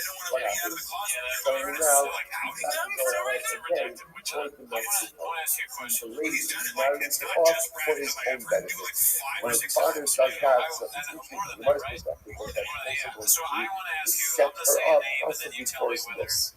She's going to create that intimacy, going to create that closeness. And if Allah is setting her up for Zinos. We'll see more about that in just a moment. So the Gemara says, I'm Rabbi, we show Rabbi Akiva, the last two lines on it's one point out from the same process, right? So Al-Takala is Bitala has no self. Do not defame your daughter by putting her into a life of Zinos. What does it mean? The first opinion means don't marry your daughter off to a much older man, because again, their drives are not alone. Moments outside of the confines of marriage. Rabbi Akiva, don't delay marrying off your daughter for your own purposes, because you're going to drive her to Zinos. Incredible. I'm not kind of Rabbi Akiva. Listen to this. Ein lecha ani b'Yisrael, ela rasha arum, v'hamasha b'ta bogeres. What's this fascinating? There is no poor person in Klal Yisrael who is not a rasha arum, a cunning evildoer, right? A cunning rasha, or someone who delays his daughter from getting married. The Gemara says, so what's now? What does this mean? It doesn't mean every single poor person is a cunning rasha. What it means is every cunning rasha ultimately becomes impoverished. Just like every single man who delays marrying off his daughter for his own purposes ultimately becomes impoverished. Why? So Gemara says, you won't clear this moment. Gemara says, understand, the guy who delays marrying off his daughter isn't he a cunning rasha? In other words, what's like, what are you talking about here? Some guy, I haven't found that I should have, my daughter's like, delaying her prospects. Why? Because he wants to go ahead and Allah suit his own needs. That's what's happening over here. That's what's driving all of this. Is that not the cunning rasha? Rabbi was Rabbi used to say, Eizuhu ani rasha arum. What's an example of a person who is a cunning rasha who's going to be impoverished? Zeh hamasha b'ta bogeres. This ultimately is someone who intentionally delays marrying off his daughter to go ahead and satisfy his needs. So let's say, someone points out just how profound this is. What does this mean? If someone who delays marrying off his own daughter, right, is going to go and become an enemy, or someone who's a cunning rasha is going to become an enemy. What's the chapter? What's the coming down there is putting your own like the father and says, you know what, I don't want to marry my daughter. My daughter's ready to get married. I don't want to marry her off because, again, it doesn't suit my needs. It doesn't suit my needs. So that's cunning rosy for your child. Who is the cunning rasha? The cunning rasha is the person, as we'll see in just a moment, is a person who puts his own needs in front of other people's needs. So let's say, so a person who prioritizes his needs over other people's needs. There's a cosmic justice in the world. The world says you're putting your own agenda of self-advancement in front of your own child, in front of other people. What ends up happening to such a person? What ends up happening? You become impoverished. You become poor, maybe not immediately, but over time. Why? Because that's not how the Baruch wants to do.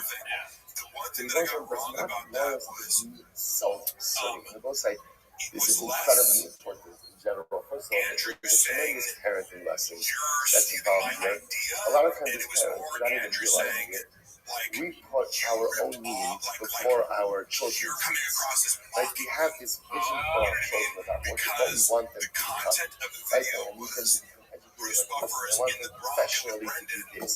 And they can't get married until they do It's time. or this or And this or Brendan's that. like, Now, by the way, relax, sometimes it's just a that's comedy great. special.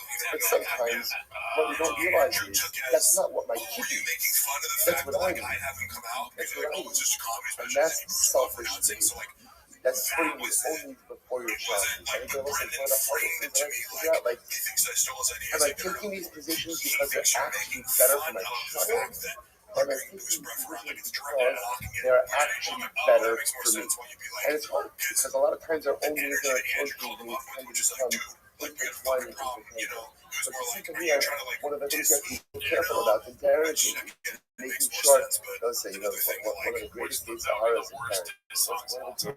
greatest things in parenting You know what I mean? is often as parenting we think like So our bad. kids represent a do-over Like, for ourselves, right? Everything that I did wrong in life, I'm going to get right through my kids. Well, that's fine, but your kid's not you. And your kid didn't sign up to become a better version of you. My child is someone different, fundamentally different, different abilities and a different destiny.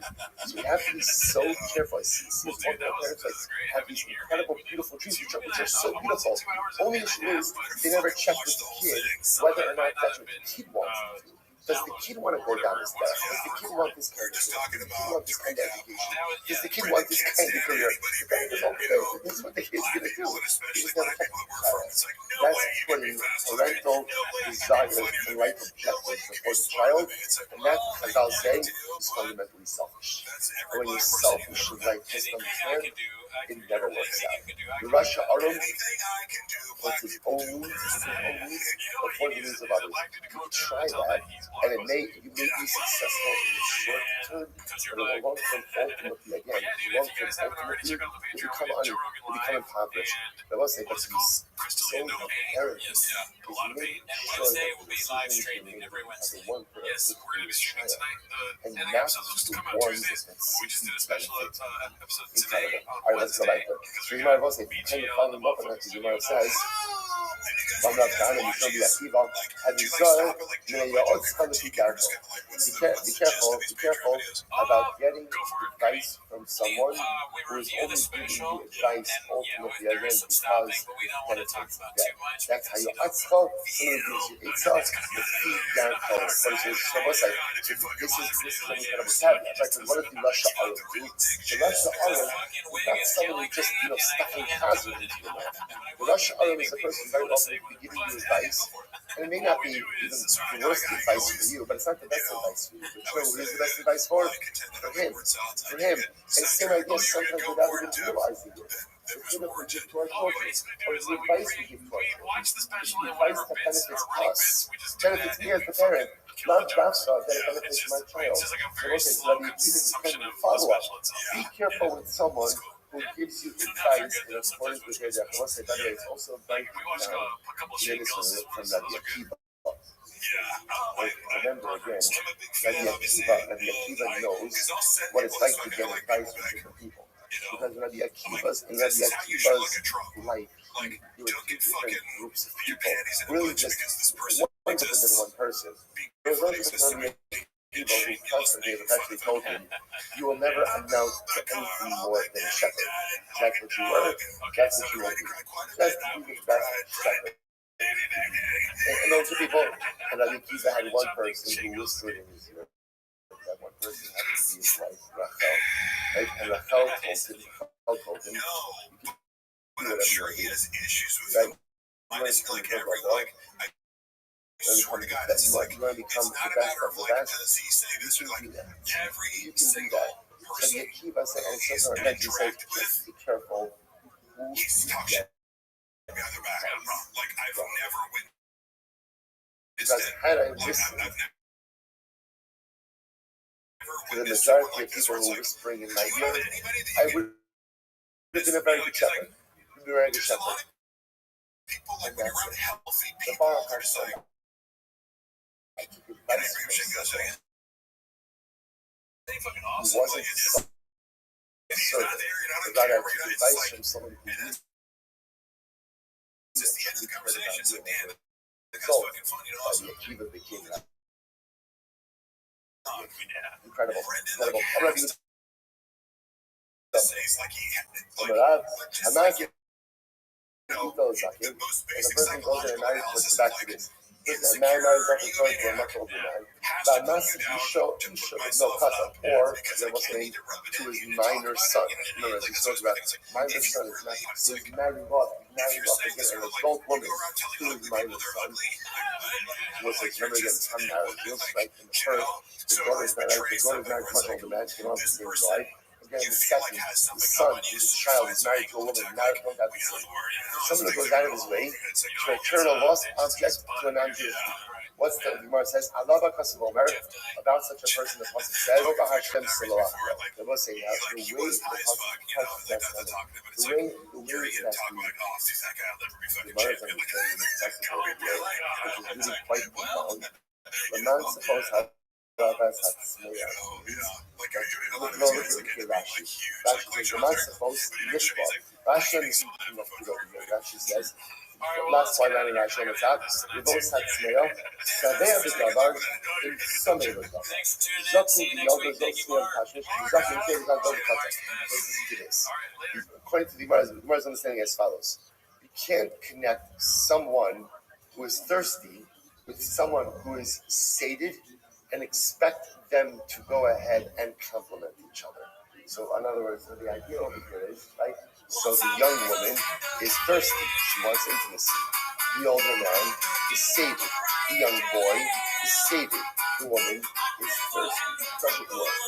Doesn't work. They're up.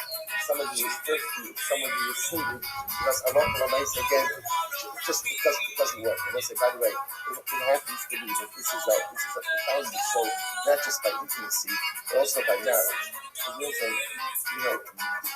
order to have true shalom bayis, in order to have true growth in a marriage, both parties in the marriage have to want growth. Like, the worst thing that can happen is when a wife becomes her husband's mashkiach. Like, if a wife is keeping her husband out of bed in the morning, get up to shit, that's a disaster. That's a disaster. The same way if a husband is telling his wife, you need to become a Chatzos lady. You need to be selling Shabbos, you need to be ready for Shabbos at midday on Friday. That's also a disaster. What's the recipe for success? Both have to be thirsty. Both have to be thirsty. Husband has to be thirsty for growth. A wife has to be thirsty for growth. That's a successful marriage. If one is thirsty and one is sated, it's very difficult. Very difficult. But one is always going to be pushing, one is always going to be wanting, and the other ultimately is going to become resentful. Both are thirsty. Then the that's the recipe for success. Both are sated. If both are sated, then what? Utter disaster also. Because if both are sated, then that represents a life of complacency, a life of mediocrity. Both are thirsty, it's equal to success. Both are sated, reasonable failure. One is thirsty, one is sated. A lot of shalom bayis. What about the Max Rabbi? What's wrong with going ahead and returning a lost object to a non-Jew? I don't know, that sounds like a nice thing. What's wrong with that? So if you look at Rashi says that Max Rabbi goes Heshva v'hiba kusi liyisrael. Umara ba'asmo sha'ashavas adei ve'enek shlobo. So this is incredible. He said first you should return lost objects to him. That's what we're saying. We're saying like this. That a person who thinks that returning a lost object to a non-Jew is just as important as the mitzvah of Shavas. That's wrong. That's wrong. As Ross said, you're going to say something that is incredibly politically incorrect, which is Jews and non-Jews are not the same. We're not the same. And we should not interact with each other if we are the same. You have to have respect for all of humanity. You have to treat all humanity with dignity. But there is a different level of interaction and a different level of devotion that we must have to each other. And the Ross said, you don't have to be apologetic about saying it. One simple reason. No one looks out for us except us. And no one has our back. accept us. And I will say, you know, for so many of us, our senses were dulled. Like we thought again, after the Holocaust, never again, everybody loves us, anti-Semitism is not what it used to be, and then October 7th happened, and you realize the world is the same exact world that it has been for thousands of years. And give the world a chance to annihilate Jews, and they'll take it. And give the world a chance to go ahead and turn into anti-Semitic lynch mobs, and they'll do it. And it doesn't matter what country it is, and even as great as this home is to us, the anti-Semitism is rampant. And it teaches us one simple lesson. Circle the wagons. Look out for each other. Because no one else is going to look out for us but us. So if you're one of those kumbaya, right, as Tikkun Olam, and everything else, and we're one big community of humanity, you're a fool. We're not one big community of humanity. We're not. We're not. There's us, and there's them. And that's the way the world works. Now, when Mashiach comes, and Hashem, that'll change. And when Mashiach comes, it will be V'yasa Kulam Aguda Achos. Humanity will become one. But until that, I think humanity is not one. There's Klal Yisrael, and there's everyone else. I'm Levadat Yishko. We are alone in this world. But again, if you don't know how to grow alone as a nation, or not alone as individuals, because we have each other. And we always have. And this is what the Gemara says. If you think just like if you're a bunch of Shabbos, you say, oh, again, yeah, the community of mankind, right? The Gemara says, you're a fool. You're a fool. That's not true. There's not one day there will be a community of mankind. And I want to say, again, to be clear, the obligation of dignity, the obligation of respect to every single person, but just understand that there is a different system of conduct and a different system of allegiance and a different system of commitment. That we have to have to one another because all we have is each other. We have no one else but each other. And the moment we forget that is the moment we put ourselves in an overwhelmingly precarious situation. That's the Gemara. Should you return a lost object to its receipt? Of course you should. If you get extra change at the supermarket, should you return the extra change? 1,000% of ourselves. Yes. And don't tell us. You get extra money, right? You be a proper human being.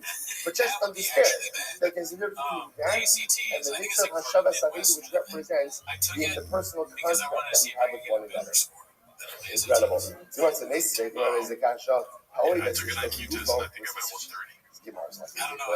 a man who loves his wife like his own body, and one who gives you covered more than us. So let's hear this. Hear this. You have to love your wife like yourself, right? But you have to honor her more than yourself. And let's what does that mean? What does that mean? Why doesn't it say you have to go ahead and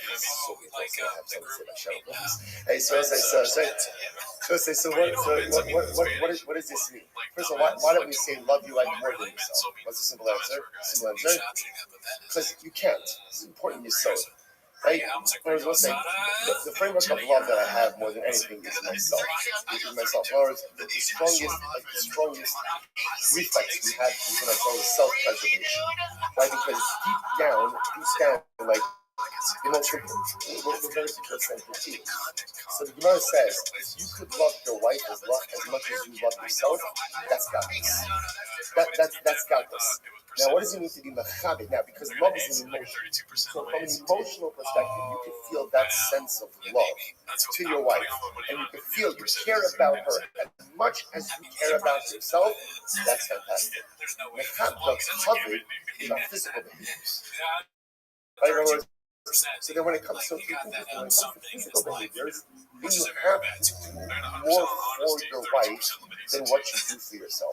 And I will say, that's on a very so again, if you for yourself, you get a present on your birthday, you're actually going to get a present on your birthday because you get a present multiple. Whatever covet you take for yourself. You like certain new things, whatever you like, make sure that your wife has even more than that. Because covet is physically measurable. So avo, which is an emotion, Chazal felt if you could care about your wife as much as you care about yourself, you go. That's fantastic. What's the covers that you give? The cover that you give, that's behavioral. The covers you give to your wife has to surpass the cover you give to yourself. Or you would want for yourself. Now, not just one of them knows some, you gotta be shut up. I was saying, again, this is so beautiful. How one who leads his children in a proper path. So let's say, these actions, the amount that you can spend on these what does it mean, mattress? What does it mean, mattress? What does it mean? What's a mattress? What's a mattress? God. What does a guy do? Shows his way. Leads. Right? Listen, the most annoying guys are the ones who talk too much. You're like, just be quiet and move. Right? Talk, right? Same thing in parenting. Effective parenting. Much less talking. Be a mattress. Be a mattress. Don't tell your kids what to do. Don't tell your kids what to do. Show them what to do. Show them what to do. First, I'm talking to anyone I'm talking to over here. Right? This is a motivated group. Whether your kids are asleep or not asleep, you think they don't know on some level that you're waking up early to come to shul, to learn the most nefesh, giving up sleep. We joke about it, but like, tremendous yes, nefesh. None of us are going to sleep at 8 o'clock at night. We're doing a normal night's sleep, getting up at 5 o'clock. Magic. It's all about the hadracha. You can say whatever you want. You can say nice part.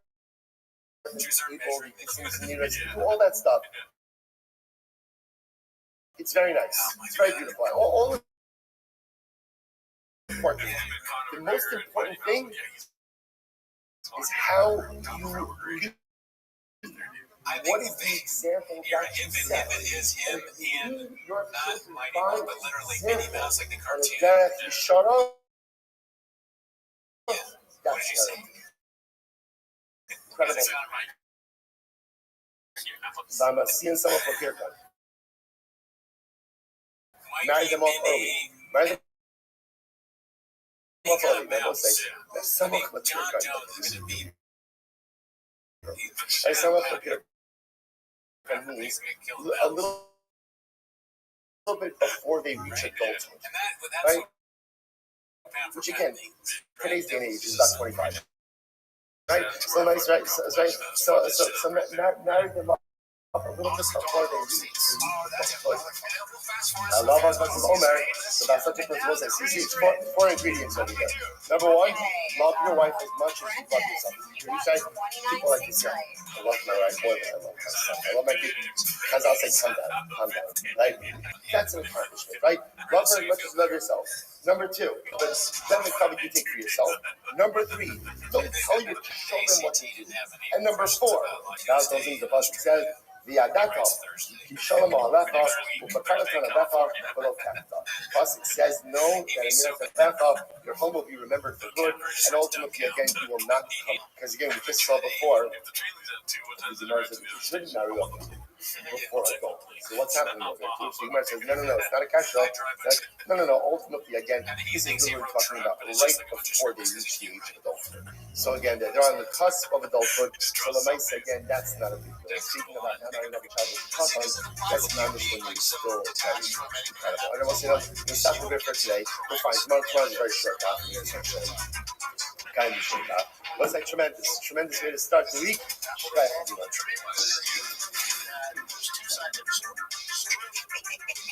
So somewhere in the middle. I like that. That almost sounded philosophical. Yeah, I don't know why it sounds distorted in my headphones, but maybe that's good morning. So apologetic if it sounds distorted. That's so funny, dude. There is two sides to every story. I agree. There's the truth, and then there's something in the middle. By thanking all of our sponsors for this morning show. To thank our annual comic sponsor, the dedicated organization this year, And Mazel Tov to Yeshua Mordechai Tilson on his engagement to Amit Cohen. And Mazel Tov and Mazel Tov. Tom Tony sponsors for the month of Adar. Hava Alinu Friday night, they're like, Terry well, Levin, I was Terry's father, Dr. Harry Khan, not drinking an entire Yossi Takoin. bottle of We Tiger see that Thing Levine at and Bernie no point was I Williams drinking and it out of my Zach favorite Schwarber shoe. Israel And are I the was Lilly not sponsors. the bags. Maya Ask me, Hasmi, hopefully this of thing goes well, Adlam but ask me Ben my name Yadina, and then like Shulami push to me and then ask me Ben where else I Baruch Rafael Melech Ben Shulamis. May they all I am have 33 health years and Hatzlacha. Were you listening? Beautiful. I Our didn't kill sponsor it. today, Today, Alan I Wiseman, opened it. and then we have his father-in-law, Charles Newman, Zechariah Ben Yisrael, and as Rothschild, in honor of the girl to Zazie and Michelle Rothschild, Mazel Tov to Zazie Jennifer, Simon John Rothschild, and his sister Leila Mercy, and Yadina Gabi and family. Mazel Tov, Mazel Tov. We hope to continue to sell troubles for Cloud Slow. Those you guys? So let's begin. Today's topic is Iron Head. As contacting you guys, we have to end this video up 2 minutes only. But here, Why would he never just take something off the shelf? I wasn't planned. I just want to point out it was not planned. So thank you. Alright, so let's select up. We're going to tackle a lot. We're actually also going to start from the top of Iron Head. That's what happened with the good job. I'm sorry? Way terrible. And I do think it's fun that the country came together and finally agreed on something. I like seasoning.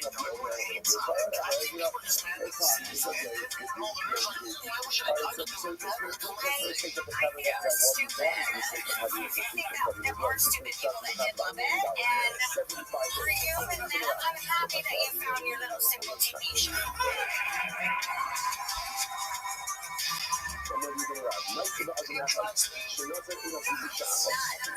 He set his arms upon That clip might be cut out. That McGill thing is so good. And what happened? His heart was filled with incredible desire. Now, Rashi points out that we have a Nemo Ava. So what do you think? Okay, if you were to grade his ACT test, what would you do? He became lovesick. Probably better stated, lovesick.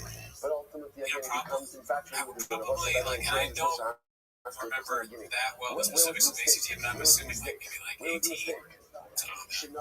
But that might be like way too, I don't know if that's like way too low. So careful, I don't really know. I would give him a what we look at. Because as the word says, What do you get for spelling your name right? Because you might not get that. Yeah, true. Yeah. SHAB. Yeah, that'd be so funny. They're like, normally, because they say SATs, you get like 200 for writing your name in. Chuck gets like a 100 or something. He told his life, dude, if I were the job and they handed me an ACT, I was going to Yeah, football. Yeah, scholarship, eating, he was an NFL ending. But when I was shopping, sometimes like, things go off the rails, and you're not exactly sure like where it went off the rails. And then there are other things Having like an answer to these questions is always so funny. Like I don't take the SAT, I take the fucking Lambo to my fucking mansion. Okay? I don't fucking ACT, how about I'm on the Calvin's flight companion on Saturday. Okay? Deal with that. CFC. Is if you have I go to the religion with KFC. okay, I'm going to So again, I'm going to look at some of the concepts that you might be some idea that it must be some kind of a lion situation. So again, so this one's called Shedding on Rico Poppy Drives Papa Nuts Inside. I couldn't really make much of this one. Oh, by the way, it's posted by so okay, fine. Money Loan 1864. You just have to be able to see her unfold. I watched this earlier today. Been pulling clips. I don't know. Everyone's going crazy about this clip though. Because it says, young is not I'm going to about Uma. So the I could not sleep last night, man. It was, I went to bed at this is not how we 1, operate. and it jumped to 2 to the 3 to the 4. I went to bed at Okay, so you can't have a vision with that. you can't see it unfold. So That's that's basically the bit. The policy of the Greek Poppy. Oh my god. Can you imagine if that was true? That'd be amazing. Deleted and Montez is just like, alright, so I'm gonna put their wives are there and they're like, you know what? You turn on this time. I'm already in bed. I got my jammies on. But let them not go ahead and have this conversation. Now, Whoever the life plays tricks on them, and he's like, about the I'm gonna conversation? just Because he's like, context is everything. Dude, do What's the some Rico context Poppy of this? material. The context of this was got some ladies in the crowd on So again, the Like time took on an air of immorality about it. So you might find who was the woman, who was the woman, who was the woman, so what if she was a married woman? So that makes a lot of sense. So you can imagine, you understand the incredible resistance that the rabbis had to any level of interaction between this man and this woman. However, the Chacham realized very things as though she was single. She was single. So this woman, she's Haisa, the first meeting that says that she was a married woman, shocking. The whole story makes a lot of sense. I don't know if real Haisa, not real Haisa, if she was single. I don't understand why this sit out here. What is it exactly that's unfolding over here? So the Papa Amar Mishim again, because of the Dami stuff that happened, Rashi said that should be done with Java. How you function the Java. Even if she was a single woman, words were damaging for her. You can go back to damaging for her. So go ahead. Is that it? That's it. TryFastAllGas.com. We have 4 weeks left. Go buy merch. We're dropping special merch. Good edition. Once it's gone, it's gone forever. Okay, he's a man who loves his troops, okay? And he's really excited to get to the truck. He's got in the show like that, all right? Some of us have trucks we need to beat, okay? So we get in shows are broken. We sell our merch, because if you win the merch, you get a truck too, and then you know what it's like to be like show, all right? You're saying Mark's wrong. If you want to get our merch, get on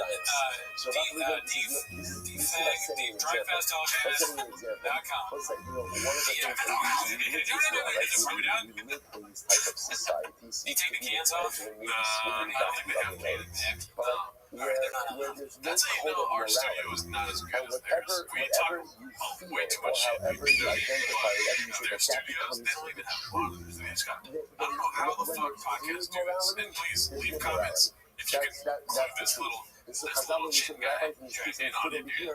I wish we could have more cans, but you see these big podcasts that have like speakers, and it doesn't interfere with the audio. So if Jill Guitar's out there and you fucking produce podcasts and shit, Elephant Graveyard, and you guys know, please take this headphone off. That would be cool. Yeah, I'm surprised there's something good. Oh, I know, right? Forget as we always say, there is levels to this shit. I wish we had Nick Chin in here, dude. Oh, yeah. 100%. There's no way like peaking 30 on an ACT. Shut it down. You don't cater to it. Nick would bring the temperature up when it's okay. And the open doesn't want us, so. Let's see here. Let's go to the next chain clip. It's called Dr. Doom Emails. 3-minute chin. Watch it before it just, I don't want to see this on the show, so hopefully there's no copyright material. Let's see. Just because something of Dr. Doom, I know Dr. Doom. Who is he? Is he the villain? Superman? There's a society, there's a conduct, Superman? I don't know if that's true. I was so interested in understanding. You want to take a guess or not? Why is Dr. Doom emails? So the Gemara says, I'm saying Hillary Clinton. so first you got the born that she's single, so it's much easier that. So the Gemara says, no.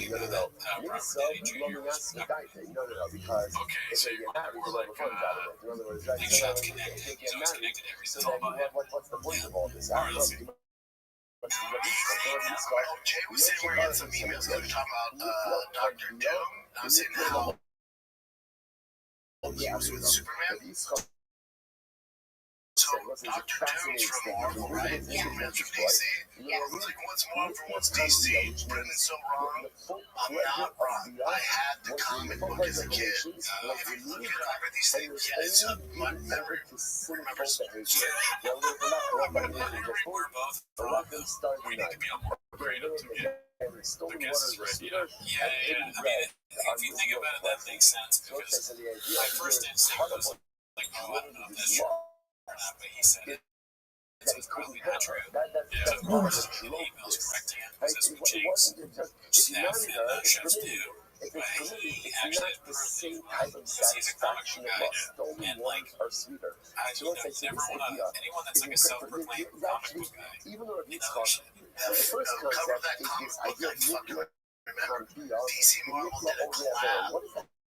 Every now and then, remember the Age of the New collab. You took in Superman, Son, and then like an Hellraiser. And he says so his argument is going to be the one time this happened. That's not. He's not known for being Superman's villain. You know you're wrong, and you're still arguing.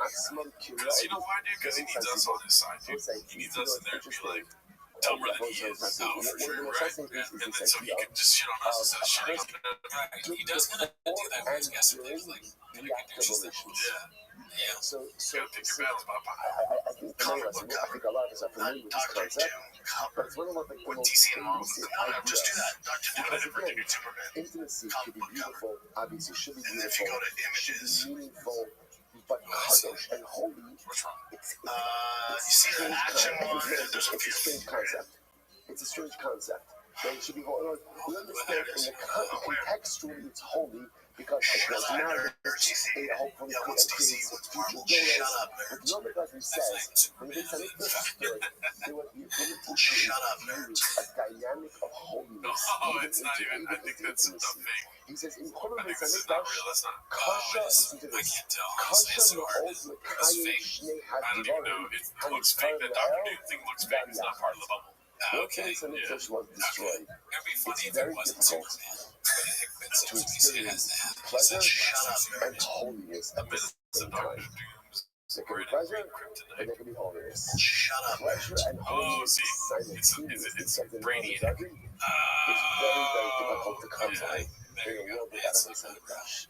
They did a collab together or something? Such a Yeah, they do profound collabs. now again, That's hilarious. so it's not pleasure and holiness. It's down to pleasure and holiness in the moment of It'd be intimacy. funny if Shaw was in the Truman Show, and like the people controlling it were the James people, just But a in fuck up. intimacy, sometimes Brendan it's Shaw was just like hard a guy, he's like to a distinguish. It's hard breaks to up feel and goes to that work, and Thick Boy feeling Tim, of everyone's laughing personal at him. pleasure It's so and funny you see holiness emails. interwoven together. Oh, Interwoven together. So that's what Yitzchak says. It's fascinating. You know, Shekharah is Hamikdash. I don't think so. The No, you're was getting a destroyed. lot of DMs though, for sure. Come Yeah, beyond a lot of Reddit posts. What does that You know what I mean? mean? That That's what he somehow mean. I guess he's saying the email me because he doesn't want to say result Reddit. of intimacy I think he should was be proud taken of out of the realm of holiness. nerds. Instead of being like, shut up, nerds, he should be like proud of the homeless nerds out there that call him on his shit. He should be like, he created James, dude, and we fucking love James. Yeah, exactly. Yeah, it is kind of impressive. Yeah. And he never acknowledges, like, it's like, hey, all you guys that do that, like, you wouldn't be doing it if it weren't for me. Yeah. This is a huge industry. Part of his lust and part of his But desire he keeps is that doubling couldn't down. happen. Shut up, nerds. He's like, you fucking losers. He slants a rain. Forbidden fruit is always sweeter. Stolen waters are sweeter. Where's my Where Adderall? does this come from? Let's see. Joe said, where does it come from? Where does it come from? I don't know if you noticed, but he's got a big gold daddy. Let's go. It's evolution. Evolution had anything and everything at its fingertips. There's one thing he wasn't allowed to have. One thing he couldn't have. The Das Tobara. That was the only thing he couldn't have. And that was the one thing that he took. What's the shot? They say, brother, you know, it's for all of us. How much It's fun for is all that? of You us. so There are so told many you this. things in this Told me world. what? Did you You have comments to figure this out? How What's the shot? There's so many more things that we're allowed to do. That are great. That are fun. That are pleasurable. Why are we drawn to that never happened, right? It actually comes like everything like the about this. Everything that we want and desire always comes from a good place. See, my most innate desire is for growth. I constantly want to be more. I constantly want to become more. I want to live in a consistent state of growth. So therefore, what Yeshua says is more. But what happens in life? Throughout your life, it's like when the Neshama goes ahead, dispatches a message. Like the Neshama dispatches it to the body. What's the challenge? The challenge is that the body often corrupts the message in different ways. You see this a lot in life.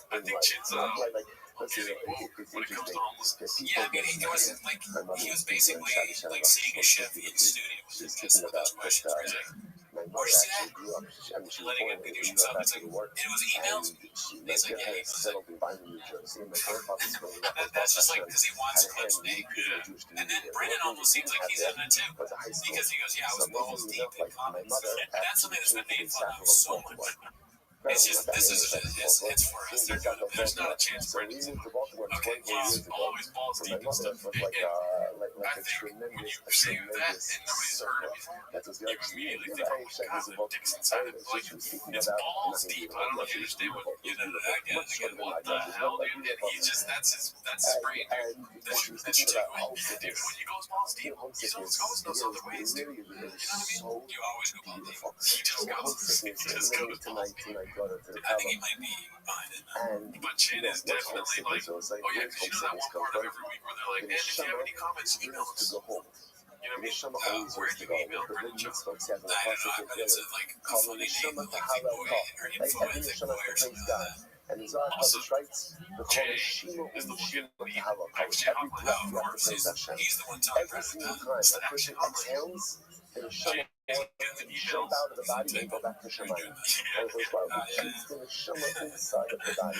So that's why every single time you move, you have to think that Kodesh Baruch Hu, because he's keeping the neshama in your body.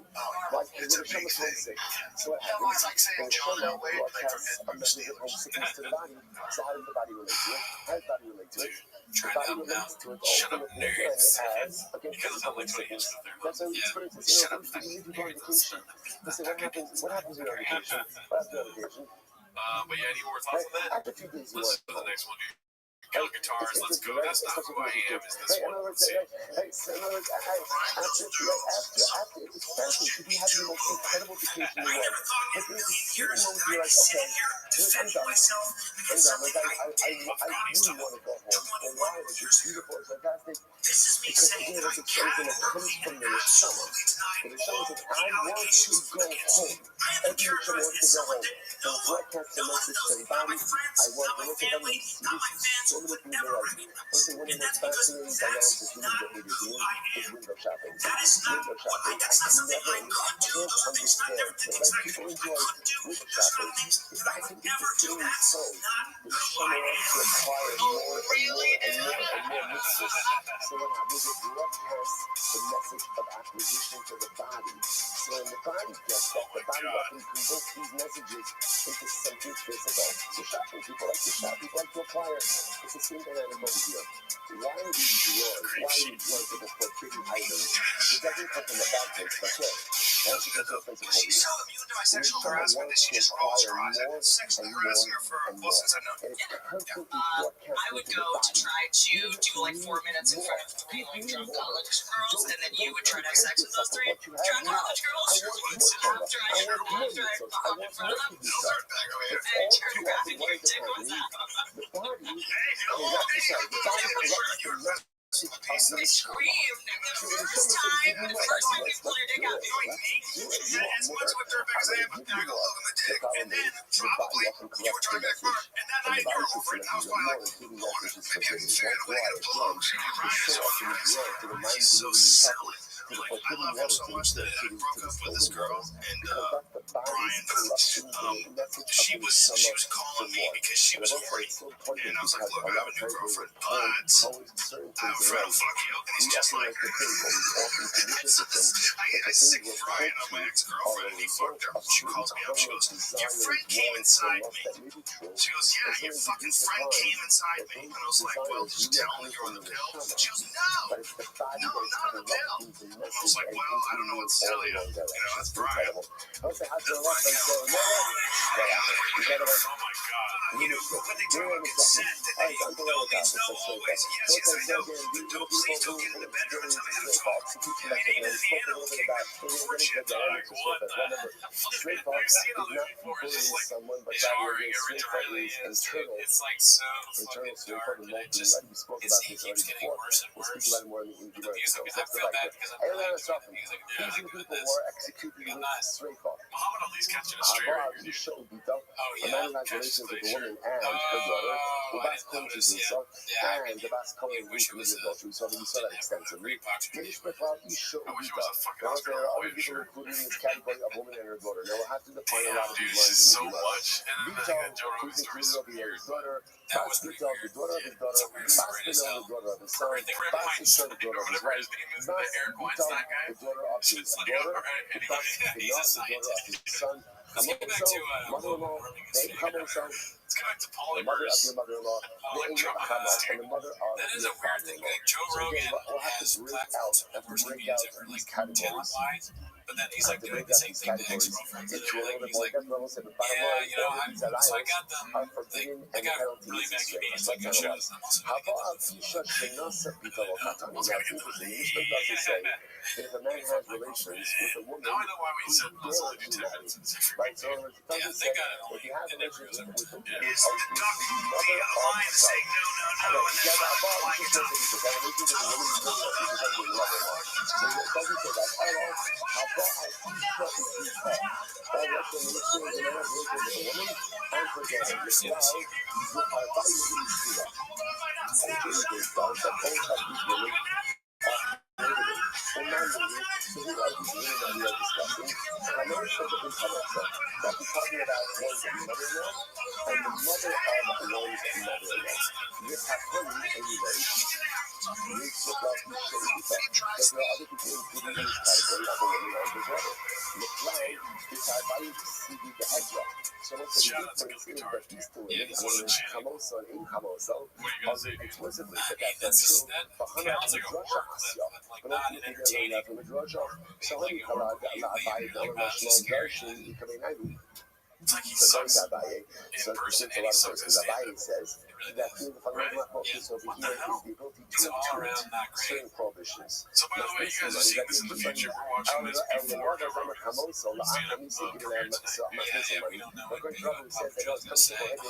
The mother-in-law, even after the death of a wife, such as Rachel, so he's really married to Rachel, he's previous to Rachel's mother. Let's say Rachel dies. When Rachel dies, is Reuben permitted to marry his former mother-in-law? So I think that's the point of contention. Okay, so let's go to this one. It's posted by one Stumbler. It's called Papa Disrespecting Tyson to his face. I mean, this is probably just a reheat. So right now is Mike Tyson in this round versus Furious Brad. Who wins?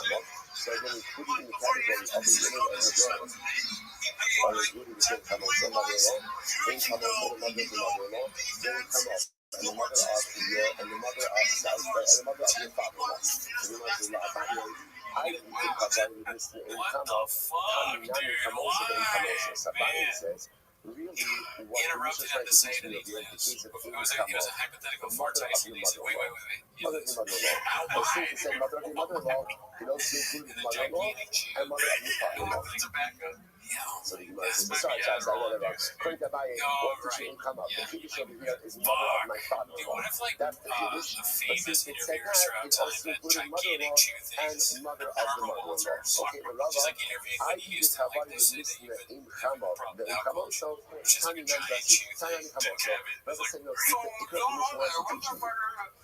mother of my father-in-law, and also includes Chamoso mother-in-law. And, mother, mother-in-law, and mother-in-law. So the honey is, so how do you know all these prohibitions from? The Ten Rabbanon, Ish Asher Yikach as Isha Vesima. So the Pasuk says, if a woman, if a man will go ahead and Yikach marry a woman and her mother. So let's say, remember again, so here the Pasuk is quite explicit. Isha Yikach as Isha Vesima, Zima, but H is Rofu. So again, here, this is an explicit Pasuk. If a man will marry a woman, and her mother. So Reuben marries Rachel and Rachel's mother. Yeah, he's kind of like business. Yeah, but we got 6 nuts. Ultimately, straight off. So this is one of these. Let's say speaking about straight off.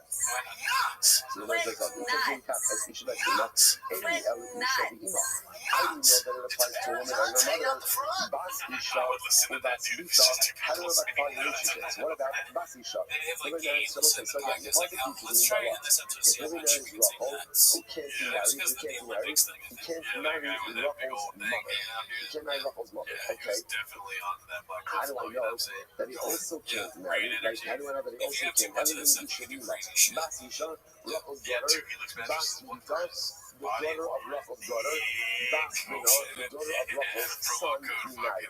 So again, Torah tells me This about one's Ruffles' posted by mother. Haphazard. How do I Torture know of about Chris the continues. generations down I've heard it below Ruffle? It's so crazy how shit changes. It's so It's very simple. crazy how Nehemiah shit changes. Khan, Watch what Zima happens says over here by mother-in-law Zima. Dude, The Nehemiah watch what Laharon, it's so crazy how shit changes though, Zima. And it because says like look, again, Jonathan later Majors on, this is the gets case of Bas Ishto, the daughter of convicted, right? one's He's wife. guilty This is of also domestic Erbas abuse. Ishto, beat Loses his up role Sigara. tomorrow. That's an So explicit they changed as the whole well. plan. You cannot They go make ahead and marry both a a woman new and villain. her Wait, you daughter. left out. So it says Zima by mother-in-law, and it says Zima by Bas Ishto, the daughter of one's wife.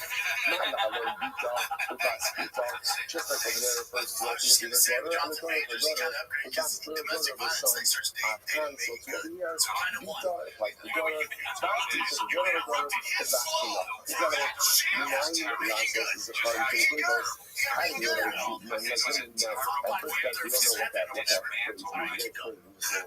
How do you know that you have to treat men like women? I knew where you were going. They changed the Says whole. over here, Zima, again by Okay, Kamoso. but, And by Bas Ishto, it says Zima. Brendan Schaub is a comedy genius. He can't just sit there and let Leah Montez run the show. Like, if he has a great line, like, you know, bringing up that he's dating Megan Good, he has to put it.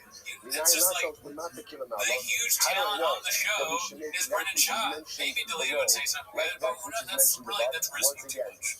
No idea Okay, what Doug, I'd way rather be a nerd than know who Jonathan Majors is dating. Yeah. Right? I said dog twice in that sentence because I meant it. Savage, savage. You think about it stylistically, why not just explain it where it is? So remember, all the time, teaches dude. so Yeah, many no, profound that was like a pieces of hilarious life thing in that this we earth. just watched. Even in It's so very funny to nuanced see him ways. interrupt So much of Leah, life and I is do being like the able to torture of continue Chris. It's like a forward, running bit even now. if you Yeah, don't it's pretty good. understand It's just funny to me how he's not aware that this is a terrible. Like when Chris goes, but the what? danger of If he would have been like more coy about it, I'd be like, so oh, hung up on the question. maybe it could be funnier somehow. Yeah. But him being so like, I don't know, what is that word, narcissist or something? Just nah, being in the fucking room, dude. He doesn't acknowledge it at all. He could have like acknowledged, oh wait, I did that. And even if like he did, he doesn't ever not do this. There's gonna be a clip next week of like the torture of Chris continues part 2. I understood what you said, but I don't think you said it right. But I think you did. Yeah, you know what I mean? But we're also watching Papa, you know? Who knows? I understood it though. Doesn't allow you to get stuck in place. So it looks like It's probably like a slumbo, but you just he doesn't ever not do this. Alright, let's see this next chin clip. This is gonna be posted by Haphazard, another Hap clip. Yeah, I know comic books, man. I grew up on that. Is it the same thing? Let's see. Then we went to Comic-Con, and the coolest thing in one of the current events we have here is Marvel and Look at that face, his face. Right? Incredible. It looks almost like So comic book face, like he's like an expert on the subject. That which is mentioned below with that which is mentioned above. Exactly. If you came into a comic book thing to sell comic books, he's like, and then he's like, well, actually, here's what I can offer you. Like issue 39, where Batman actually fights So again, just to understand that John you'll Jones, see Infinite Warfare, and Superhero. This is next year, the Martin 85, where Brendan Schaub fights a mountain lion. We got a mountain problem. Mountain problem, yeah. counts, the new Doctor Doom is gonna be Robert Downey Jr. Crazy. I was in the room, they went nuts. How fun because he was Iron Man. Yeah, so It's like Brendan's trying to care, everything else, but he's like, where do I fit in? He's kind of like Bert Kreischer. He's like, they're talking. Brendan's coming out soon, right? Oh, yeah. He's gonna, like, he's no longer pursing his lips. He's like, gonna blow up. like I said, extrapolation. Let's see how redacted it gets. It's the whole multiverse thing, right? As follows. Robert Downey Jr. was also black so much and more methodical. Everyone can extrapolate. Extrapolation, that's, It just brings so okay, much and to the everything. table. So the word says as follows. So the thing is, he's so Iron Man. So for him to be Dr. Doom, but he's so good that he'll pull it off. Yeah, really exciting. How do we feel about people going crazy over that announcement? Come on. I don't know Dr. Doom. I don't know Dr. Doom. Yeah, I know Dr. Doom. Who was he? Is he the villain? Superman. I mean, Lex Luthor, but not Dr. Doom. Dr. Doom's a problem.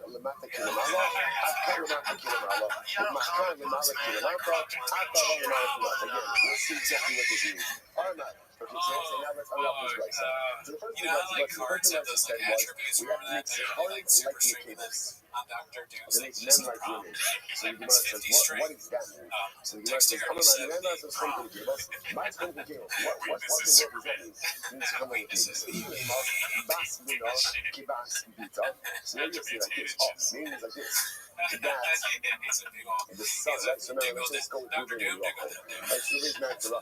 So maybe it's like this, that we already learned that okay, this is Chris's back and still pissed with Papa. Post my venom on the sky 2305. I'm wondering, I'm not going to go somewhere because in Melbourne, especially, they say that I'm with you, Dad. I don't know. I will say, they don't have Burger King. They do have what is called Hungry Jack's because they already had Burger King. So my company is doing the best. Well, they already had the trademark there in Australia, so they can't call it Burger King. I'll learn that together. Because there was another Burger King there, yes, and now it's Hungry Jack's. Same thing. And then you go to New Zealand, and then they have Burger King. They just don't have it in Australia. That's why. Father-in-law, like the mother of Burger King. You know what this is all from? This is all from, we can think like the Star Wars universe fans and stuff, right? Like they think, you build a universe that's not ever going to be. That's what they should do. They should make right? You have not firmly established that. So now we set it, but we didn't establish it. So how can we go ahead and now start adding on additional insulin, like again the mother of my father-in-law, before we firmly established the mother of my mother-in-law? All of this. So I'm not my advice is like this. One of the hard people doing this to say. We now want to share how about men, to share how about men. No, what it means is like this. How do you know that the same way that all relatives are related to him? So say to again, his relatives are related to him as well. Nema kanzimo, it says zimo, penema zimo. Okay, I the heart, the shari, the game, what the sea of zimo. But it's going to say all relatives. There is no lotion of zimo that is mentioned. I remember the cell from last week, but I don't think we watched the beginning. Asya Zimo. Okay, so it's almost like a double year show. Hena and Zimo. This one's called Papa is talking about flipping the truck if we don't hurry up and buy March. Post by Clem Fandango 9. What does that mean? Drive fast on gas. 4 weeks left to win this freaking truck. I'm sick of talking about this freaking truck. 4 weeks left to win this truck. You have a freaking Raptor R killer with 700 horsepower. We beat the Raptor R every single way. And the special merch dropping this Friday, limited edition. Collab with King Shocks and Drive Fast on Gas. Camo hats, shirts. That drops this freaking Friday. DriveFastAllGas.com. And I think when we drop the merch, it's only 3 days, so Friday, Saturday, Sunday at night, it'll go this week. Never buy this hat or shirt again. And you get 30 times entries as well. And we're only doing that this Friday, Saturday, Sunday. So if you haven't jumped in, got a shot to win this ridiculous truck. And also, we are nipping you this thing right before I flip it. So go to DriveFastAllGas.com. Limited edition camo tees, camo hats. The hat I'm not brought to right now. I don't have the shirt yet. It's coming. Cats that have King Shocks and Drive Fast on Gas limited edition. For 3 days, you get 3 time entry fees, alright? So you go to DriveFastAllGas.com. Merch will drop this Friday. Alright, kids, that's it. Love you. Cool story. Anyone who comes from They said Freaking Friday. It sounds like a and Lamala like would be Freaky her Friday. mother, and so like mother's mother, father's mother, so on and so forth. So if we're coming to say that we're coming It to would be her now, crazy if he mother changed of the spaces mother-in-law, with mother of places the with a father-in-law. bracket. Oh my God! That's See not that? Lamata Like, to what Lamala, movie but guy? That's pretty good. Yeah, I mean, I thought, like, what's the most interesting storyline? Ariel Hawani, that'd be more like a drama than a comedy. BC's gonna be a comedy now. Yeah, he wakes up and he's BC. What would BC do? A shot? Like, he would be BC. How do we know? And be like, oh shit, I To can make the prohibitions of and then he'll be on the show, but every time BC talks, mother they'll of get more mother-in-law and more upset and because it's like, mother dude, stop of with the skits and father-in-law, opinions, dude. Yeah, she'd be just like interrupting the Greg all the prohibition time. of love. And Luke would be like, are you okay? Essentially, Is there something you do? moving relationship, I'll let you finish. Like, to and then BC's gonna be shocked, dude. He's gonna relationship. he's gonna have the best time of This his whole thing life. is just one big Yeah, I mess. wonder what And BC that would do that shot. And like, would he be doing content specifically for change? Yeah. to Like, his yeah, mother, to his mother-in-law's mother, He's like, oh, I got a headache. He just realizes that what it's like to be shot all the is time. just Yeah, like my his God, my relationship head to hurts. Ruffle, Or he's his like, not the wife's smartest daughter. man. That's it. That's it. Similar What's it like to to be the his smartest man? wife's daughter, he's also prohibited All right, to so his this next one comes by mother-in-law's confidence mother search and to boxing make for 15 Lamala, years. Lamala means again, So this the looks like a generations whole above his wife, i.e. his enjoyed mother-in-law's today mother by and his Bradshaw. father-in-law's mother, You know, just from like the big Lamata breakdowns to from his the wife's Fighter and the Kid. daughter. That's it. Everything comedy, sports, Yucky, punching that's people in the the case. face, getting punched in the face a little bit. It happens, right? It's happened. That's what he is. He was a very Like, I'm just trying to, like, ما حاشته واسه تو بای بای اون ما حاشته تو don't see a zero. You don't see that. But it doesn't say zero. I can do something to her. And Rabbi Long is doing to say, the nine last series, the nine last souls, Moshe Doros Lamala, Kishoshan Doros Lamata. How do I know? To go ahead and make the 3 generations above, like the 3 generations was. What's this? Remember again. You look in and go, oh, if you make, although all this other hello is natural, right? That was really natural. So how do I know I get what's like to take? I use this term a lot, so be careful what you say. Okay, what is honey? And equate them with the 3 generations below Rachel. And just like they say, the 3 generations below Rachel are all OT prohibited to leave their husbands, so can the 3 generations above Rachel will also be prohibited to leave honey their dick is husbands. like, oh, do you want To some which the honey? Gemara says, And then you put it on your dick, and you're like, go ahead and get some honey. It's like, oh, honey dick, and you're into like it sucking says, my dick. it says That's funny because I didn't think he's not the kind of guy to sugar. It says what You know, makes right you there, know, sugar and all it says over your ultimately dick, the delicious. generations Put below honey all over Rachel that do not bitch. know. Just So like, you must not sugar, the spit special on that dollars bitch. after $100. So to I'm just pretty like sure that's below what honey Rachel dick with is 3 generations, where so you're you apply the paying switching geometric No, it's like, yeah, I to the want 3 honey dick, generations not on above your Rachel as well. penis. Umma And ba'oneh, I I'm sorry, did not graduate Avraham college, so if you guys Tzadok. make fun of me, Umma you know, ba'oneh, I'm laughing too, Asa dude. l'mata 36 ACT kilamalo. score. Yeah. It's just like when it comes to All punishment, around, I dude, 69 on my You made it ACTs. in a way Let's l'mata go. kilamalo. It means the 3 I scored a generations 420 below on Rachel, You got just like a the 3 score of 2 generations tests. above Rachel, i.e. Srifo. But yeah, I'm pretty sure that's what honey dick it is. And the more I say it, the less I feel like it actually is. So too, when So it comes let's to move the on. lav, the This lav is will posted also by apply ultimate PCAP kilamata. So okay, so 186 called Joe Rogan's sparring footage. Let's see. interesting enough, we seem to have this fascinating relationship between the 3 Arayos generations, above Rachel and below Rachel. So listen, so again, it really becomes quite fascinating because essentially what we begin to see is with Araisa, we have 2 explicit relationships. Can't marry Rachel and her daughter, right? That's number 1. And number 2, ultimately again, can't marry a woman outside. Can't marry Rachel and her mother, and Rachel can't marry a woman and her daughter. So that's what I got. Now what we're doing, we say Asabal Lamala Kilamata Lamata Kilamalo is what's building up the framework. Ultimately again to 3 generations above, 3 generations below. Yeah, Beautiful. like I'm watching this, I'm So the thinking like, mercy Rashi says, no, no. We already did it, Kenny. No, let's collect them instead of the jewelry. Yeah, I'm not going to make fun of him at all, because I do not Umay Lamata, Lamata the Isser.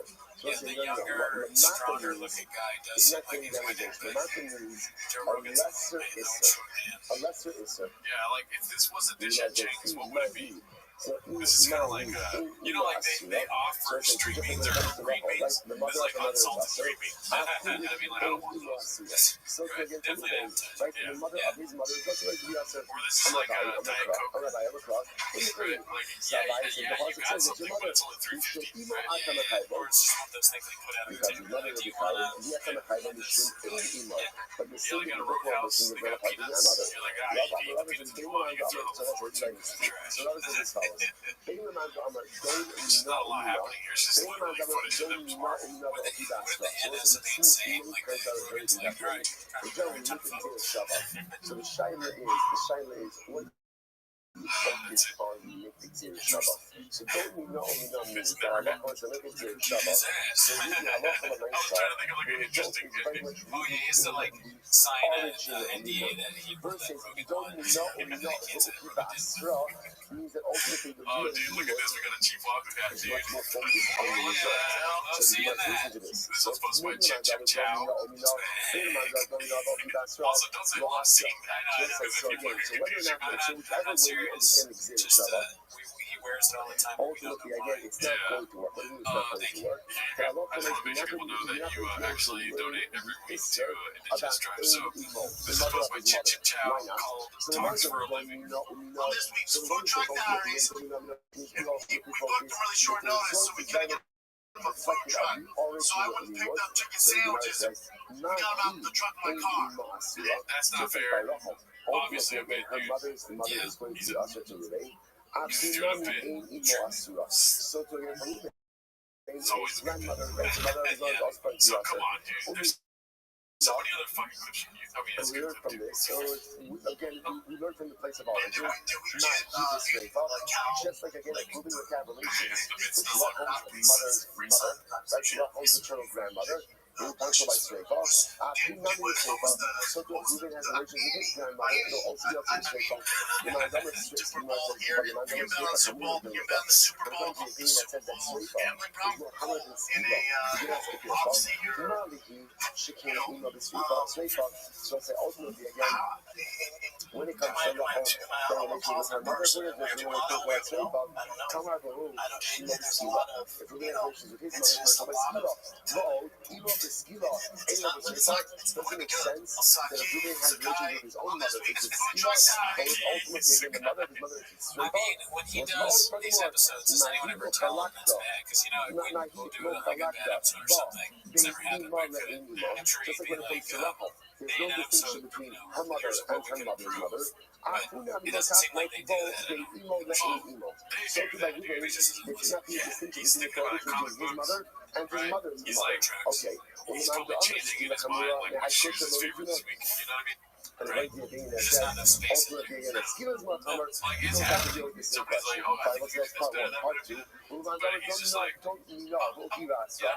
And the thing that says when it comes to Xer Shabbat, we're much more focused on Xer Shabbat, on the result of the Xer Shabbat. He has to go to the baseball field every day to get his stuff from the cubby, and he doesn't realize that he can just take it with him. He's like, I fucking got it. So and he gets mad at you. He's like, but my charger's in the car. That's not my fault. And let's derive that from that result. This one's called Shit is so fed up with doing the wrong thing. He bought Papa and Rick's an LED pointed thing so they could show him what he should click on the monitor. Posted by Handsome Black Man. Let's see here.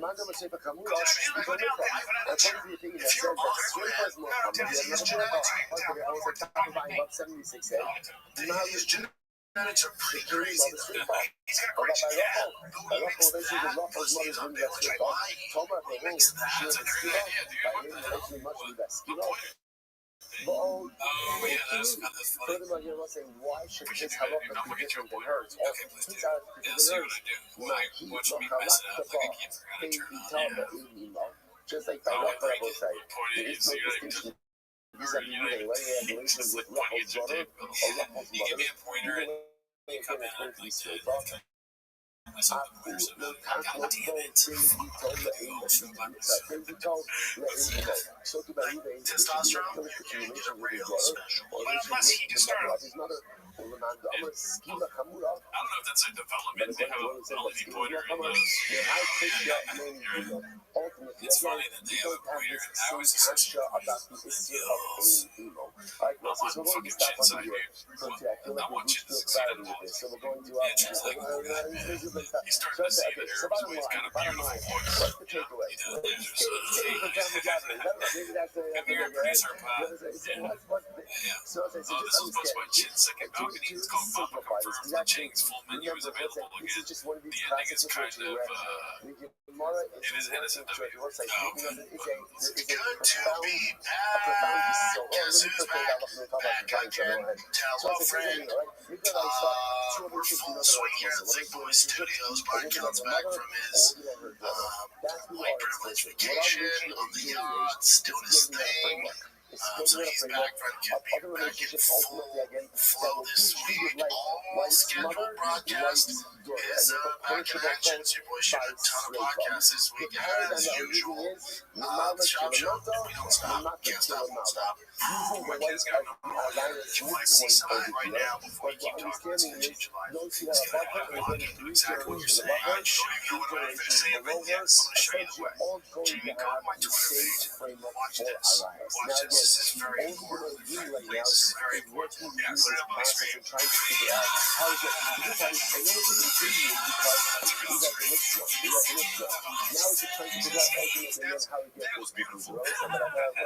Describe the people what it was. It was the good video, which Rogan, describe what, what it actually was. Oh, my bad. Like in reality, I was thinking you were saying you explained what really happened. But they already know that. It was Joe Rogan fucking Jocko, dude. Yeah, I know, but like in the real clip, it was like he played Jocko the Good. I mean, he played the good clip from Jocko. Yeah, I don't know what really. Yeah, you don't know that story? To talk things out why. So that's the guy that's everlasting, and his daughter has like cancer or something like that. He told them good. Yeah, he was like, this is gonna change your life, and then this guy, at least I think that's what happened. It was, I get that, but my daughter is. Jesus Christ, I can't stop. I did not know that. Sorry, man. I should have just described. And then it goes on. What happens? What do you think in your head? Alright, so this one's posted by Haphazard. It's called Bull. Right? This is not going anywhere.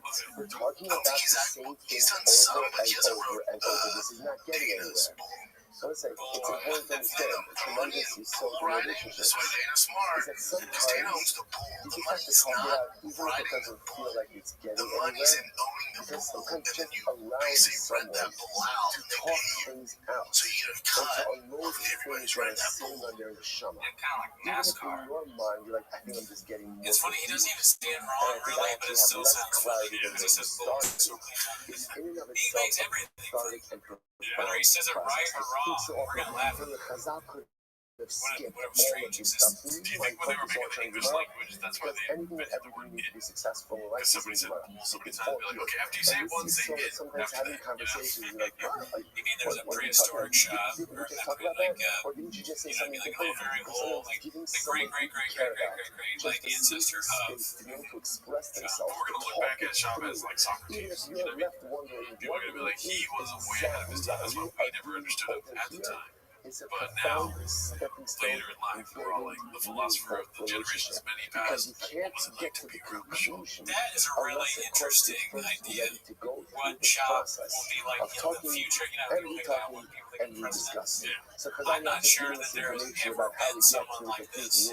Ever. And he's stupid, but he's like, is he the dumbest person that's ever lived? I don't know, but maybe is he the dumbest famous person in history? Yeah, because you can't really get fame off of being dumb. You can't, but like he's kind of like has done that. Like who in history was a clown that everyone laughed at for being stupid, who had all these shows, that was unaware that people were laughing at them. Yeah. I'm sure, because history repeats itself. I'm sure there's been a Brennan shop before. But to me, I always go back to how interesting he is. Good morning. Like, as this singular character. This has not been done that I know. A new week of learning together. Begin by thanking all of our sponsors for this morning's share. To thank our annual Talmud Torah sponsor of Tavshin Pei Hey, the Tosim Mishpacha, for dedicating all the Shem investors this year, wishing a Mazel Tov to Shua Mordechai Tosim on his engagement to Amit Cohen. Mazel Tov, Mazel Tov. Our Talmud Torah sponsors for the month of Adar, Haba Alinu L'Tova. Terry and Steve Singh, loving memory of Terry's father, Dr. Harry Kahn, C. Hirsch, and Yoshi HaKohen. The Ziv of Levin and Berman families in memory of William Ziv and Zev Shmuel Ben Yisrael. Our Day of Learning sponsors, Maya Hoffman, in the schools of Avram Ben Giardino, Shulamit Bas Braina Mino, Baruch Rafael Melech Ben Shulamis. May they all have health and hatzlacha. Beautiful.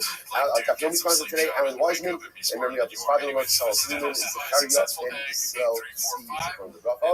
and Ellie Rothschild, in honor of the new baby girl, to Zazie and Michelle Rothschild, Mazel Tov, Zazie's grandparents, Chaim and Karen Rothschild, and sister and brother-in-law, Moshe, and Yardina Garden, and family. Mazel Tov, Mazel Tov. These are the Jew, the Soros, Tobos, Shrikhtal, Those with that, let us begin. Today's topic is Ayin Hey. I apologize in advance. We have to end the shir a few minutes early. But thank you. I wasn't planned. I just want to point out it was not planned. But thank you. So let's we're going to pack in a lot. We're actually also going to start from the top of Ayin Hey. My son happened to be here yesterday. Did a great job. Some very, very little notice. I'm sorry. He did a really good job. I do feel he was showing off a little bit at the end. With the pace, he had to get from I'm giving him a pace to the middle of Ayin Hey on the Aleph. So he's showing up the old man a little bit. But whatever, it's fine. It's okay. It's with these young kids. All right, so just for the sake of the cover that wasn't there, it's the sake of having a recording as well. We're just going to start from the top of Ayin Hey without it. 75 days. I'm going to read them around. So it's called Off Limits. Brian Callen. Little promo for a show right there. Quick little. I'm going to read them around. Ma'aseh ba'adam echad. Shenasan einav bi'isha achad. That's right. There was once described a man who set his eyes upon a woman. The halo, like he got it. And what happened? His heart was filled with incredible desire. Now, Rashi points out over here, ultimately, again, he became lovesick. Probably better stated, lust sick. But ultimately, again, he becomes saturated with her. By the way, tremendous mission I asked you just from the beginning. Where was the mistake? Where was the mistake? Where was the mistake? Shinasan enough. I will say, one of the reasons that we have to be so careful with Shmiras Ha'inayim, what we look at, is as the Gemara says, Einayim rose, the eyes see, V'halei chomate. Once you look at something, it unleashes a certain process going forward. So it's incredible how you can see over here just from the beginning where the mistake was. Shenasan einav bi'isha achas. Why look that way? Why not be careful with Shmiras Ha'inayim? Why not be a bit more diligent? Well, again, listen, we all know this Nisayon. We know this Nisayon incredibly well. But when it's fascinating to see, sometimes in life, things go off the rails, and you're not exactly sure, where it went off the rails. And then there are other times in life where it's so abundantly clear where exactly things went off the rails. So here, Nasan Einav. So you must say, Baruch Shalom, legitimately asked the doctor in Shalom, Ein Lo Takana, actually keep wild. And the doctor said, this guy is not accepting, the only possibility, the only referral he can have is if he has relations with this woman. Okay, from the woman. And he says, no, don't do that. So again, I will say, so the first you must be giving something else, right? But it must be some type of Arayos situation. So again, Arayos is one of the things that you have to give your life for, then to go ahead and transgress. So the doctor said, okay. Okay, fine, he doesn't have to have relations with her. He just has to be able to see her. I think he was trying to say, fine. So the Gemara says, $1 million down. Gemara says, Yom Muslat Hamur Far Balima. He said, no, you can't do that. You can't do that. This is not how we operate. Yeah, I mean, Gemara says, this operates when I had together. So let him talk with her. Okay, so you can't have relations with her. You can't see her unclothed. Let her talk with her. And it's interesting. At this point, the doctor's already understood that there was a sneeze issue here. So he said, so you don't have to speak with her face to face. A forehead together. Let us speak. There could be a wall between them. So the Gemara says, Chazal, the Rabbi said, "Yamos lo tisaper imo me'achorei hageder." ultimately let him die. Let him die, but let them not go ahead and have this conversation. What's the remember again, context is everything.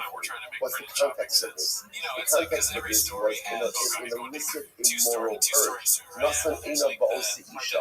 So again, we understand this entire thing took on an air of immorality about it. So the Gemara says, who was the woman? Who was the woman? Chad Amar Ishes Ish Haisa. So one says she was a nice woman. That makes a lot of sense. If we tell an Arab woman, you can understand the incredible resistance that the rabbis had to any level of interaction between this man and this woman. However, the other thing is that she was single. She was single. So according to the opinion that says that she was a married woman, Shapir, the whole story makes a lot of sense. But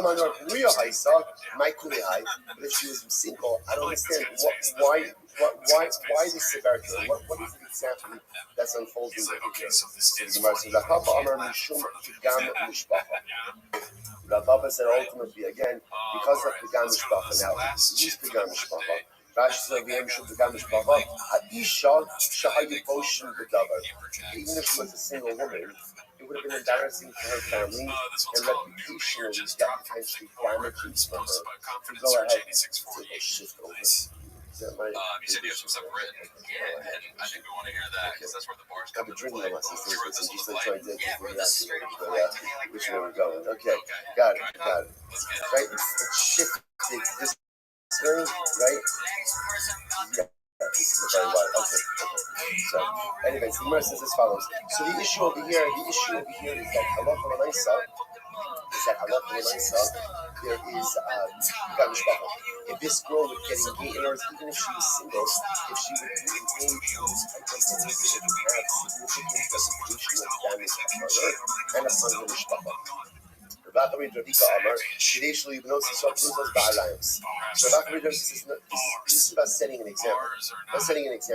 What's that? One of the things we live this now, right? We live in this type of society. The pendulum maybe swinging back the other way. But like where there's no code of morality, and whatever you feel or however you identify, whatever you say, that becomes the truth. Then when there's fluid morality, there's no morality. That's the truth. The rabbis in this case over here, but it's halacha l'maisa, you just allow these kind of things to go on, even though again, one make the cogent argument that let the guy speak to the woman from behind the wall. What is the big deal over there? He's not going to see her. He's not going to. But it's about what it represents. And what it represents is this guy becoming lustfully infatuated with a woman and suddenly against us catering to that desire. That is an illicit, immoral desire. And what do we do with illicit, immoral desires? What do we do with it? We shut it down. We don't cater to it. We don't pander to it. And we don't pretend that it's okay. Society, in order to preserve a system of morality, must have a clear delineation between what is wrong and what is right.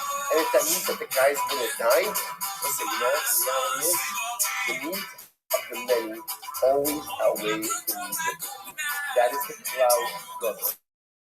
Just because someone thinks something or wants something doesn't mean that everyone else has to do it. There is a system, there is a society, there's a code of conduct, and that has to be even if it means the guy's gonna die, the guy's gonna die. The guy's gonna die. The Gemara says, "From Sabah, I was looking. Single, it's much easier than me. It's much easier than me. Let him get married. Let him get married." So the Gemara says, "No. Minsa, let me ask the guy. No, because if they get married, then all the fun dies. In other words, if they get married, so then what's the point of all this? After you must be the Yom Shekar Beis Hamikdash, Nitla Kambia, most controversial the base figure English ever. was destroyed. So if you want to know the Literally, details of that, Nitla Kambia, which means Also, the we're full trying to start pleasure of streaming Bia on was Wednesdays. the If full we pleasure of can, relations was you guys give us removed flack for not and was announcing it. only So given look over to forward to sinful Wednesdays around like behavior. 8-ish. Now we're going to come back to what that means in Pacific just a time, moment. California Shana time. and ours, not nine outside, but yeah, moving sometime around then, Taco, depending on, I mean, the left and Australia, starting earlier and on. all that. Availability again, stolen water is the sweeter and I'm also hidden streaming bread at on George this more Comedy pleasant. on Twitch. Those things, so the idea over here is Yeah, part the of what last thing drove is, this you know, we loss do early access is for that it these couldn't episodes on have it. Patreon, so if you want That's early part of what access, join drove that. this. But that's not It what you're wasn't. here. If you The marry reason her, that they're it's here permitted. is to If it's watch permitted, Tim as a it's shop. not the So same start type the of timer. Play the satisfaction jingle. of us stolen Yes, waters or as everyone sweeter. knows, So could let's be say, a so late this weekend idea is incredible. It's actually, even though Rabbi everyone's on Yitzchak break, I'm assuming. I don't know. saying this as one idea, there's really two different concepts in here. The first concept is this idea of nitla kambia, the nitla over. What does that mean? That the full pleasure of Bia has been removed, and the base English has been destroyed, and has been given over to only over Avera, just as Sasaki this morning. So a beautiful idea, but it's safe and normally God. And he says this, so listen to this idea. He says, Kashem base Hamikdash hayakani. When the base Hamikdash stood, Bashina hayashora b'Yisrael, hayashora b'Yisrael, Shina was in the power of Israel. Efshari haya ad v'kadesh atzmam kiloi beis hazivot. We'll say, it's interesting.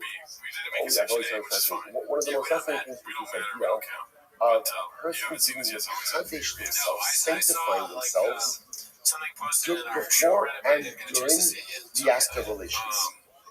So I think for many of us, I think a lot of us are familiar with this concept, but it's one of the most elusive ideas. Because again, intimacy can be beautiful, obviously should be beautiful, should be meaningful, but kadosh and holy, it's strange concept. It's a strange concept. We understand in the contextually it's holy because it shows marriage, it hopefully creates future doros. But Ramadan said, when the Beis Hamikdash stood, there was the ability to use a dynamic of holiness, even intimacy. He says, in front of the Beis Hamikdash, Hasha, Hasha Ma'od Mekayim Shnei Advarim, and it's Harel Gam Yachad. Once the Beis Hamikdash was destroyed, it's very difficult to experience pleasure and holiness at the same time. It can be pleasure, and it can be holiness. Pleasure and holiness simultaneously, says the Noam Megadim, is very, very difficult to come by in a world that's out of Beis Hamikdash. So those are such a profound use. Now again, when we talk about pleasure and holiness, it's not talking about pleasure and holiness in the realm of intimacy. In other areas of life, pleasure and holiness go very well together. But in intimacy, sometimes it's hard to distinguish, it's hard to feel both that feeling of personal pleasure and holiness woven together. So that's what this book says. It says in Yom Shachar of Beis Hamikdash, the day the Beis Hamikdash was destroyed, Nitla Kam Biyah, the Nitla La'obi Avera. What does that mean? That somehow that the enjoyment of Biyah, the enjoyment of intimacy, was taken out of the realm of holiness and was made a bit more illicit. Was made a bit more carnal, was put a bit more like in the category of just a pleasure-seeking type of activity. It's fascinating. Then he goes on and he says, that again, why couldn't this guy marry this girl? Because mind you, he didn't talk to her. Because part of his lust and part of his desire was that he couldn't have it. I must say, we know this is right. We know this is right. What is it? The forbidden fruit is always sweeter. Sweet, stolen waters are sweeter. Where did this come from? They'll say, where did it come from? Where did it come from? What's the origin of this? It's admiration. Like many things, it's admiration. Admiration had anything and everything at his fingertips. There was one thing he wasn't allowed to have. One thing he couldn't have. He ate fast Torah. That was the only thing he couldn't have. And that was the one thing that he took. What's your shot? Let's say, by the way, it's for all of us. It's for all of us. There are so many permitted things in this world. Yet, we are constantly and consistently going to our favorites. What's the shot? There are so many more things that we're allowed to do. That are great. That are fun. That are pleasurable. Why are we drawn to our favorites? So let's say deep down, it actually comes like everything. Like, you have to think about this. Everything that we want and desire always comes from a good place. See, my most innate desire is to grow. I constantly want to be more. I constantly want to become more. I want to live in a consistent state of growth. So therefore, what the neshama says is more, and more. What happens in life? Too often in life, you know, it's like the neshama goes ahead, dispatches a message. Right? The neshama dispatches it to the body. What's the challenge? The challenge is that the body often corrupts the message in different ways. We see this a lot in life. A lot of life, like, let's say, it's interesting that people get, my mother was speaking, I tried to tell her about this so sick. She was speaking about that my mother actually grew up, she was born in New York after the war, and my grandparents settled in Binding, New Jersey, and my grandfather still was up with Baruch Hashem, had a hand in educating the Jewish community. The one thing they didn't have there was a high school. So amazingly enough, like, my mother actually came to the South of Baltimore. So we moved to Baltimore 20 years ago. For my mother, it was like a tremendous circle. That's just like, she never had any check this book. Anyway, so she was speaking about, I'm not going to do the whole book, beautiful, much shorter than my book, but it's beautiful. And she was speaking about homesickness. You know, homesickness, you know, really, homesickness, relating it to my brother in California. No, what's homesickness? Or like, where does homesickness come from? The neshama yearns to go home. The neshama always wants to go home. It says in the concept of killers, called the neshama to halal call. Right? Every neshama has to praise God. And the Zohar Kadosh writes, we call neshima neshima to halal call. Every breath you have to praise Hashem. Every single time a person exhales, the neshama wants to jump out of the body and go back to Shemayim. And it goes, wow, the neshama inside of the body. So the Rabbi says that's why every single time you breathe, you have to thank HaKadosh Baruch Hu, because He's keeping the neshama in your body. Why? Because the neshama is homesick. So what happens? The neshama broadcasts a message of homesickness to the body. So how does the body relate to it? How does the body relate to it? The body relates to it ultimately as physical homesickness. That's why we experience it. You know, it's easy to go on vacation. So what happens in our vacation? After vacation, right? After a few days, you want to come home. Right? It's interesting, right? Especially if you're with kids. Right? In other words, after it's fascinating. You have the most incredible vacation in the world. But there's a certain moment you're like, okay, wait, I'm done. Like, I really want to go home. Why? It's beautiful. It's fantastic. Because, you know, it's something that comes from the neshama. The neshama says, I want to go home. Every neshama wants to go home. And it broadcasts the message to the body. I want to say, brother, you see this so many things in life. Listen, one of the most fascinating dynamics of human behavior to me is window shopping.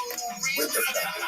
You can't understand. Right? People enjoy window shopping. I think it's the same soul. The neshama wants to acquire more and more and more and more mitzvahs. So what happens? It broadcasts the message of acquisition to the body. So when the body gets that, the body often converts these messages into something physical. So shopping, people like to shop, people like to acquire. It's the same dynamic over here. Why are we drawn? Why are we drawn to the forbidden items? It doesn't come from a bad place, but here, as you must know, there's fullness. The neshama wants to acquire more and more and more. And it's constantly broadcasting to the body. Give me more. Give me more. Don't compare yourself with what you have now. I want more Torah. I want more mitzvahs. I want more kibbutz. But all too often, what is happening? The body corrupts the message of the neshama. So the neshama is saying, give me more. Let's do it. Do it. You want more? I'm going to give you more. The following day, the body often corrupts the message. And the body takes the message of more, including that which is forbidden. That's why, again, it's so often drawn to the mind of the living talking. The forbidden water to the stolen water, because that's the body's corrupting the message of the neshama for more. And I want to say it's so important because a lot of times when we're told certain things in life, we often like to think, and we often condition to think is that the things we're told to are a result of certain carnal desires, wants, and lusts that may be true. And sometimes you'd be surprised that those desires really are coming from the neshama, but it's the body that is corrupted in all the wrong direction. Incredible. The Mishnah. All right, unrelated topics. Let's write that. So again, these are the people who experience straight execution by certain. We spoke a little bit about. We're going to get into the dynamics of straight fight. Remember, straight fight is not burning someone, but rather again, straight fight is internal straight fight of molten lead. We spoke about this before. We'll speak about it more in the Gemara today. So let's go back there. These are the people who are executed with straight fight. A man who has relations with a woman and her daughter, who bas cleanses himself, and the bas Kohen who committed adultery. So we saw that extensively. Now, we'll say there are other people included in this category of woman and her daughter. Now, we'll have to define a lot of these lines in the Gemara. Bito, who's included over here, his daughter. Bas Bito, the daughter of his daughter. Bas Bino, the daughter of his son. Bas Isha, the daughter of his wife. Bas Bito, the daughter of his daughter. Bas Bino, the daughter of his son. Hamoso, mother-in-law. Name Hamoso, the mother of your mother-in-law. The aim of Hamok, and the mother of your father. So again, we'll have to break out these categories. Have to break out these categories into a little bit more depth. We'll say the bottom line: all of these arayos are forbidden, and the penalty is the same. So let's analyze. Now, the Mishnah doesn't say that if a man has relations with a woman whose daughter he married. Right, so in other words, it doesn't say if you have relations with the mother of, right, if you have relations with a woman who's already married, which is like mother. So it doesn't say that. Ella, right, Lashon, the Mishnah is a man has relations with a woman and her daughter. The Tarbai indicates to us that both of these women are prohibited. So who are these women that we are discussing? Chamoso ve'im chamoso. It's actually talking about one's mother-in-law and the mother of one's mother-in-law. V'katoni, that there are other people including this category of a woman and her daughter. Mechlau, the Tarbai the Hajra. So most of the inference is that these two women, in other words, Chamoso and Im Chamoso, are written explicitly, but that's not true. Bahana Midrasha Asya. Don't look at the Midrasha. So Hani Chalad La'abai Da'or Mashmal Darshan Ikanenayim. So according to Abaye, so this makes a lot of sense, because Abaye says that the fundamental focus over here is the ability to intuit certain prohibitions. Masnisimani, Rabbi Akiva, El Rava Damar Chamoso, La'achar Misi, Masnisimani. According to Rabbi, who says that no, it's coming to prohibit your mother-in-law even after the death of her life. So let's say Ruben is married to Rachel. So when Ruben is married to Rachel, he's prohibited to Rachel's mother. Let's say Rachel dies. When Rachel dies, is Ruben permitted to marry his former mother-in-law? So apparently that's a point of contention. So according to Rabbi, would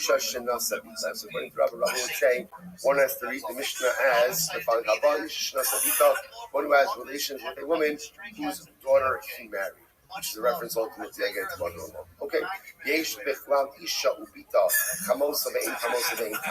So again, included in the category of a woman and her daughter are included again Chamoso, mother-in-law, in Chamoso, the mother of the mother-in-law, being Chamov, and the mother of your and the mother of your father. So the Gemara says, La'abaye, I think the Kabbalah the Mishnah in Chamov, Tani Nami Chamoso, being Chamoso. Abaye says, really, what the Mishnah is trying to teach me here is the case of in Chamov, the mother of your mother-in-law.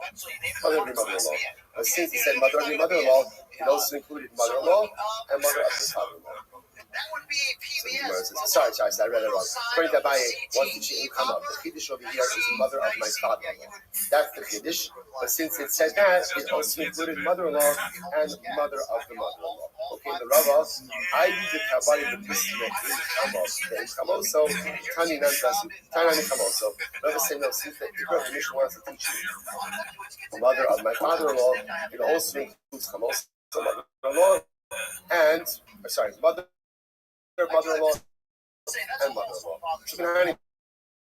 So where do we know all these folks? Ish Ashayik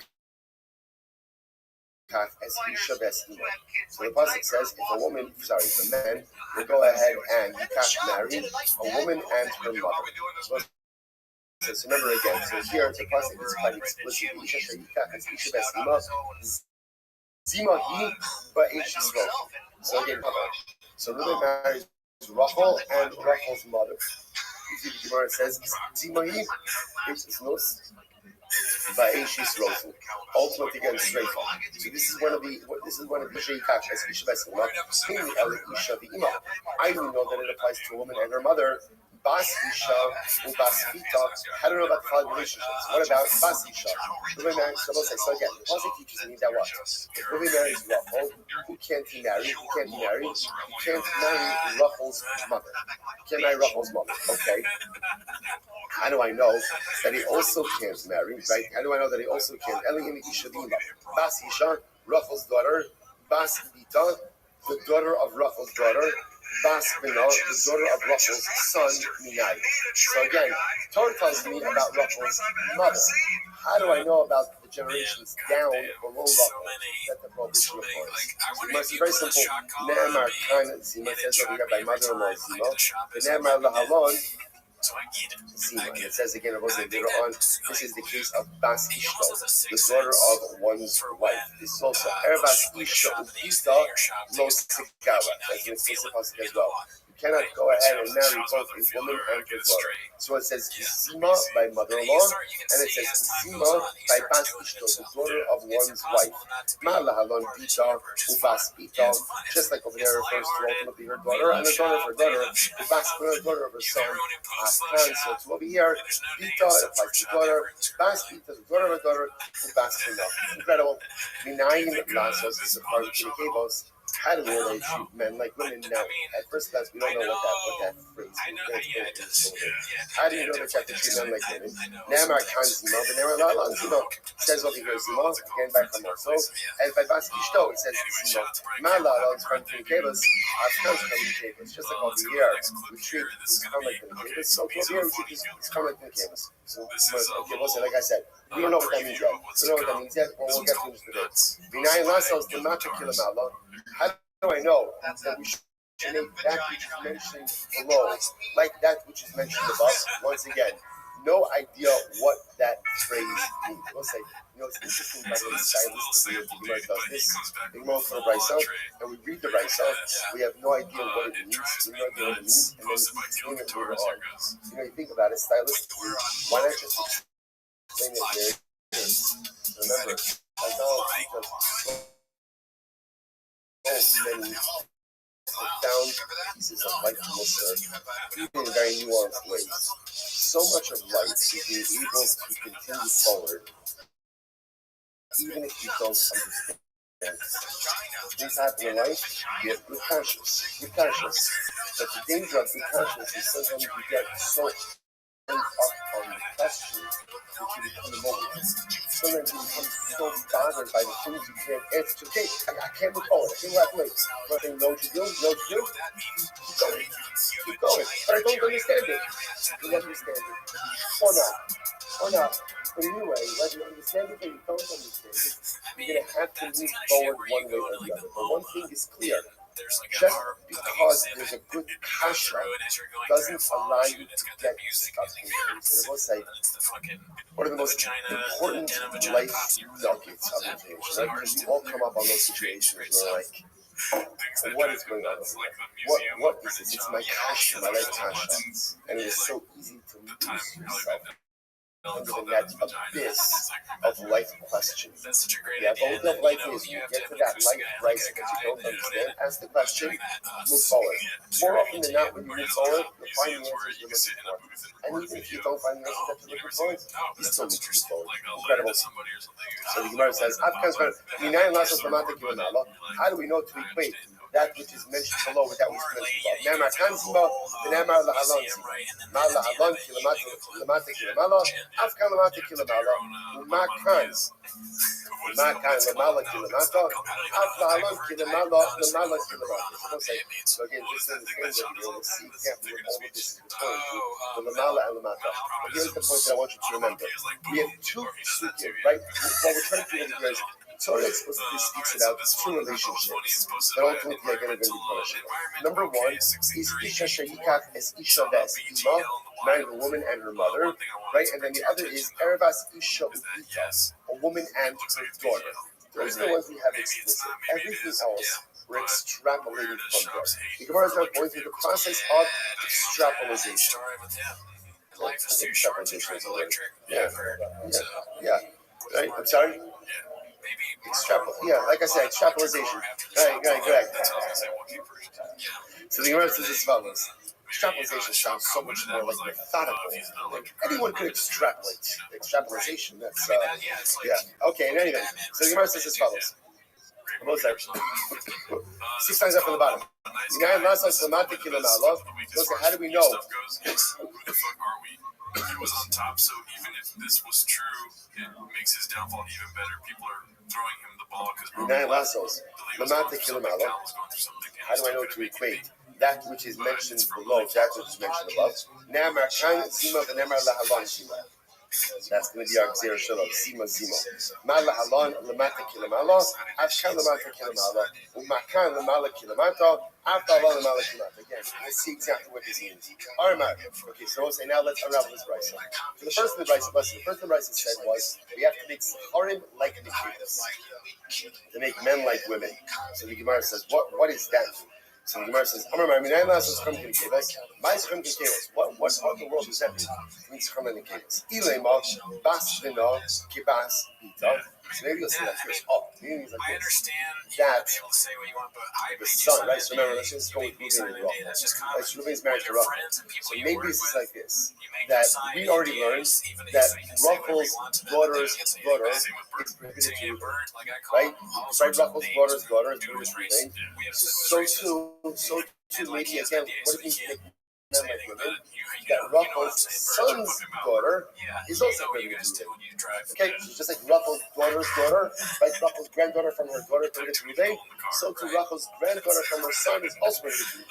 Alright, so let's go to the next one. The Gemara says, so you reminds me, it was Ilay Mabas Benosi Bas Ita, Bahadi Adadi Kasi, right? Ultimately, again, are those learned out together? Ela Ein Chamav Ke'Ein Chamoso. That is coming to include instead the mother Ein Chamav, the mother of Reuben's father-in-law, like the mother of Reuben's mother. Verse 1 second. Hashta im chamoso lo chamalan, im chamav mechadralan. We haven't established, we have not firmly established a prohibition of my mother-in-law's mother, right? We have not firmly established that. So now we said it, but we didn't establish it. So how can you go ahead and now start adding on additional isurim, like again the mother of my father-in-law, before we firmly established the mother of my mother-in-law? On the base, so I'm not Rabbi says like this. None of the argument is the same. No, what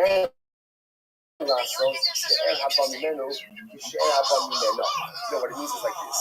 How do we know that the same way that her relatives are prohibited to him, so too again, his relatives are prohibited to him as well? Nemar kan zimo, it says over here zimo, the nemar la zimo. Okay, I baha ishar dikei vok zimo bezimo. When it comes to his own relatives, there is no notion of zimo that is mentioned. Amarava amur yitzchak Asya eina heino Asya same zimo. Okay, so also we almost like a double together. Eina heina and zimo zimo. Amar hinai lasos the mati kilamalo. Also beforehand we said, how do you know to make that which is mentioned below like that, which is mentioned above? So once again, my lemata kilamalo. What does that mean? What does that mean? Ilema, baspino, basito, so maybe say like this. Maybe we'll say, so I'm trying to figure out the lesson of lemata kilamalo. I'm trying to equate arayos that are lemata below to that which is above. Okay, so maybe it means like this. Maybe he's going to teach me that, right, when you mention Rachel, that Rachel's son's daughter and Rachel's daughter's daughter have the same status as Rachel's daughter vis-a-vis Reuben. Okay, so if that's the case, these are all in that from the same source. Elo, ein chamot chamoso kichamoso. Rather, it's coming to say like this. The same way that Reuben can't marry his mother-in-law, right? So too again, we also can't have relations with the mother of his mother-in-law and the mother of his father-in-law. But if that's the case, Hai Lamata Kilamala, Lamala Kilamata. Then we'll say the Russian is wrong. Because we'll say the Russian of Lamata Kilamala sounds like, if you understand it, we'll say, let's assume the midpoint. Who's the midpoint of all of these Arayos relationships? Like, who's like the middle? The wife. Rachel, right? So Lamata would be anyone who comes from her, right? Her kids, grandkids. And Lamala would be her mother, and so right, mother's mother, father's mother, so on and so forth. So if we're coming to say that we're coming to her now, mother of the mother-in-law, mother of the father-in-law, that's not Lamata Kilamala, but rather what? That's Lamala Kilamata. Because remember, we're going from the top down. So the Gemara says, you're right, trying to Lamala Kilamata. Yeah, you're right. Change the lashon, and rather it should be Lamala Kilamata. So let's just how do we know to make the prohibitions of mother-in-law? Well, mother-in-law is explicit, right? But really, mother of mother-in-law and mother of father-in-law, just like the prohibition of Rachel's daughter to Reuben. That essentially, Reuben's relationship to Rachel's, Reuben's relationship. That's right. Ruben's relationship. Here it is. Ruben's relationship to his mother, to his mother-in-law's mother, and his father-in-law's mother is just like his relationship to Rachel, his wife's daughter. That's it. Same way that he's prohibited to his wife's daughter, he's also prohibited to his mother-in-law's mother and to his father-in-law's mother. And therefore the Gemara says that's what it means to say, how do we know to make Lamala? Lamala means, again, the generations above his wife, i.e. his mother-in-law's mother and his father-in-law's mother, just like Lamata to his wife's daughter. That's it. Yaki, that's the case. Namar Kanzima, Namar Lalanzima. Says over here, Zima says, Zima. Mahash, that was the first white line. Umahash, the Zima. And it doesn't say Zima, but I can be referring to her. And Rabbi Yankel is what it means to say. Minayin Lasos, here it is. Minayin Lasos, Shlosha Doros Lamalo, Shlosha Doros Lamata. How do I know to go ahead and make the 2 generations above, like the 3 generations was? Once I remember again, if you look at Louis Mantarachos, if you move, although all this, I don't know how long it is to Mantarachos, right? That's Louis Mantarachos. So how do I know I get about say to trade the 3 generations above Rachel and equate them with the 3 generations below? And just like the 3 generations below Rachel are all going to be prohibited to move in her husband, so to again the 3 generations above Rachel will also be prohibited to move in her husband. He's never touched his hand to a chest.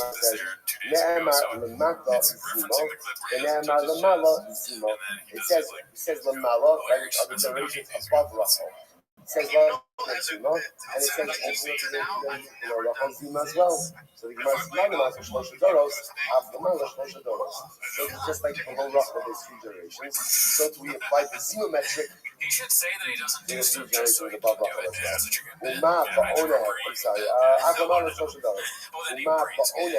Also the Mata Kilamalo. Just like when it comes to punishment, I the Sreifa. We made again about say Lamata Kilamalo. We made the 3 generations below Rachel, just like the 3 generations above Rachel, i.e. Sreifa. So too, when it comes to the lav will also apply ultimately again Lamala Kilamata. So we'll say, so interestingly enough, we seem to have this fascinating relationship between the 3 Arayos generations above Rachel and below Rachel. So we'll say, so again, it really becomes quite fascinating because essentially what we begin to see is Midaraisa, we have 2 explicit relationships. You can't marry Rachel and her daughter, right? That's number 1. And number 2, ultimately again, can't marry a woman, can't marry Rachel and her mother, and Rachel can't marry a woman and her daughter. So that's what I got. Now, what we're doing over here, Asabal Lamala is we're building out the framework. Ultimately, again, 3 generations above, 3 generations below. Beautiful. The Rashi says, no. The Olam Kiri no, that's correct what we said originally. Lamata means, what Lamata means is not going down in generation. Lamata means a lesser isser. A lesser isser. The Gemara says, so mine in ima asura. Just like when it comes to Rabbi, like the mother of the mother is asur. Afu in ima asura. So to again for Ruvain, like the mother of his mother is also going to be asur. I'm Rabbi, in the clinging. Rabbi says the pasuk says it's your mother. Shloimo Atamachayvo. Because his mother will be chayiv. The Atamachayvo mishum in imo. But the sin biblical prohibition is never chayiv their mother. Bein leman damar don't know umino. Bein leman damar don't know umino the okidas. Also we've seen this many times how it goes. You can't make it clear Shabbat. So the shaila is what do you focus on in making it Shabbat? So don't know means that halacha so really halacha l'maisa, the result is very much rooted in the origin of the versus don't know means that ultimately the real evil is not focused on the result. So the Gemara says this. So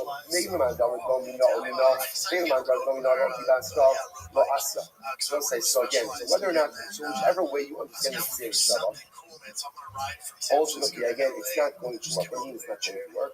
But Allah Ta'ala, you're not going to be able to learn Isser about Ein Imo, the mother of his mother. Why not? So the man is going, so the one who says ultimately, again, which means we ultimately focus, that the result is very much reflective of the origin of the word. So the Gemara says, Mahi Ein Imo Asura, just like by Rachel. Ultimately, again, her mother is going to be us the word. Afunami Ein Imo Asura. So for the Ruvain, his grandmother, right, the mother of his mother, also going to be us. Umina, and we learn from this, in other words, again, we learn from the place of origin.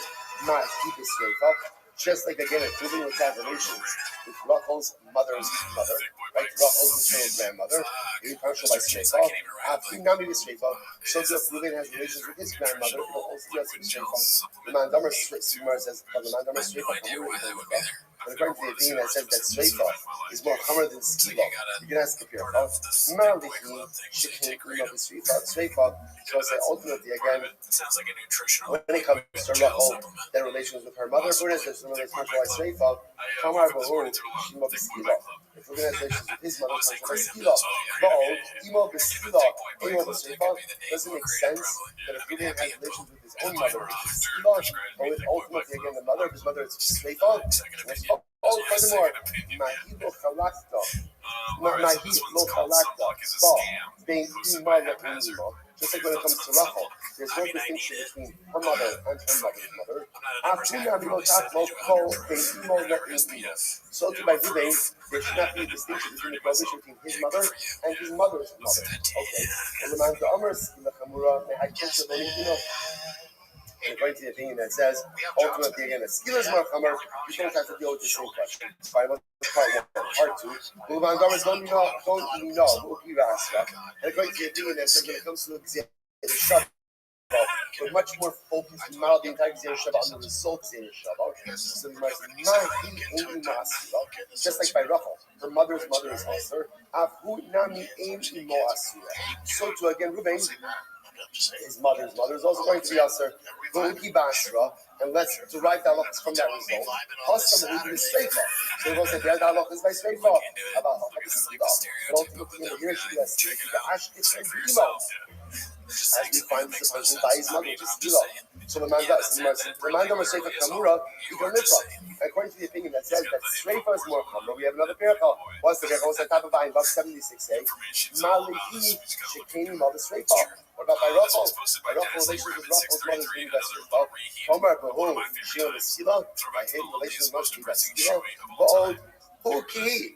Furthermore, again, I was saying, why should his halakha be different than hers? Or his halakha than hers? Mahi lo chalaktaba bein vital le'in imo. Just like by Rachel, I will say, there is no distinction vis-a-vis Reuben, whether he has relations with Rachel's brother or Rachel's mother. Either way, again, it's going to be Shreifa. Afu lo taklo bo bein vital le'in imo. Sorry, bein vital le'in imo. So to by Reuben, there should be no chilik between relations with his daughter or relations with the mother of his mother. And the man Amar Skila Chamura, But according to one who says that skip is more chamor, mehai kusha lo nizuno. Ultimately, again, you don't have this same kasha about the issue of being Alright, so we're going to stop over here for today. I feel like we've reached no clarity with this. So we're going to, this is basically stuff. So bottom line, what's the takeaway? So maybe stay away from family gatherings. Maybe that's the takeaway, right? So just understand. To really simplify this, because actually, remember, let's say this is just one of these classic situations where the Gemara is working towards, let's say, is a profound so. Oh, let me first make that up and we'll talk about the profound so as it says what we know, right? Mitaraisa, two relationships we know that are explicit. What are the two relationships? A woman and her mother, a woman and her daughter. That's who are explicit. What our Mishnah is doing is it's building out a framework. Of other relationships, ultimately, again, that will be treated like wife's mother, wife's daughter, and they're punishable both by Sveifa. The paradigm that we're using is Lemala Kilamata, Lemata Kilamala. Using the wife as the Arayos midpoint over here.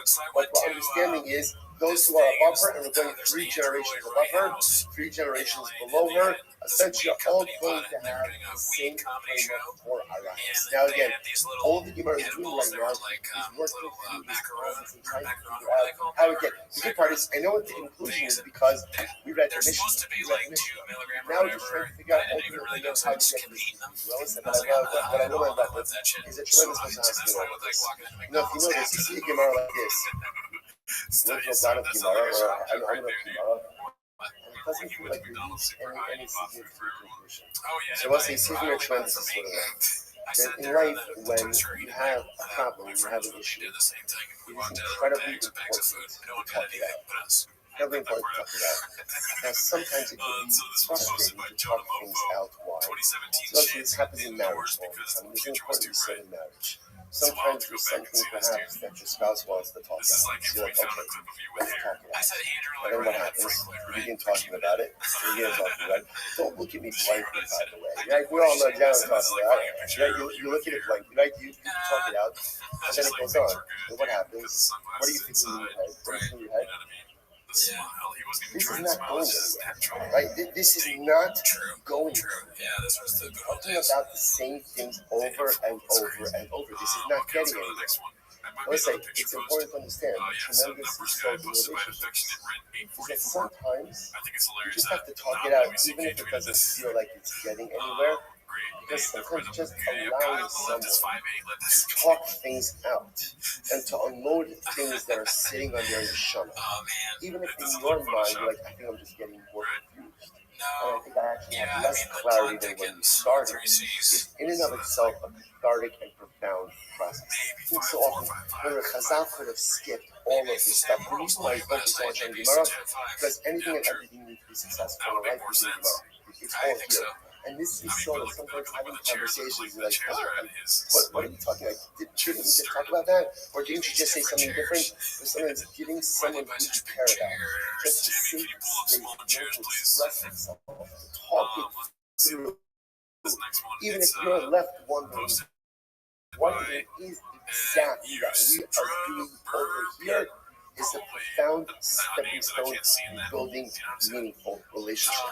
Because you can't get to the conclusion unless, of course, you're first ready to go through the process of talking and re-talking and re-discussing. Because I'm not just giving us information about how we get to the complete list of shaitan, but rather, again, Chazal also telling us how to address, how to build, and how to go further. Let's say, you got something for today? Let's say, maybe we got a couple of things. We just decided this deal. This is good. So what's off?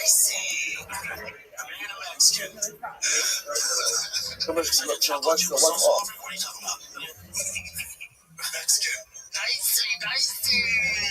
At night we'd fuck each other. Savage, y'all. Savage. I love that. I married a goddamn rattlesnake. She's like Taco Bell Mexican. Mexican. Spicy. What? Wiggles and Joe.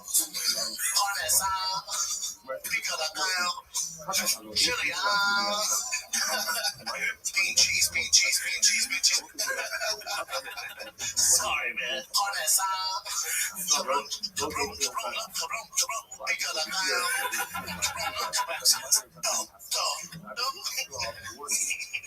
My big dick's right there still. Still got the big dick. Still got the big dick. No big deal. World Star!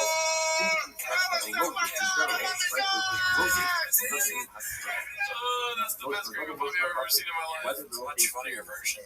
I'll edit it. I like the last one. Good stuff.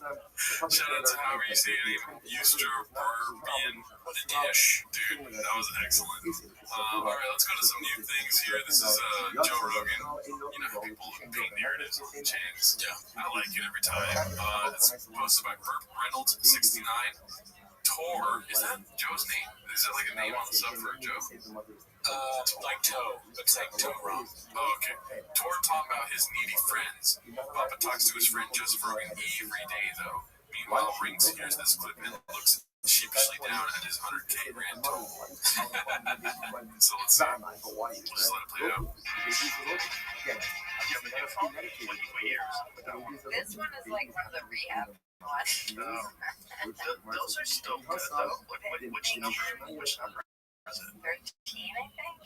Oh, those are still good. I have an 11 that's still good. Yeah. I keep it 11 for one of my numbers. Okay. Bullshit numbers. For what? There's certain people you can't give the real number to. Oh, yeah. Why would you even go? Automatically change the job. Shot and Calvin. Give them a number, though. You're like a straightforward guy. Because you have to sometimes. Sometimes you have to communicate with people. But you want a phone, you just stick in a fucking drawer somewhere. Yeah, check like It just gets crazy where so many relationships become like completely transactional. And you know, like every time someone texts you they want something, it's just so frustrating. I can see it. Even being your friend, I can see it from a fucking mile away now. People will be like, hey, Rich. I'm like, I'm not introducing you to Joe. Leave me alone. Yeah, all my friends have a story. So it was a business idea. No, I mean, You know, to help them sell skateboards. if someone, Yeah, like thick merch. What do you think the texts are that he gets when he opens up the drawer? Hey, what's up, Bubba? Something like that. And then when he responds is when they're like, real quick, can you help me sell Tiger Thick whiskey? I think that it is. I think that's what Callan's texts are like. They're related to merch and stuff. I think shop texts are more like, hey, I'm locked out of my house. Yeah, Can we just hey, my light went out. Like, do you replace the light bulb? Like, what do I do? Hold up your blowers. They're about trying. I bought a lightning. Do I put the key in the car? Brian's is more like, Joe, you strike me as a flip-flop guy. Never had a totally got where you can get 800-pound meat. Are you Callan? You just really brought him out there. I tried. I was like, don't think about it. Just channel Callan. Like, I'm not good at it. I'm not going to be out here. I'm fucking Callan. You're close to that. Thanks. Was that accurate? Do you think that's accurate? Yes. Yeah. You strike me as a flip-flop guy. Fucking delete number, dude. Let's see, the next one is, okay, so this is hilarious. Confidence search is on a roll today. Confidence search 8648. Just a conversation between two redacts on this down week. Let's see. I would say this when I get the opportunity to. I feel the first person ever to play with you stand up was you. From the very I just remember you being so quick, and your brain being so quick, and you always having such a funny I just was like, oh, he's gonna be a comic. Like, what is all this? Every Hollywood like loves every female actress like has always had a crush on Callan. Like through the 90s. I'm the guy. Director hated me. I take full responsibility. I never figured out if you were dating or just friends. Dating or just friends. I don't think either of us knew, and whatever's crazy. I've apologized for all this before. To me? Yes, I apologize. You came on my chest and licked it off. And what is the thing that surprised you? This is wild. I can't. This arms are going up. I feel like the shop sale thing is fucking in the room right now. All three of those things are out of control. Like a red bar. Yeah, he came on her chest and licked it. Yeah, where is that when you need it now? Like, At first, I thought that Red Bar used the explosion thing as like a funny thing, but now I know it's actually needed. You need some catharsis after bombs like this are dropped. Jesus Christ. I don't know which one is the craziest one. That he's funny. That might be it, yeah. That I read that she thought immediately that he belonged in stand-up. Yeah. That's crazy. That's the craziest Funny one. ones are in like Brian Callen. That's pretty. That's dark. It's not true. Wow, they must not have known that well. Yeah. They were saying understand. I didn't expect. I would say how nice everybody is. I don't give a fuck. You're at the comedy store. You wear the zanies wherever they're at. And you're telling me Brian's not better than 99% of those fucking comics. Yes, we are. It drives me nuts. Hey, Brendan, do you mind? Do you mind? No, go ahead. Brian Callen is one of the best stand-up comics. I mean, it's good to I'm gonna burst, dude. Oh, yeah, what's gonna happen? Because it drives me nuts, dude. Oh, yeah, I wanted to scream at nuts, but it drives me nuts. I hit my tooth. I think you nailed it, though. I mean, sometimes you gotta hit your tooth, though, and you fucking get really... I did it. You're right. Your roommate just woke up. No, he's not. She's not up there with those I know that now that you do stand-up, you enjoy watching stand-up less? Other people? That's a good question. Because that's my And also, I don't want to see something and it'll plant a seed in my head where I'm like, oh, fuck, dude, that person already does that. Shut me for something.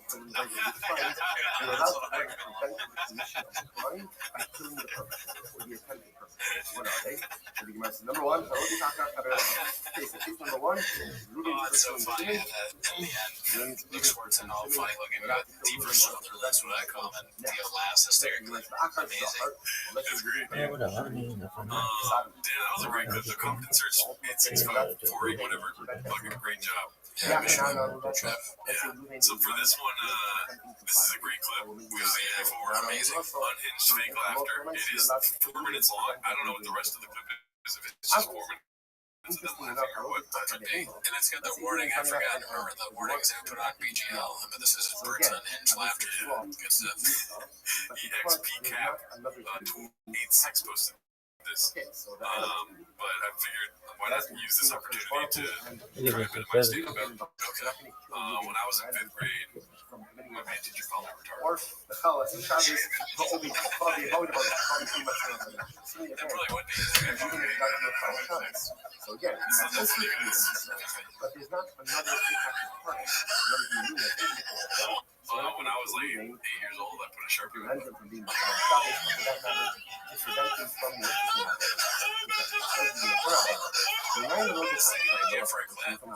should cut a short thing where you tell your jokes and then you put this out. That's what I'm doing right now. I know. I guess you're already doing that. I thought you were going to say a joke. Say a joke. Why did the chicken cross the road? Get to the other side. Because they have small teeth.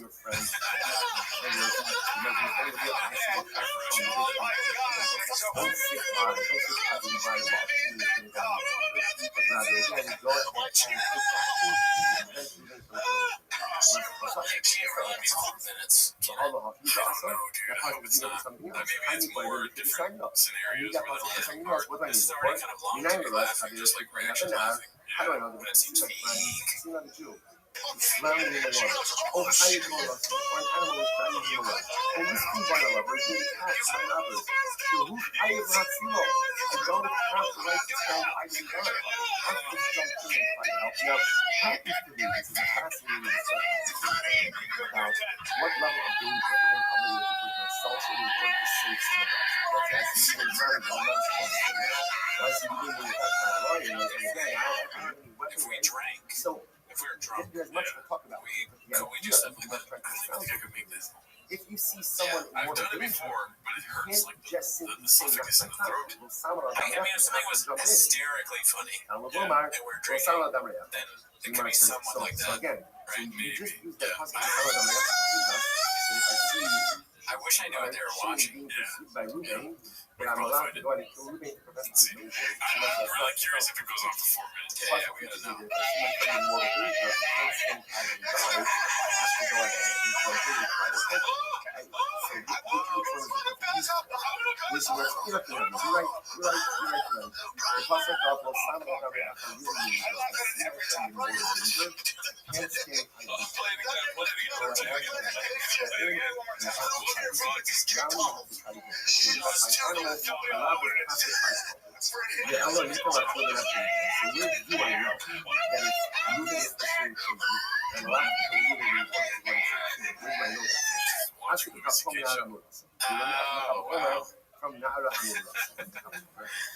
It's very supportive to watch your friends stuff and then be like, man, this is so good. That's kind of what we're doing with Shop. Yeah, every week. We don't know. He doesn't know. It doesn't matter. But we're kind of showing up. I mean, we could even do this for longer than 2 minutes. You know what I mean?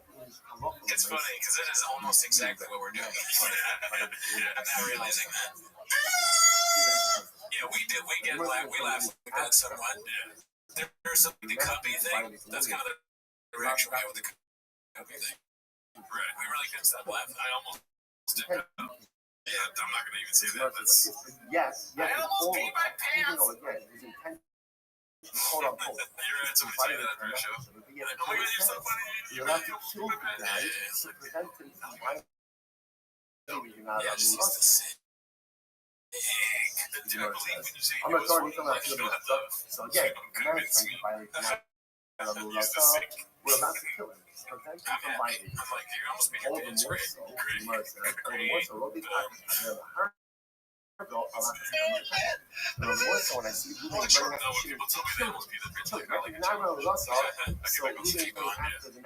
shit, almost. You offended almost. Let me tell you about the Spanish alphabet.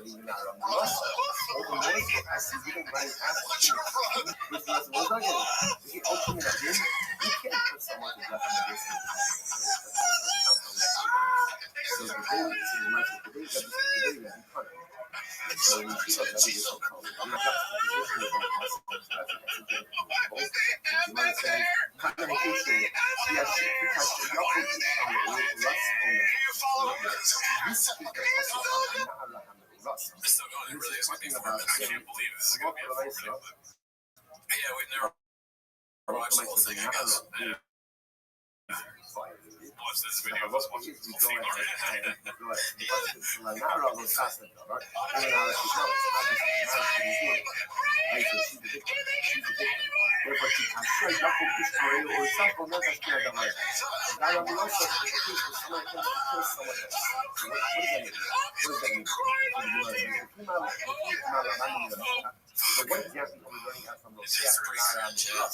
Which message? You're right. I don't have much to say because it's so cringe. Because I can't think of it. But I'm down to keep watching. We're going to watch it.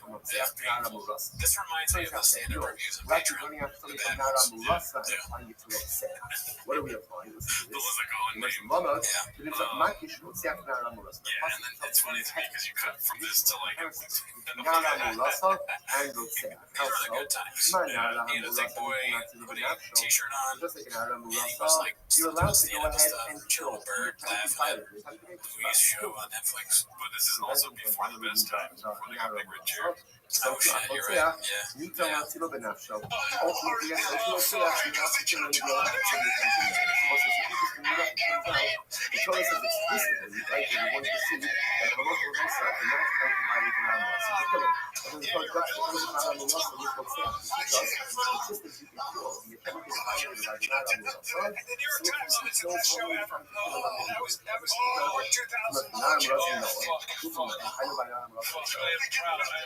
Louis C.K. my friend. I am proud to call Louis C.K. my friend. That is a hard I love it. Hey, listen, if you're my daughter, Georgia, who's watching us right now in college, and you and your friends are not laughing. If you're not laughing, first of all, number one, we can have a conversation, but number two, How do you think Louis C.K. feels about this?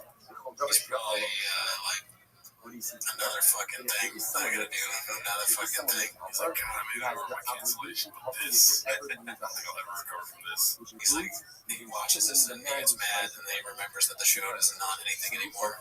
It's like hard to watch Louis. You have to like find it on the dark web. You have to find it. We're gonna watch Louis and I wonder if it's on Netflix now. Or HBO. No.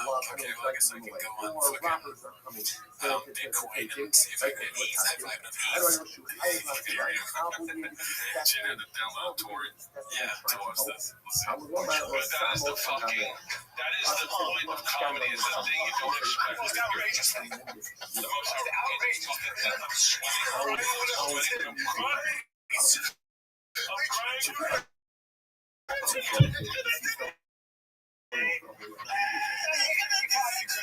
Shut the fuck up, you fucking idiots! Fuck you! Stop laughing! Stop it! Shab, you don't understand what's going on the show. I think I want to interpret that they're making fun of Brian. Did you catch that? Yeah. Brian, no, I know. Yeah, I didn't. Well, obviously I know. Listen, you know me. I'm pretty good. Nice to meet you. You know I didn't understand just now. I never seen it coming, so I didn't even know that was happening over here. I never see that coming. I'm like, oh, it's so funny that I never see it coming and you never see me not coming. You see me as a smart guy. Yeah, I think I appreciate that. It's so hard to change. Like, you know, your brain stops developing at 25. Right. Yeah, I met you at 24, and it's like after 25, it was like, that's how he is for. Yeah, because I was older and you're like, he must have wisdom. Yeah, I met you. Oops. Yeah, I like that you rage right there. You kind of rage right on the clip. I like it. Yeah, what the fuck? You have to again return to look. You have to return him to himself. Sorry, that was Real comedy. Don't you like to return him? Real comedy. I don't know everything. I'm just saying this. I'm spitballing right now. It's when you can hear the thing that you said again in your head. I hear you say it the first time. Someone taps you, and you start laughing again at the same level. Oh my god, it probably could have gone longer. Yeah, I mean, maybe they laugh more after this. They probably do. God damn. What I'm assuming, I don't know the full context of the clip, but what I'm assuming is that it had something to do with like domestic abuse, which we don't support here, right? And Colin's like, you couldn't make that, that's not okay today. And that was like, yeah. Oh, it's funny as fuck. Right, because they roasted Colin. And Colin has to sit there and be like, it's funny, guys. It's great. Okay, this is the funniest. Can't wait to record Mental Arts. Alright,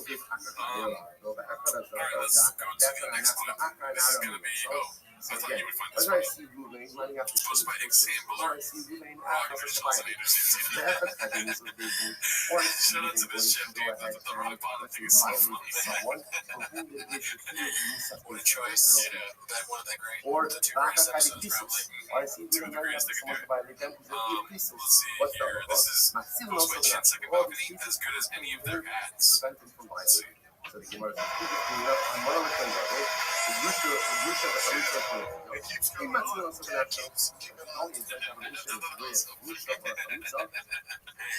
that guy's scared that he's in there because he's seen the triplet thing? I think he's ridiculous. Okay, because he said he keeps coming on. The fuck? I have no idea what that means. Yeah. Maybe he's scared though. Right? If he's in a truck with shot. But when you say it keeps coming on, I'm like, he doesn't think like I, you know, or I would be scared. I would be excited too. I would be like, if this is how it happens, if I'm gonna, you know, You die with shot. That's funny. yeah. But no, if you say he keeps coming on, I'm not pausing whatever that you can pause it all you want, sure. But it's just something you would like think of a scenario where you would say it keeps coming on. The TV, I guess, if it like just turning on, see like. I might have answer to your question. But like, and then you see Shaw, he knows like the totem pole here. He's like, it keeps keeping on, yeah. Like he's saying, it keeps going on. Yeah, it keeps keeping on. Correct. Don't say coming. Yeah, I got too many chefs in the kitchen. You know what I mean? It's not an electric car. Never electric. Anyways, that was just my observation. Like, yeah, he looks terrified, but I'm just saying, it keeps coming on. Makes no sense. Sure. That's like an old man that has a cubby in a baseball field.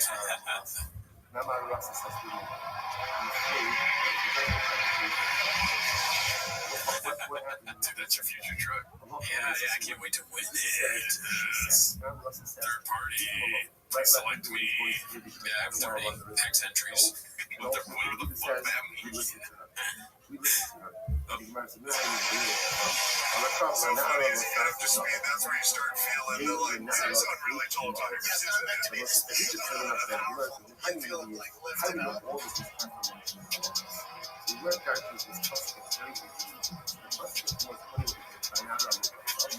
Dude, sometimes I feel like I do so bad at comedy that I should just be a truck guy.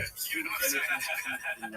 Like, I bomb so hard, I just want to be on the open road for the fucking lifted truck, dude. Do you think, well, take out the comedy part of it, do you think you have what it takes to be like a truck guy, like fucking blowers and fucking modding and all that shit is hard work? I see what you're saying. Don't kill me. Sure. Yes. Yeah, I think you do too. I just want to test you. Yeah, I see outfits. Right, you need more hats. I need hats. Shoes. Onesies, you know, they have like mechanic onesies. Yeah, I need some of that in my life. Yeah. Freddy Krueger's, not real Jordans. I don't want to take some of that. Yeah, Overkill. Overkill. Kibitek. Shout out Kibitek. Yeah. Mod. Like some riches. Oh, honey, I need a lot of riches. Sockets. Yeah, Bahama. They could be. That's why I went into trucks, dude, because I went Baja mode and stand up. I fucking bomb so hard. I'm in the trucks now, dude. T-ball. Let's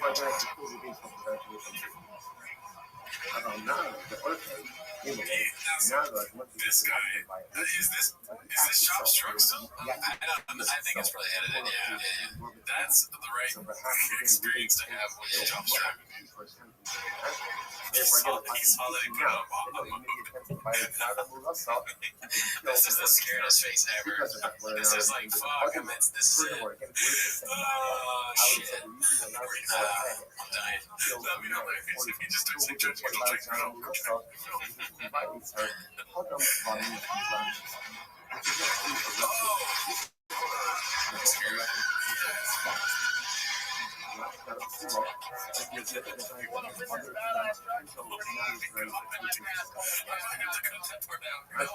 That was pretty crazy. That was crazy.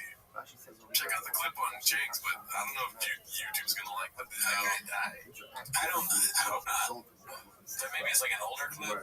That's happening way too often now. When I watch a clip on Twitter or something, it's like 30 seconds long at the end. I'm like, yeah, people just die out of nowhere. Did that guy just fucking die? Yeah, it's a lot. Elon has let a lot through.